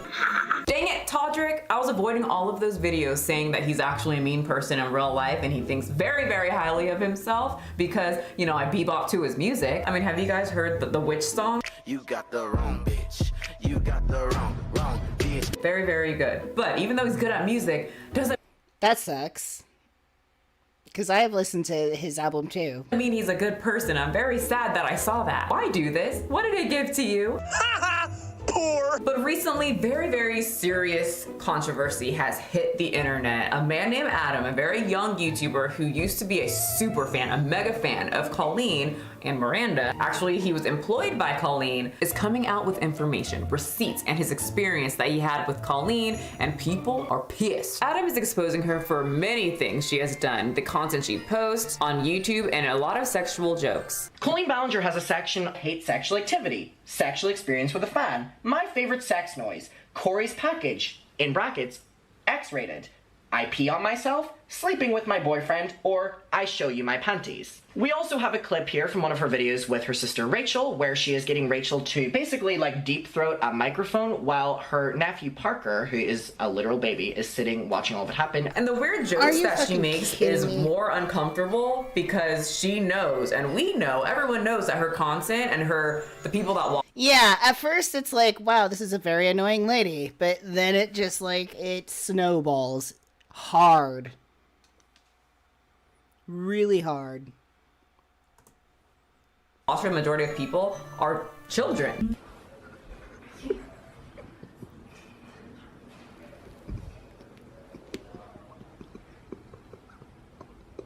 The fuck? Miranda? What were you doing with him? Fun times with friends. I think you were violating him. A lot of sexual imagery, a lot of sexual innuendos. What just happened? I like it when I can cup things. Oh. And I like mine a little bigger. You know you have a nice foot when you give it a pat and it bounces back. Can I smack yours? Please. How does it feel? It feels firm. Ready? I'm ready. Go ahead and give it a nice little tug. What the fuck am I Was watching? saying that the internet was made. Who's this fucker? Oh no. He needs to go. I can't even look at him. Making my head so big I couldn't even fit through the back door anymore. Wasn't enjoyable with your head so big, baby. Yeah. We used the back door because Sam's pussy tries to escape through the front. Once again, full on knowing her audience is young. So is it wrong to put up legally? No, because YouTube, I'm not too sure. At least back then, you know, YouTube didn't have is this content made for kids? Now they ask that question before we upload. Back then, YouTube was like, is this content for kids? No, actually, don't answer that. Just upload it. It's fine. How fun. Look at this nice long slit for the mouth. Oh, it's so lifelike. Look at that nose. So Colleen's character, Miranda, makes a lot of inappropriate comments. We know that, but I'm like speechless. That's so cringe. Like, I can't. Ugh, what the fuck? I just can't imagine, like, sitting down to write a script or, like, a gag or something and just, like, coming up with that. there was specifically one about an uncle doing things like wearing a daddy saddle and she would ride him. Uncle Jim, get on the ground! Okay, hit it! She would display how the uncle hugs her as she lays flat on the ground. Where this position is called the uncle, and it's heavily implied that it's very inappropriate. It was like the yoga challenge or something like that. The position's called the uncle, and it's pretty self-explanatory what she's going for here, and especially now that we know what she thinks of the relationship as Miranda, just very bizarre behavior, and especially stuff that like directly violates YouTube's fuck am I terms of looking at? service. Once again, children watch this. He would also later show up in her Netflix show doing very weird things like putting on her lipstick for her, close to her face, making sexual innuendos about squirting frosting on her cinnamon buns. All right. Oh, the cream shot out of my package. Sorry. Well, that's all right. It landed on my buns. I like them extra sticky.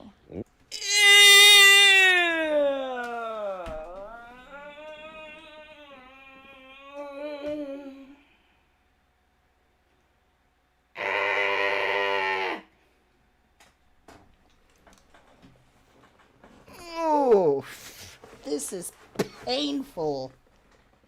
Well, if you squeeze harder, more will come out. Oh, good idea. Hey, you guys. It's giving how, I can't think of the name, I'm so horrible with names, but I know you guys would know who I'm talking about. That guy from Nickelodeon who had a thing with feet, and so we would always have the young girls take their feet out and like slap peanut butter on it or kiss their foot or something, and people, and like when we would watch it when we were younger, we were like, oh my god, this is so funny, there's feet out, but he was getting weird sexual pleasure from 13, 14-year-olds with their feet out. Oh, and then he did a thing where he would squirt stuff on their face too. Oh, remember when I brought up Shane Dawson? Well, he even said, Colleen, just watch the 2015 interview. Colleen is the best because she needs 10 of these fans. She is the most hateful, shadiest.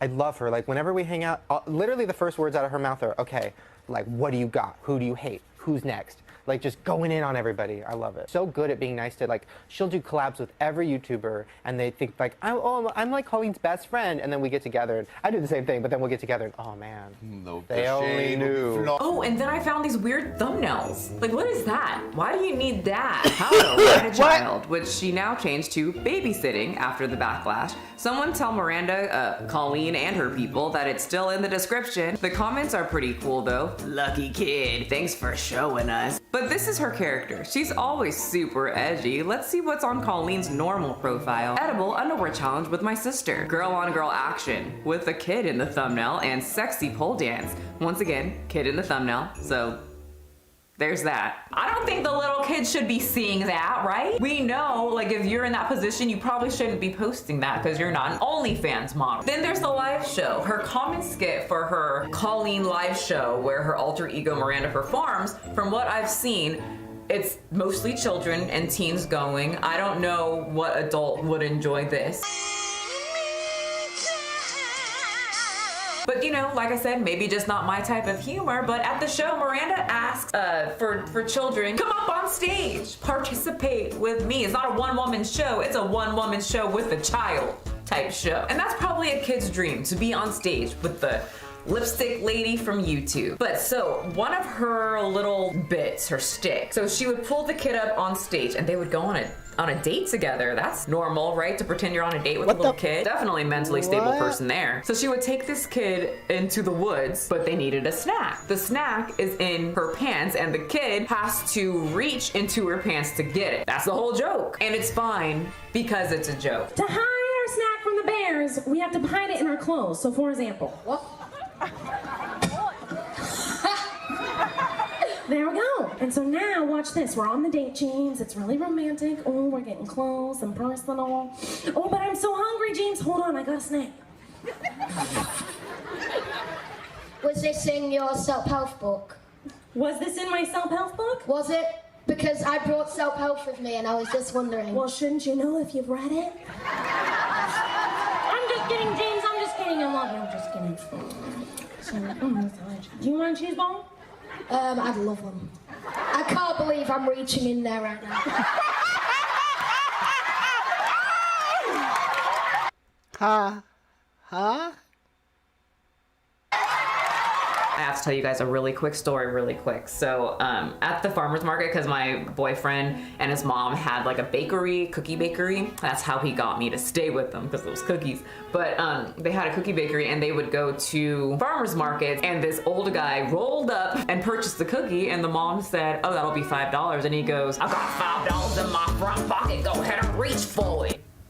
Horrifying. She basically did that to a child. Want a cheese ball?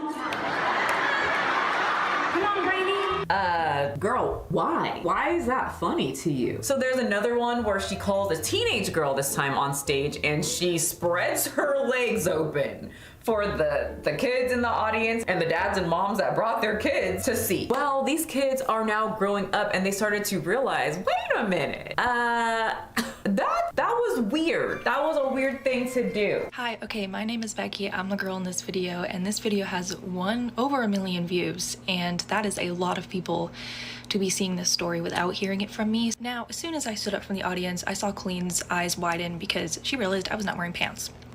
But for some reason, that didn't stop her from continuing. In fact, no adult at any point stepped in. Point in the yoga challenge where I am laying down and Colleen is spreading my legs basically as far as she can.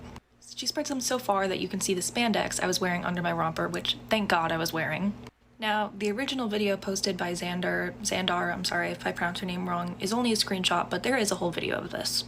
But that screenshot is the most important because that is the moment I will never forget, where I was laying under Colleen and she was smirking down at me while thousands of people were laughing, and Oh, Pee Wee Herman is a saint compared to this lady. I was terrified that my body wasn't covered up enough by the spandex. So I don't know how my comment section is doing right now because I haven't posted this video yet, but I personally think from what I've seen, most of my comments are gonna say, Colleen is weird and she's inappropriate. And what does that mean in 2023? Toxic. She's a toxic person. And so what do toxic people do? They migrate to other toxic people. Toxic Trisha. Oh no. Now, I have said in the past that I think Trisha is just a big troll, literally. I have said in the past, why are you guys so upset at Trisha? She is a literal troll. She does this on purpose. But I do find it very interesting when I was looking in this story that Trisha, I guess, is a very big advocate for, you know, sexual abuse type things. And she tends to call out people like that. That's very good and everything, right? But it's very interesting that Trisha and Colleen do a podcast together. Hey everyone, I'm Colleen Ballinger. And I'm Trish Paytas. I bet you didn't expect to see this. The podcast is called Oversharing. They talk a lot about their thoughts, motherhood, etc., etc. But ever since all of this came out, all of the proof, I mean, there are so many messages of Colleen talking. Okay, wait, before we get to the toxic Trisha and the collaboration with these two. Colleen had a whole group with underage children, teenagers, called the Weenies. I was a part of a group chat called the Weenies, and it had 23 members, including Colleen Ballinger and her sister-in-law, Jessica Ballinger. And it was basically made up of a lot of young fans, and I spoke about it in my video, but this was the group chat where all the infamous DMs have came from, and there's just a lot. In the group chats filled with teenagers, they would converse as teens do, and Miss 30-year-old Colleen would ask for pictures. And yes, Adam said, my ass looks good today, but y'all, he's a teenager, and I don't think that's appropriate for a 30-year-old to request a picture of it. There's screenshots of Colleen saying she wants to have sleepovers with these children. Once again, she's 30 and these kids are like 13 to 16. Can you imagine if some 30-year-old dude was in here talking about let's have sleepovers with a bunch of 13 to 16-year-old kids? Okay, now that we got through that, let's get back to Toxic Trisha and their collaboration. After all of this came out, Trisha, who usually calls out people who does these type of things, apparently, I don't follow Trisha to know how much she calls out. Just looking into this, Trisha has been like an advocate for that. So I find it interesting that there is crickets on this topic. They are just going about their podcast as it is just that nothing has happened. They're doing this, like what my dog does when I say, what did you do? What did you do here? Why did you rip this toilet paper up? Well, everyone's like, what did you do, Miranda? Why were you sending underwears to little kids? Yeah. We'll get to that in a second. But Adam, the man that exposed her, was saying that Colleen, she's not a very nice person. In these group chats, or just to Adam specifically, I'm not too sure which one, but he would show the text that Colleen would screenshot certain things from Trisha's OnlyFans, and apparently Trisha would be doing some stuff on there with vegetables like in her butt, and she would screenshot those pictures and send it to the underage kid. He was 14. She was doing this to multiple people, fans. And I said, Trisha, Colleen and I used to send your OnlyFans pictures and videos back and forth and make fun of how you looked. I was 15 and Colleen was in her 30s. This is a harsh tweet, and Trisha, I apologize. Again, I was 15 and she was 30, and I was following her lead, but again, I apologize. It was not nice. Someone goes, Trisha wasn't on OnlyFans 5 years ago. And I go, wrong. Specifically remember a picture of Trisha in her bathroom with her completely topless, and we made fun of her nipples. So I think what was happening was Trisha had posted on Patreon or Twitter or some... Miranda, just a question. Why would you send that to a child? Yeah, what are you doing? Why would you do that? Why are you literally sending pornography to a child? Okay, where's the feds? Where's the feds? Oh. To your friend. She's not saying shit. She's not saying anything. She has nothing to say. Oh, something else that Adam brought up, which was just weird and made me feel icky, was in the group chat, the Weenies. She requested that children in the chat would send pictures of them putting tampons in their mouth. Why? For what?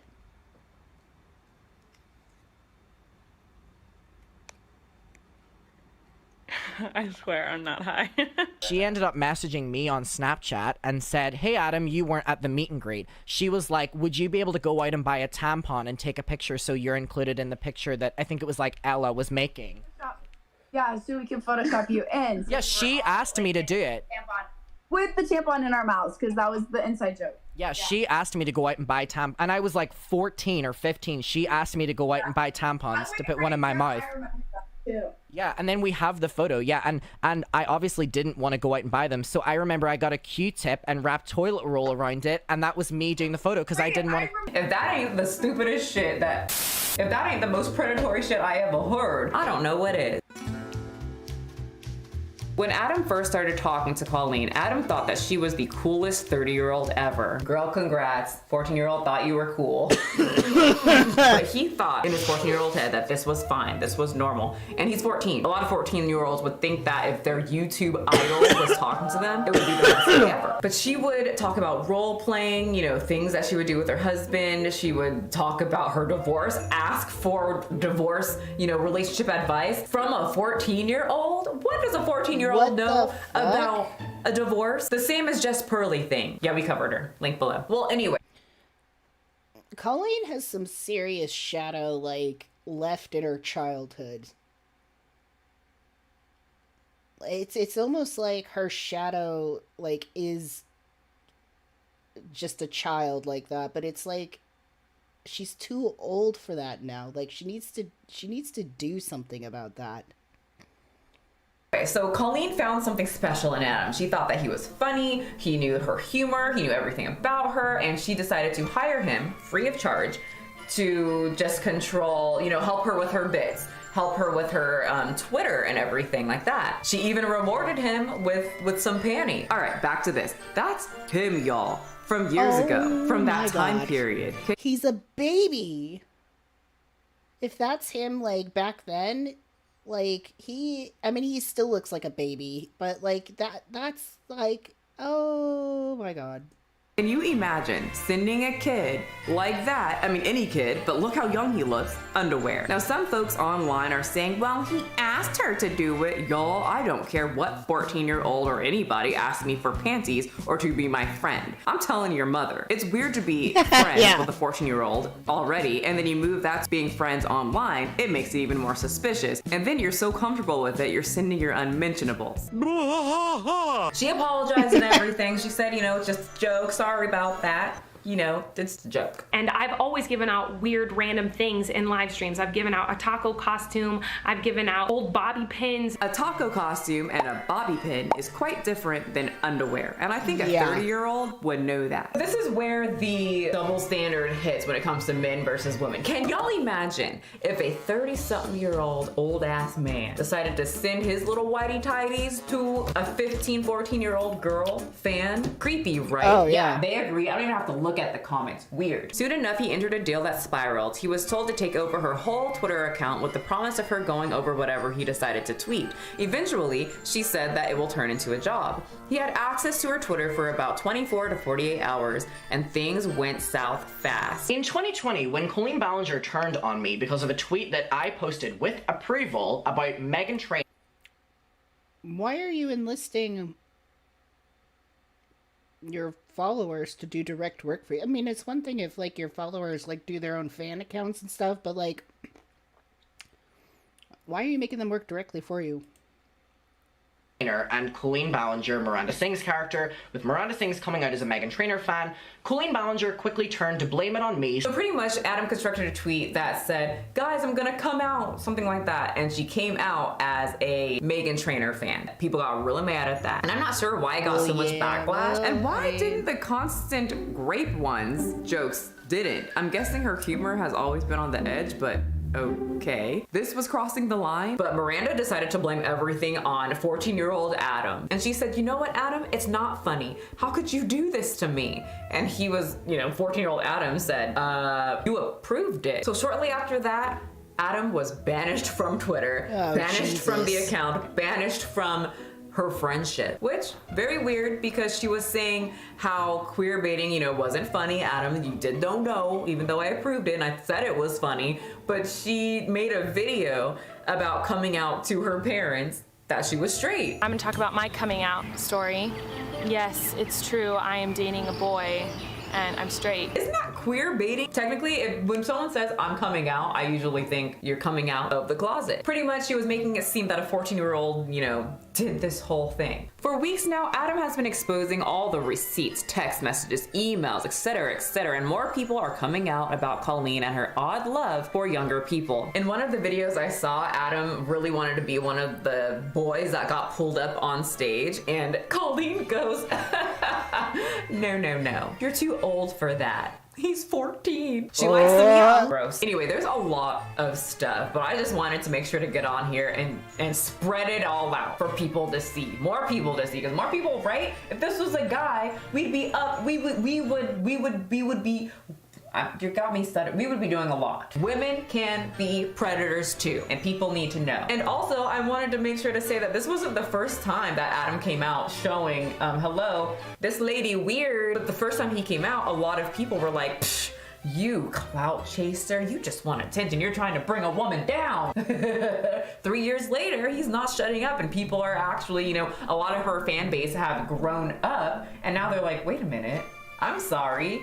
You're right, that was really weird. It just reminds me of, you know, when you're young and you just don't realize certain things. Because when I was younger, like I said, I looked older, and if you think older women were very mean to me because they were jealous for some reason. Why were they jealous? I didn't even know how to do my makeup. I dressed weird. Anyway, I went from Urkel to curvy, awkward girl. But if you think older women were mean to me, older men hit on me all the time. And it was so confusing because they knew that I was 12, 13, 14. And then they would say certain things and you think, oh, that's a little weird, but probably not the biggest of deal. Then you finally fucking hit into your actual adulthood and you're like, wait a minute, you a whole ass pedophile.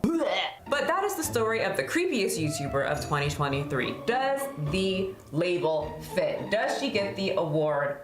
I don't know. You have to tell me. But all I have to say is, yikes. I wanted to make sure to share this since my audience seems to be in their 30s. They probably have children that might watch her channel. You might be saying, let's go to the Miranda show. Okay, do you guys interested in this woman pulling your kid on stage, going on a pretend date with her into the woods, and then digging into the front region of her pants to get some Cheeto snacky snack? Does that sound like a good time to you? You let me know. And don't forget to hit the subscribe button. And of course, have a great day. Thank you everyone for being here. Not you. I'll see you guys next time. Wake up, honey.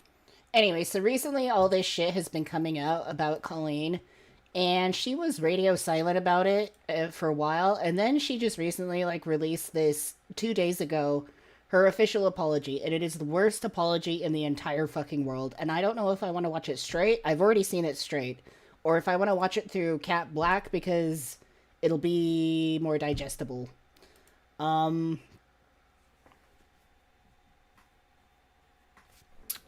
Let's go with Cat Black.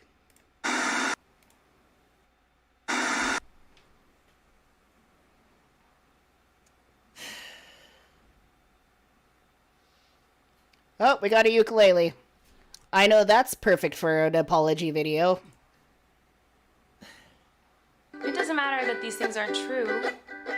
Everyone just believes that you are the type of person who manipulates and abuses children. She's speechless. Gossip train, jogging down the tracks of misinformation. Toxic gossip train, you got a one-way ticket to manipulation station. Toxic gossip train. Okay, so I was not gonna make this video when I said she literally did an apology video of just singing a song about how this is all lies, people are just lying, and this is a toxic gossip train. By the way, this song's gonna get stuck in my head, and it's gonna really piss me off. Today, but I felt like making this video just because I feel like I just witnessed one of the most bizarre things I think I've ever seen on YouTube. And that's saying a lot as a person who can say that they've been on YouTube for most of their life. I've been very loosely following the Colleen Ballinger situation. I was never a huge fan of Miranda Sings. Of course, I've appreciated what Colleen has been able to do with her YouTube. She's been able to use her YouTube channel and make it something so much larger, and she's one of the very few people that I've actually seen do that. So if I can say something about her, I can say that I've at the very least appreciated her from afar in theory. I say in theory because, as it turns out, Colleen Ballinger is not the greatest person. More recently, there have been a handful of creators calling her out for previous bad behavior, and one of the main accusations is that she is a groomer.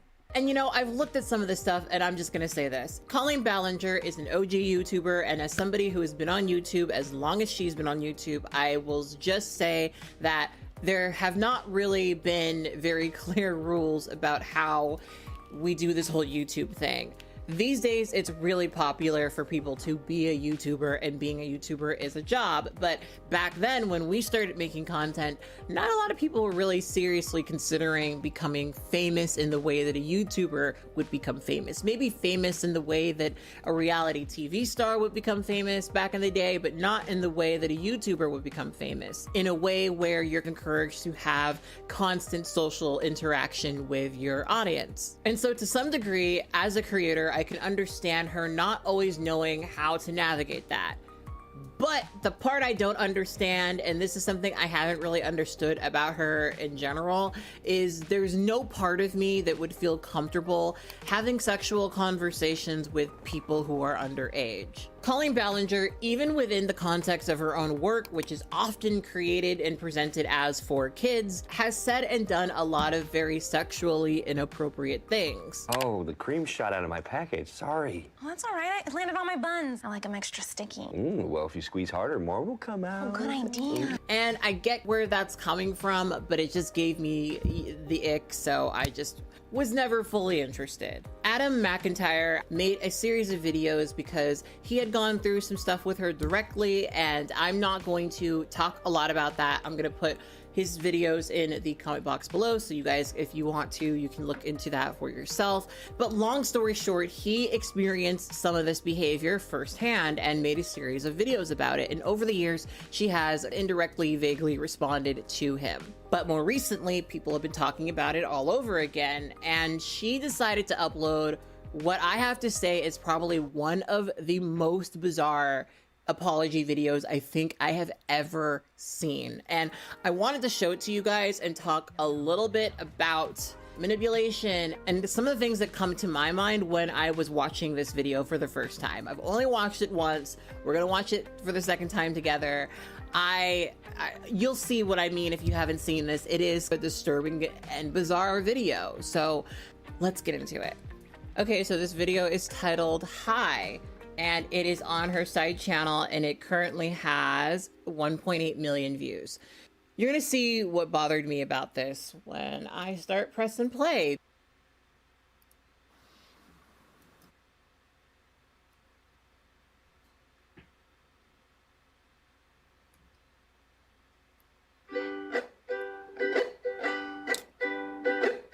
Hey, it's been a while since you saw my face. I haven't been doing so great, so I took a little break. So a lot of people are saying some things about me that aren't quite true. Doesn't matter if it's true, though. Just as long as it's entertaining to you. Right? You guys having fun? All aboard the toxic gossip train. You're chugging down the tracks of misinformation. The toxic gossip train. You got a one-way ticket to manipulation station. Toxic gossip train.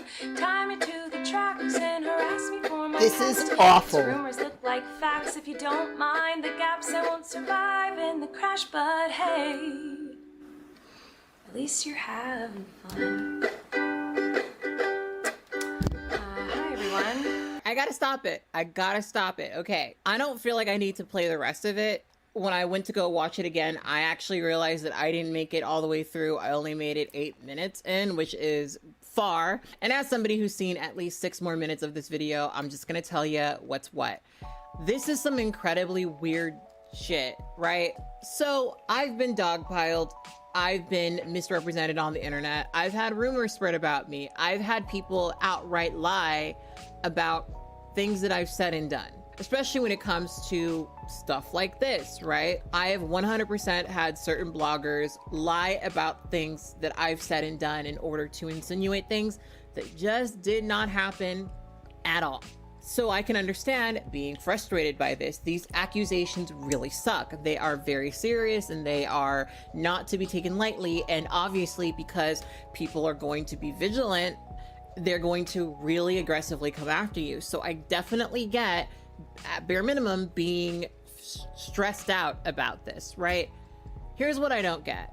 Sitting down in the midst of all of this and writing a plucky ukulele song about how you're such a loser and how everything being said about you isn't true. And I don't know how you sat down and calculated this as a good idea. If you were trying to make the argument that you're not a manipulative person, this was definitely not the... Okay, we gotta pause because we gotta go watch like the actual thing so that you can get through some of it. And talk to you about a few things. Even though my team has strongly advised me to not say what I want to say, I recently realized that they never said that I couldn't sing what I want to say. So. Your PR team told you to not fucking say anything, but you're like, well, why don't I just sing about it? Yeah, the lawyer's gonna love that. I am, and today I only want to talk about the facts. So I hope that you'll be willing to listen. By the way, she says, let's talk about the facts. She doesn't talk about any fucking facts. She doesn't address one single fucking point. Here we go. Many years ago, I used to message my fans, but not in a creepy way like a lot of you are trying to suggest. It was more of a loser kind of way. No, it was creepy. And saying you're just a loser and that's why you were talking with kids, that doesn't look good for you either, sweets. Where I was just trying to be besties with everybody. With children? It's kind of like when you go to like a family gathering, you know, and there's a weird aunt there who keeps coming up to you and going like, hey girl, what's the tea? And you're like, ugh. That was me, but in group chats with my fans. It was weird. I've been sharing my life online for over 15 years. I've poured my heart out to you, and because of that I feel like I'm talking to my friends, but in the beginning of my career, I didn't really understand that maybe there should be some boundaries there. There were times in the DMs when I would overshare details of my life, which was really weird of me. I haven't done that for years, you see, because I changed my behavior and I took accountability. No, you didn't. But that's not very interesting, is it? So let's go on the toxic gossip train. The locomotive's fueled with hateful accusations. The toxic gossip train. It's gonna be stuck in my head. Steamroll over someone's reputation. Toxic gossip train. Hop on board but close your eyes, otherwise you'll realize that the train is... I mean, it's catchy, I'll give her that. ...made of lies, and that person you despise maybe didn't deserve to die, but hey, at least you're having fun. Nobody's having fun, Colleen. In all seriousness, I do think it's really important to hold people accountable for their mistakes. You know, we should hope that everyone can learn from their mistakes and grow and change their behavior and be a better person. And this is something that I've always tried to do when I make mistakes, and it's something that I will continue to try to do. What? Oh, you don't care? Oh, okay. I thought you wanted me to take accountability, but that's not the point of your mob mentality, is it? No. Your goal is to ruin the life of the person you despise while you dramatize your lies and monetize their demise. Yeah. I feel like I can already hear the comments on this video. She's gaslighting, manipulating. Oh, she's a narcissist and a rat. I would never make a mistake like that. Oh, I'm sorry, I didn't realize that all of you are perfect, so please criticize me. Bring out the daggers made from your perfect past and stab me repeatedly in my bony little back. I'm sure you're disappointed in my shitty little... That is such a terrible attitude. Oh, well, you're accusing me of doing all this stuff? Well, who are you? Are you just so perfect? All of you have done bad things, too. It's like we haven't sent underwear to children, Colleen. We haven't done that. No, we have not done those things you have done. What the fuck are you talking about? It's so, like, she is gaslighting and manipulating. She knows, she wrote this song. She wrote it and rehearsed it. Song. I know you wanted me to say that I was 100% in the wrong. Well, I'm sorry. I'm not gonna take that route of admitting to lies and rumors that you made up for clout. What did we make up, Colleen? Please, enlighten us. What was made up? What out of all the shit that we saw you did, what part about that was made up? Hey everybody, I found someone new to harass. She did some things that I do not like in her past. So everybody gather round, cause we're about to attack. But not based on facts, oh no. You're loaded. She's still running her Miranda show still to this day. Lethal weapon is your fingers on the keys. You don't need any armor when you can hide behind a screen. So shoot me down quick with a click and bam. My reputation's deceased. Okay, we're not listening to 5 more minutes of that. Anyways, let's go back to Kat. Right video. At all. The first time I listened to this, I'm gonna be honest, right? I listened to the song and I was like, hey, it's catchy, right? It's a good song. She's singing well. She's performing well. She's got her acting down. And let's make it clear, it is acting, right? It is acting. And obviously, as a person who likes theater, I love this sort of shit, right? A part of me also thought, is this what Gen Z thinks millennials are? Because I remember a time in the 2010s when everyone was trying to play the ukulele. I actually did a whole film about a girl who learned how to play the ukulele because it was cute and indie and hipstery back then. And this just seems like such a very particular strain of odd that comes from a very particular time, and I'm realizing that I am of that particular time.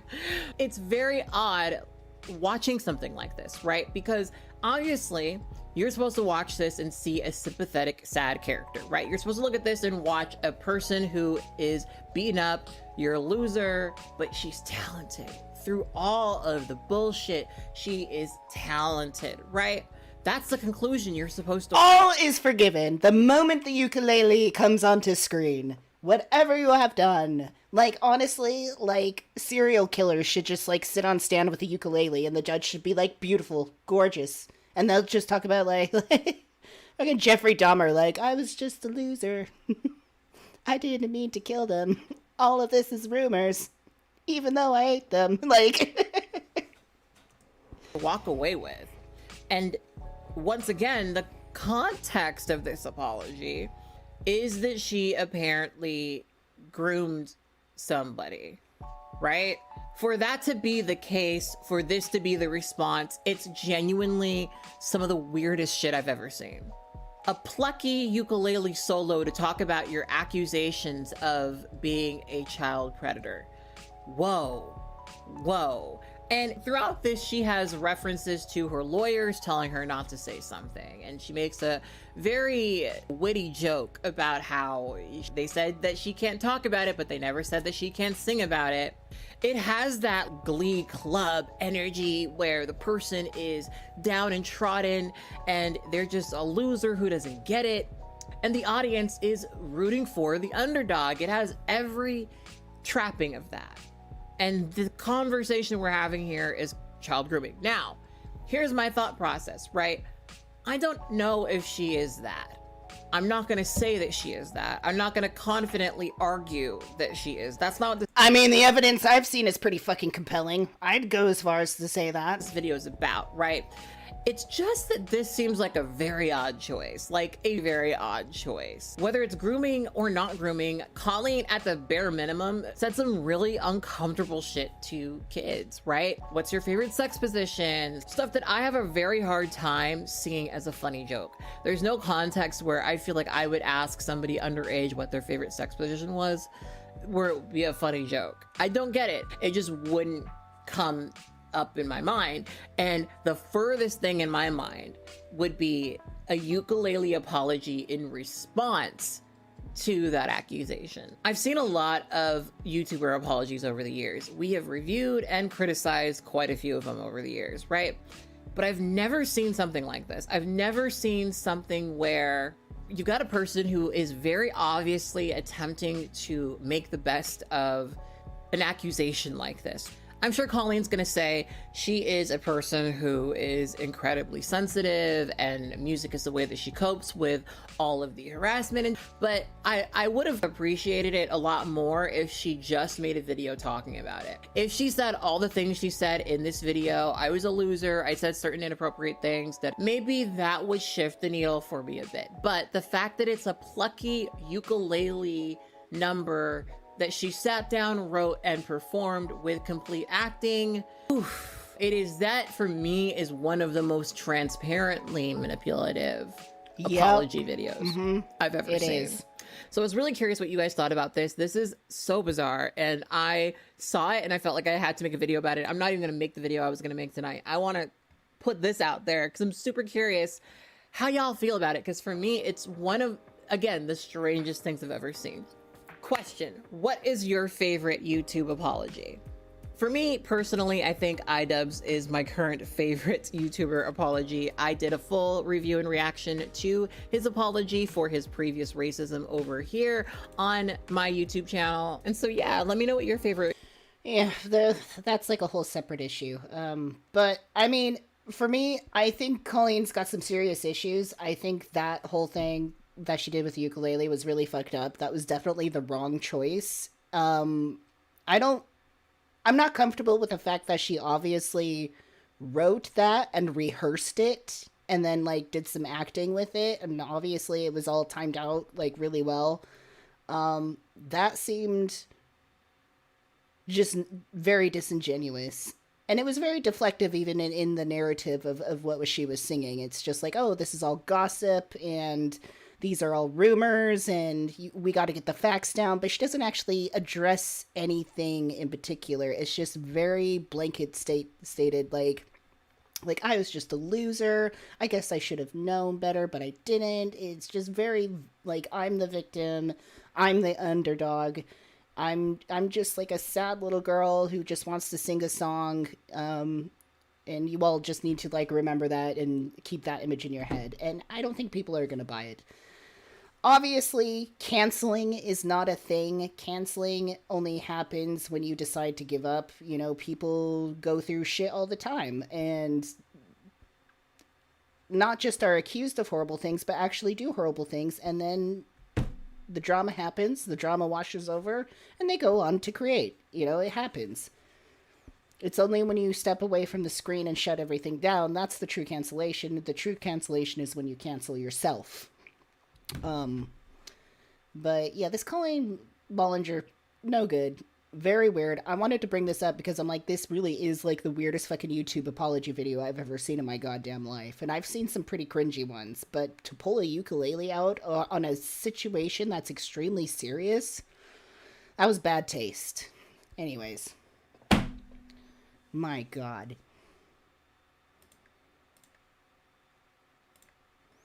Do we need a palate cleanser?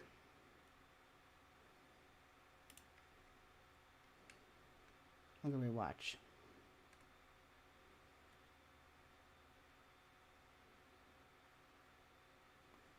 Good habits of eating. Let's do it. Palate cleanser.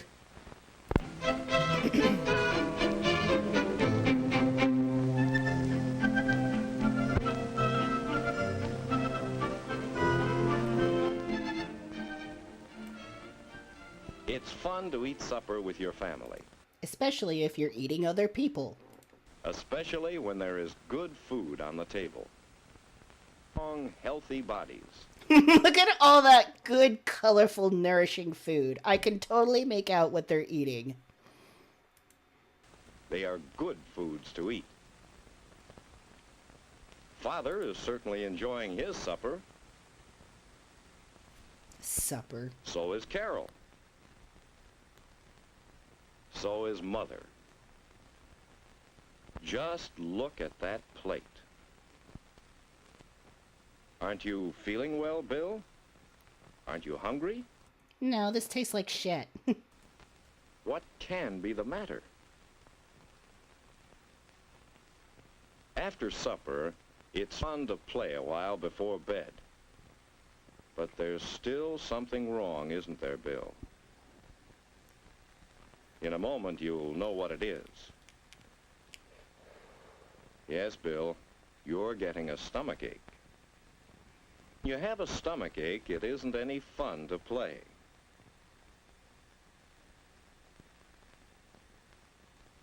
That is an unusually long scene for a train. There it is again. Poor Bill. What now? We'll soon know, because here comes Mother. Mother can tell right away that Bill isn't feeling well. So, what happens next? Yes, Bill's put to bed to get some rest. Now, why does Bill have a stomachache? He didn't eat anything bad today, did he? Well, perhaps it wasn't what he ate, but the way he ate it. Why, even this morning, Mother was a little worried. Let's go back to this morning and see how Bill's stomachache might have happened. Bill wasn't at breakfast on time this morning. You see, he didn't get up when Father first called him. Oh, That is a sin. Kill him. old Bill got to the table, and he ate his breakfast. Or rather, part of it. Orange juice, one big gulp of it. Milk for the cereal. Splash it on. No time to waste. Gobble down the cereal, a couple of big spoonfuls, one right after the other. But leave most of it. Now for the eggs. More good, healthful food. But what about Bill's eating habits? Into his mouth went some egg. Right away, a big bite of toast. And there was some bacon, so he stuffed in part of that. Okay. And then, just one big splash of milk. You already had fucking... And Bill was off to school. Well, he caught up with his family, and he beat them through breakfast. But he ate so fast. And do you think he ate enough? Well, it had to have been like oatmeal or like some sort of grains. At lunchtime, like hot Bill cereal. had some fine sandwiches. He also had money to buy soup. But he didn't want to stand in line for soup. He was in a hurry to go out and play. So, how did Bill eat his lunch? Watch. Bill! Settle down, Bill!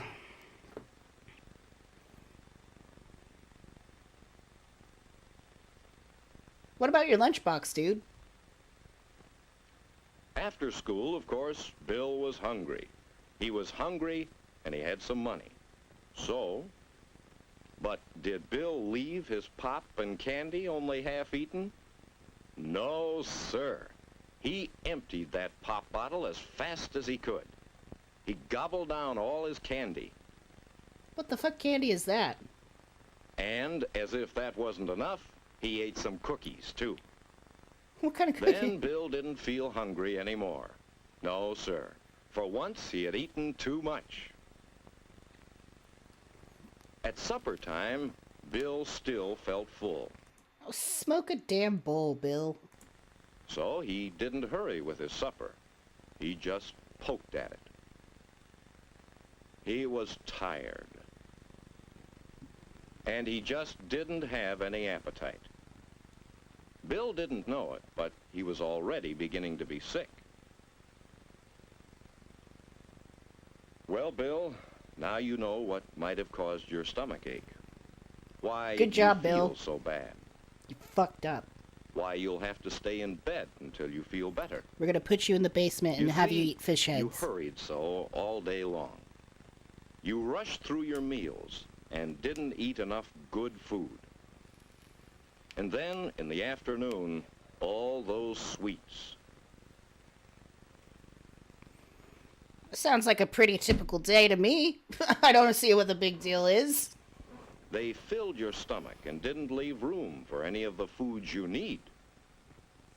In fact, Bill, you mistreated your stomach all day long. Yeah, who the fuck has a glass of orange juice and a glass of milk for breakfast? Who the fuck does that? Like, you either have, like, one or the other. I don't drink milk, so it's like, I just go for a glass of OJ, but that's, like, really weird. And you need cereal, and you need eggs and bacon, like... No wonder you have a stomach ache.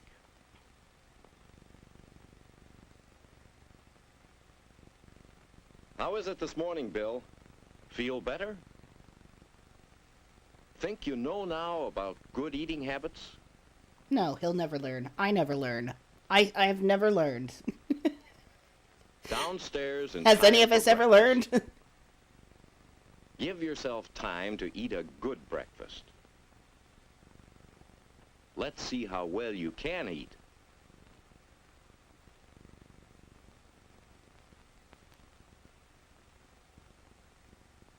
That's right. Drink your juice a little at a time. Doesn't it taste good? You just never took time before to find how good food can taste. That weird thing that kind of like goes up the side there, it's like there's something crawling under the wallpaper. You know what I mean? It just like keeps going up. It's like a little, where I know it's on the film, but it's just like weird. It's like there's something Mother's underneath the pleased wallpaper. And proud. We're off to a good start this morning. But will it last? Will you remember to eat the right way?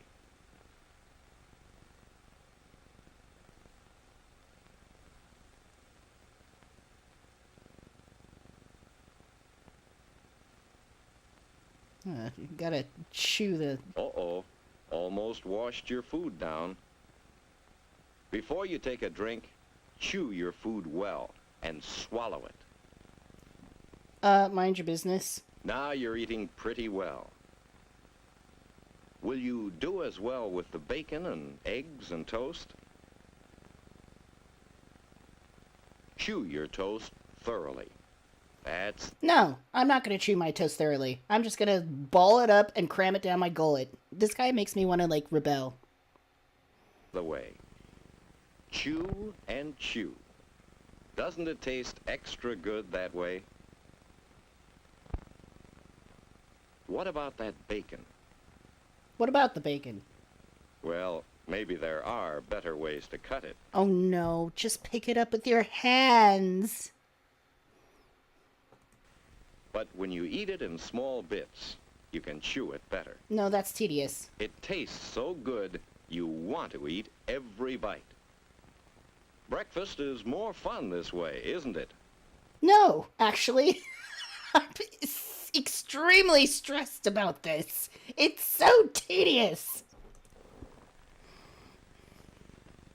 Well, Bill, plenty of time to get to school today.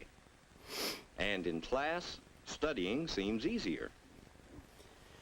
What? 11 o'clock? Usually you're mighty hungry by this time. Today, you feel fine. Lunchtime is another time to practice good eating habits. Eat slowly and chew thoroughly. Finish all your food.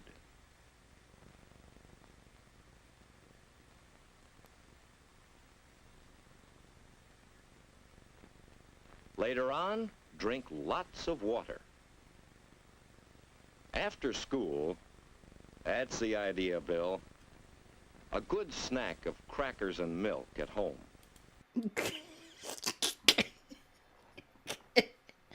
Crackers and milk? Fuck that, I'm gonna have a bag of Cheetos. That's the good kind of food if you're hungry after school. And then, play. Hard play. Plenty of pep now. Yesterday's stomach ache is forgotten.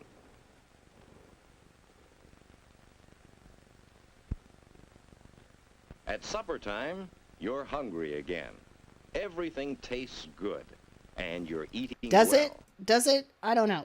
This is weird. Everything tastes good, and you're eating well. See what good eating habits can do for you? Looking for seconds.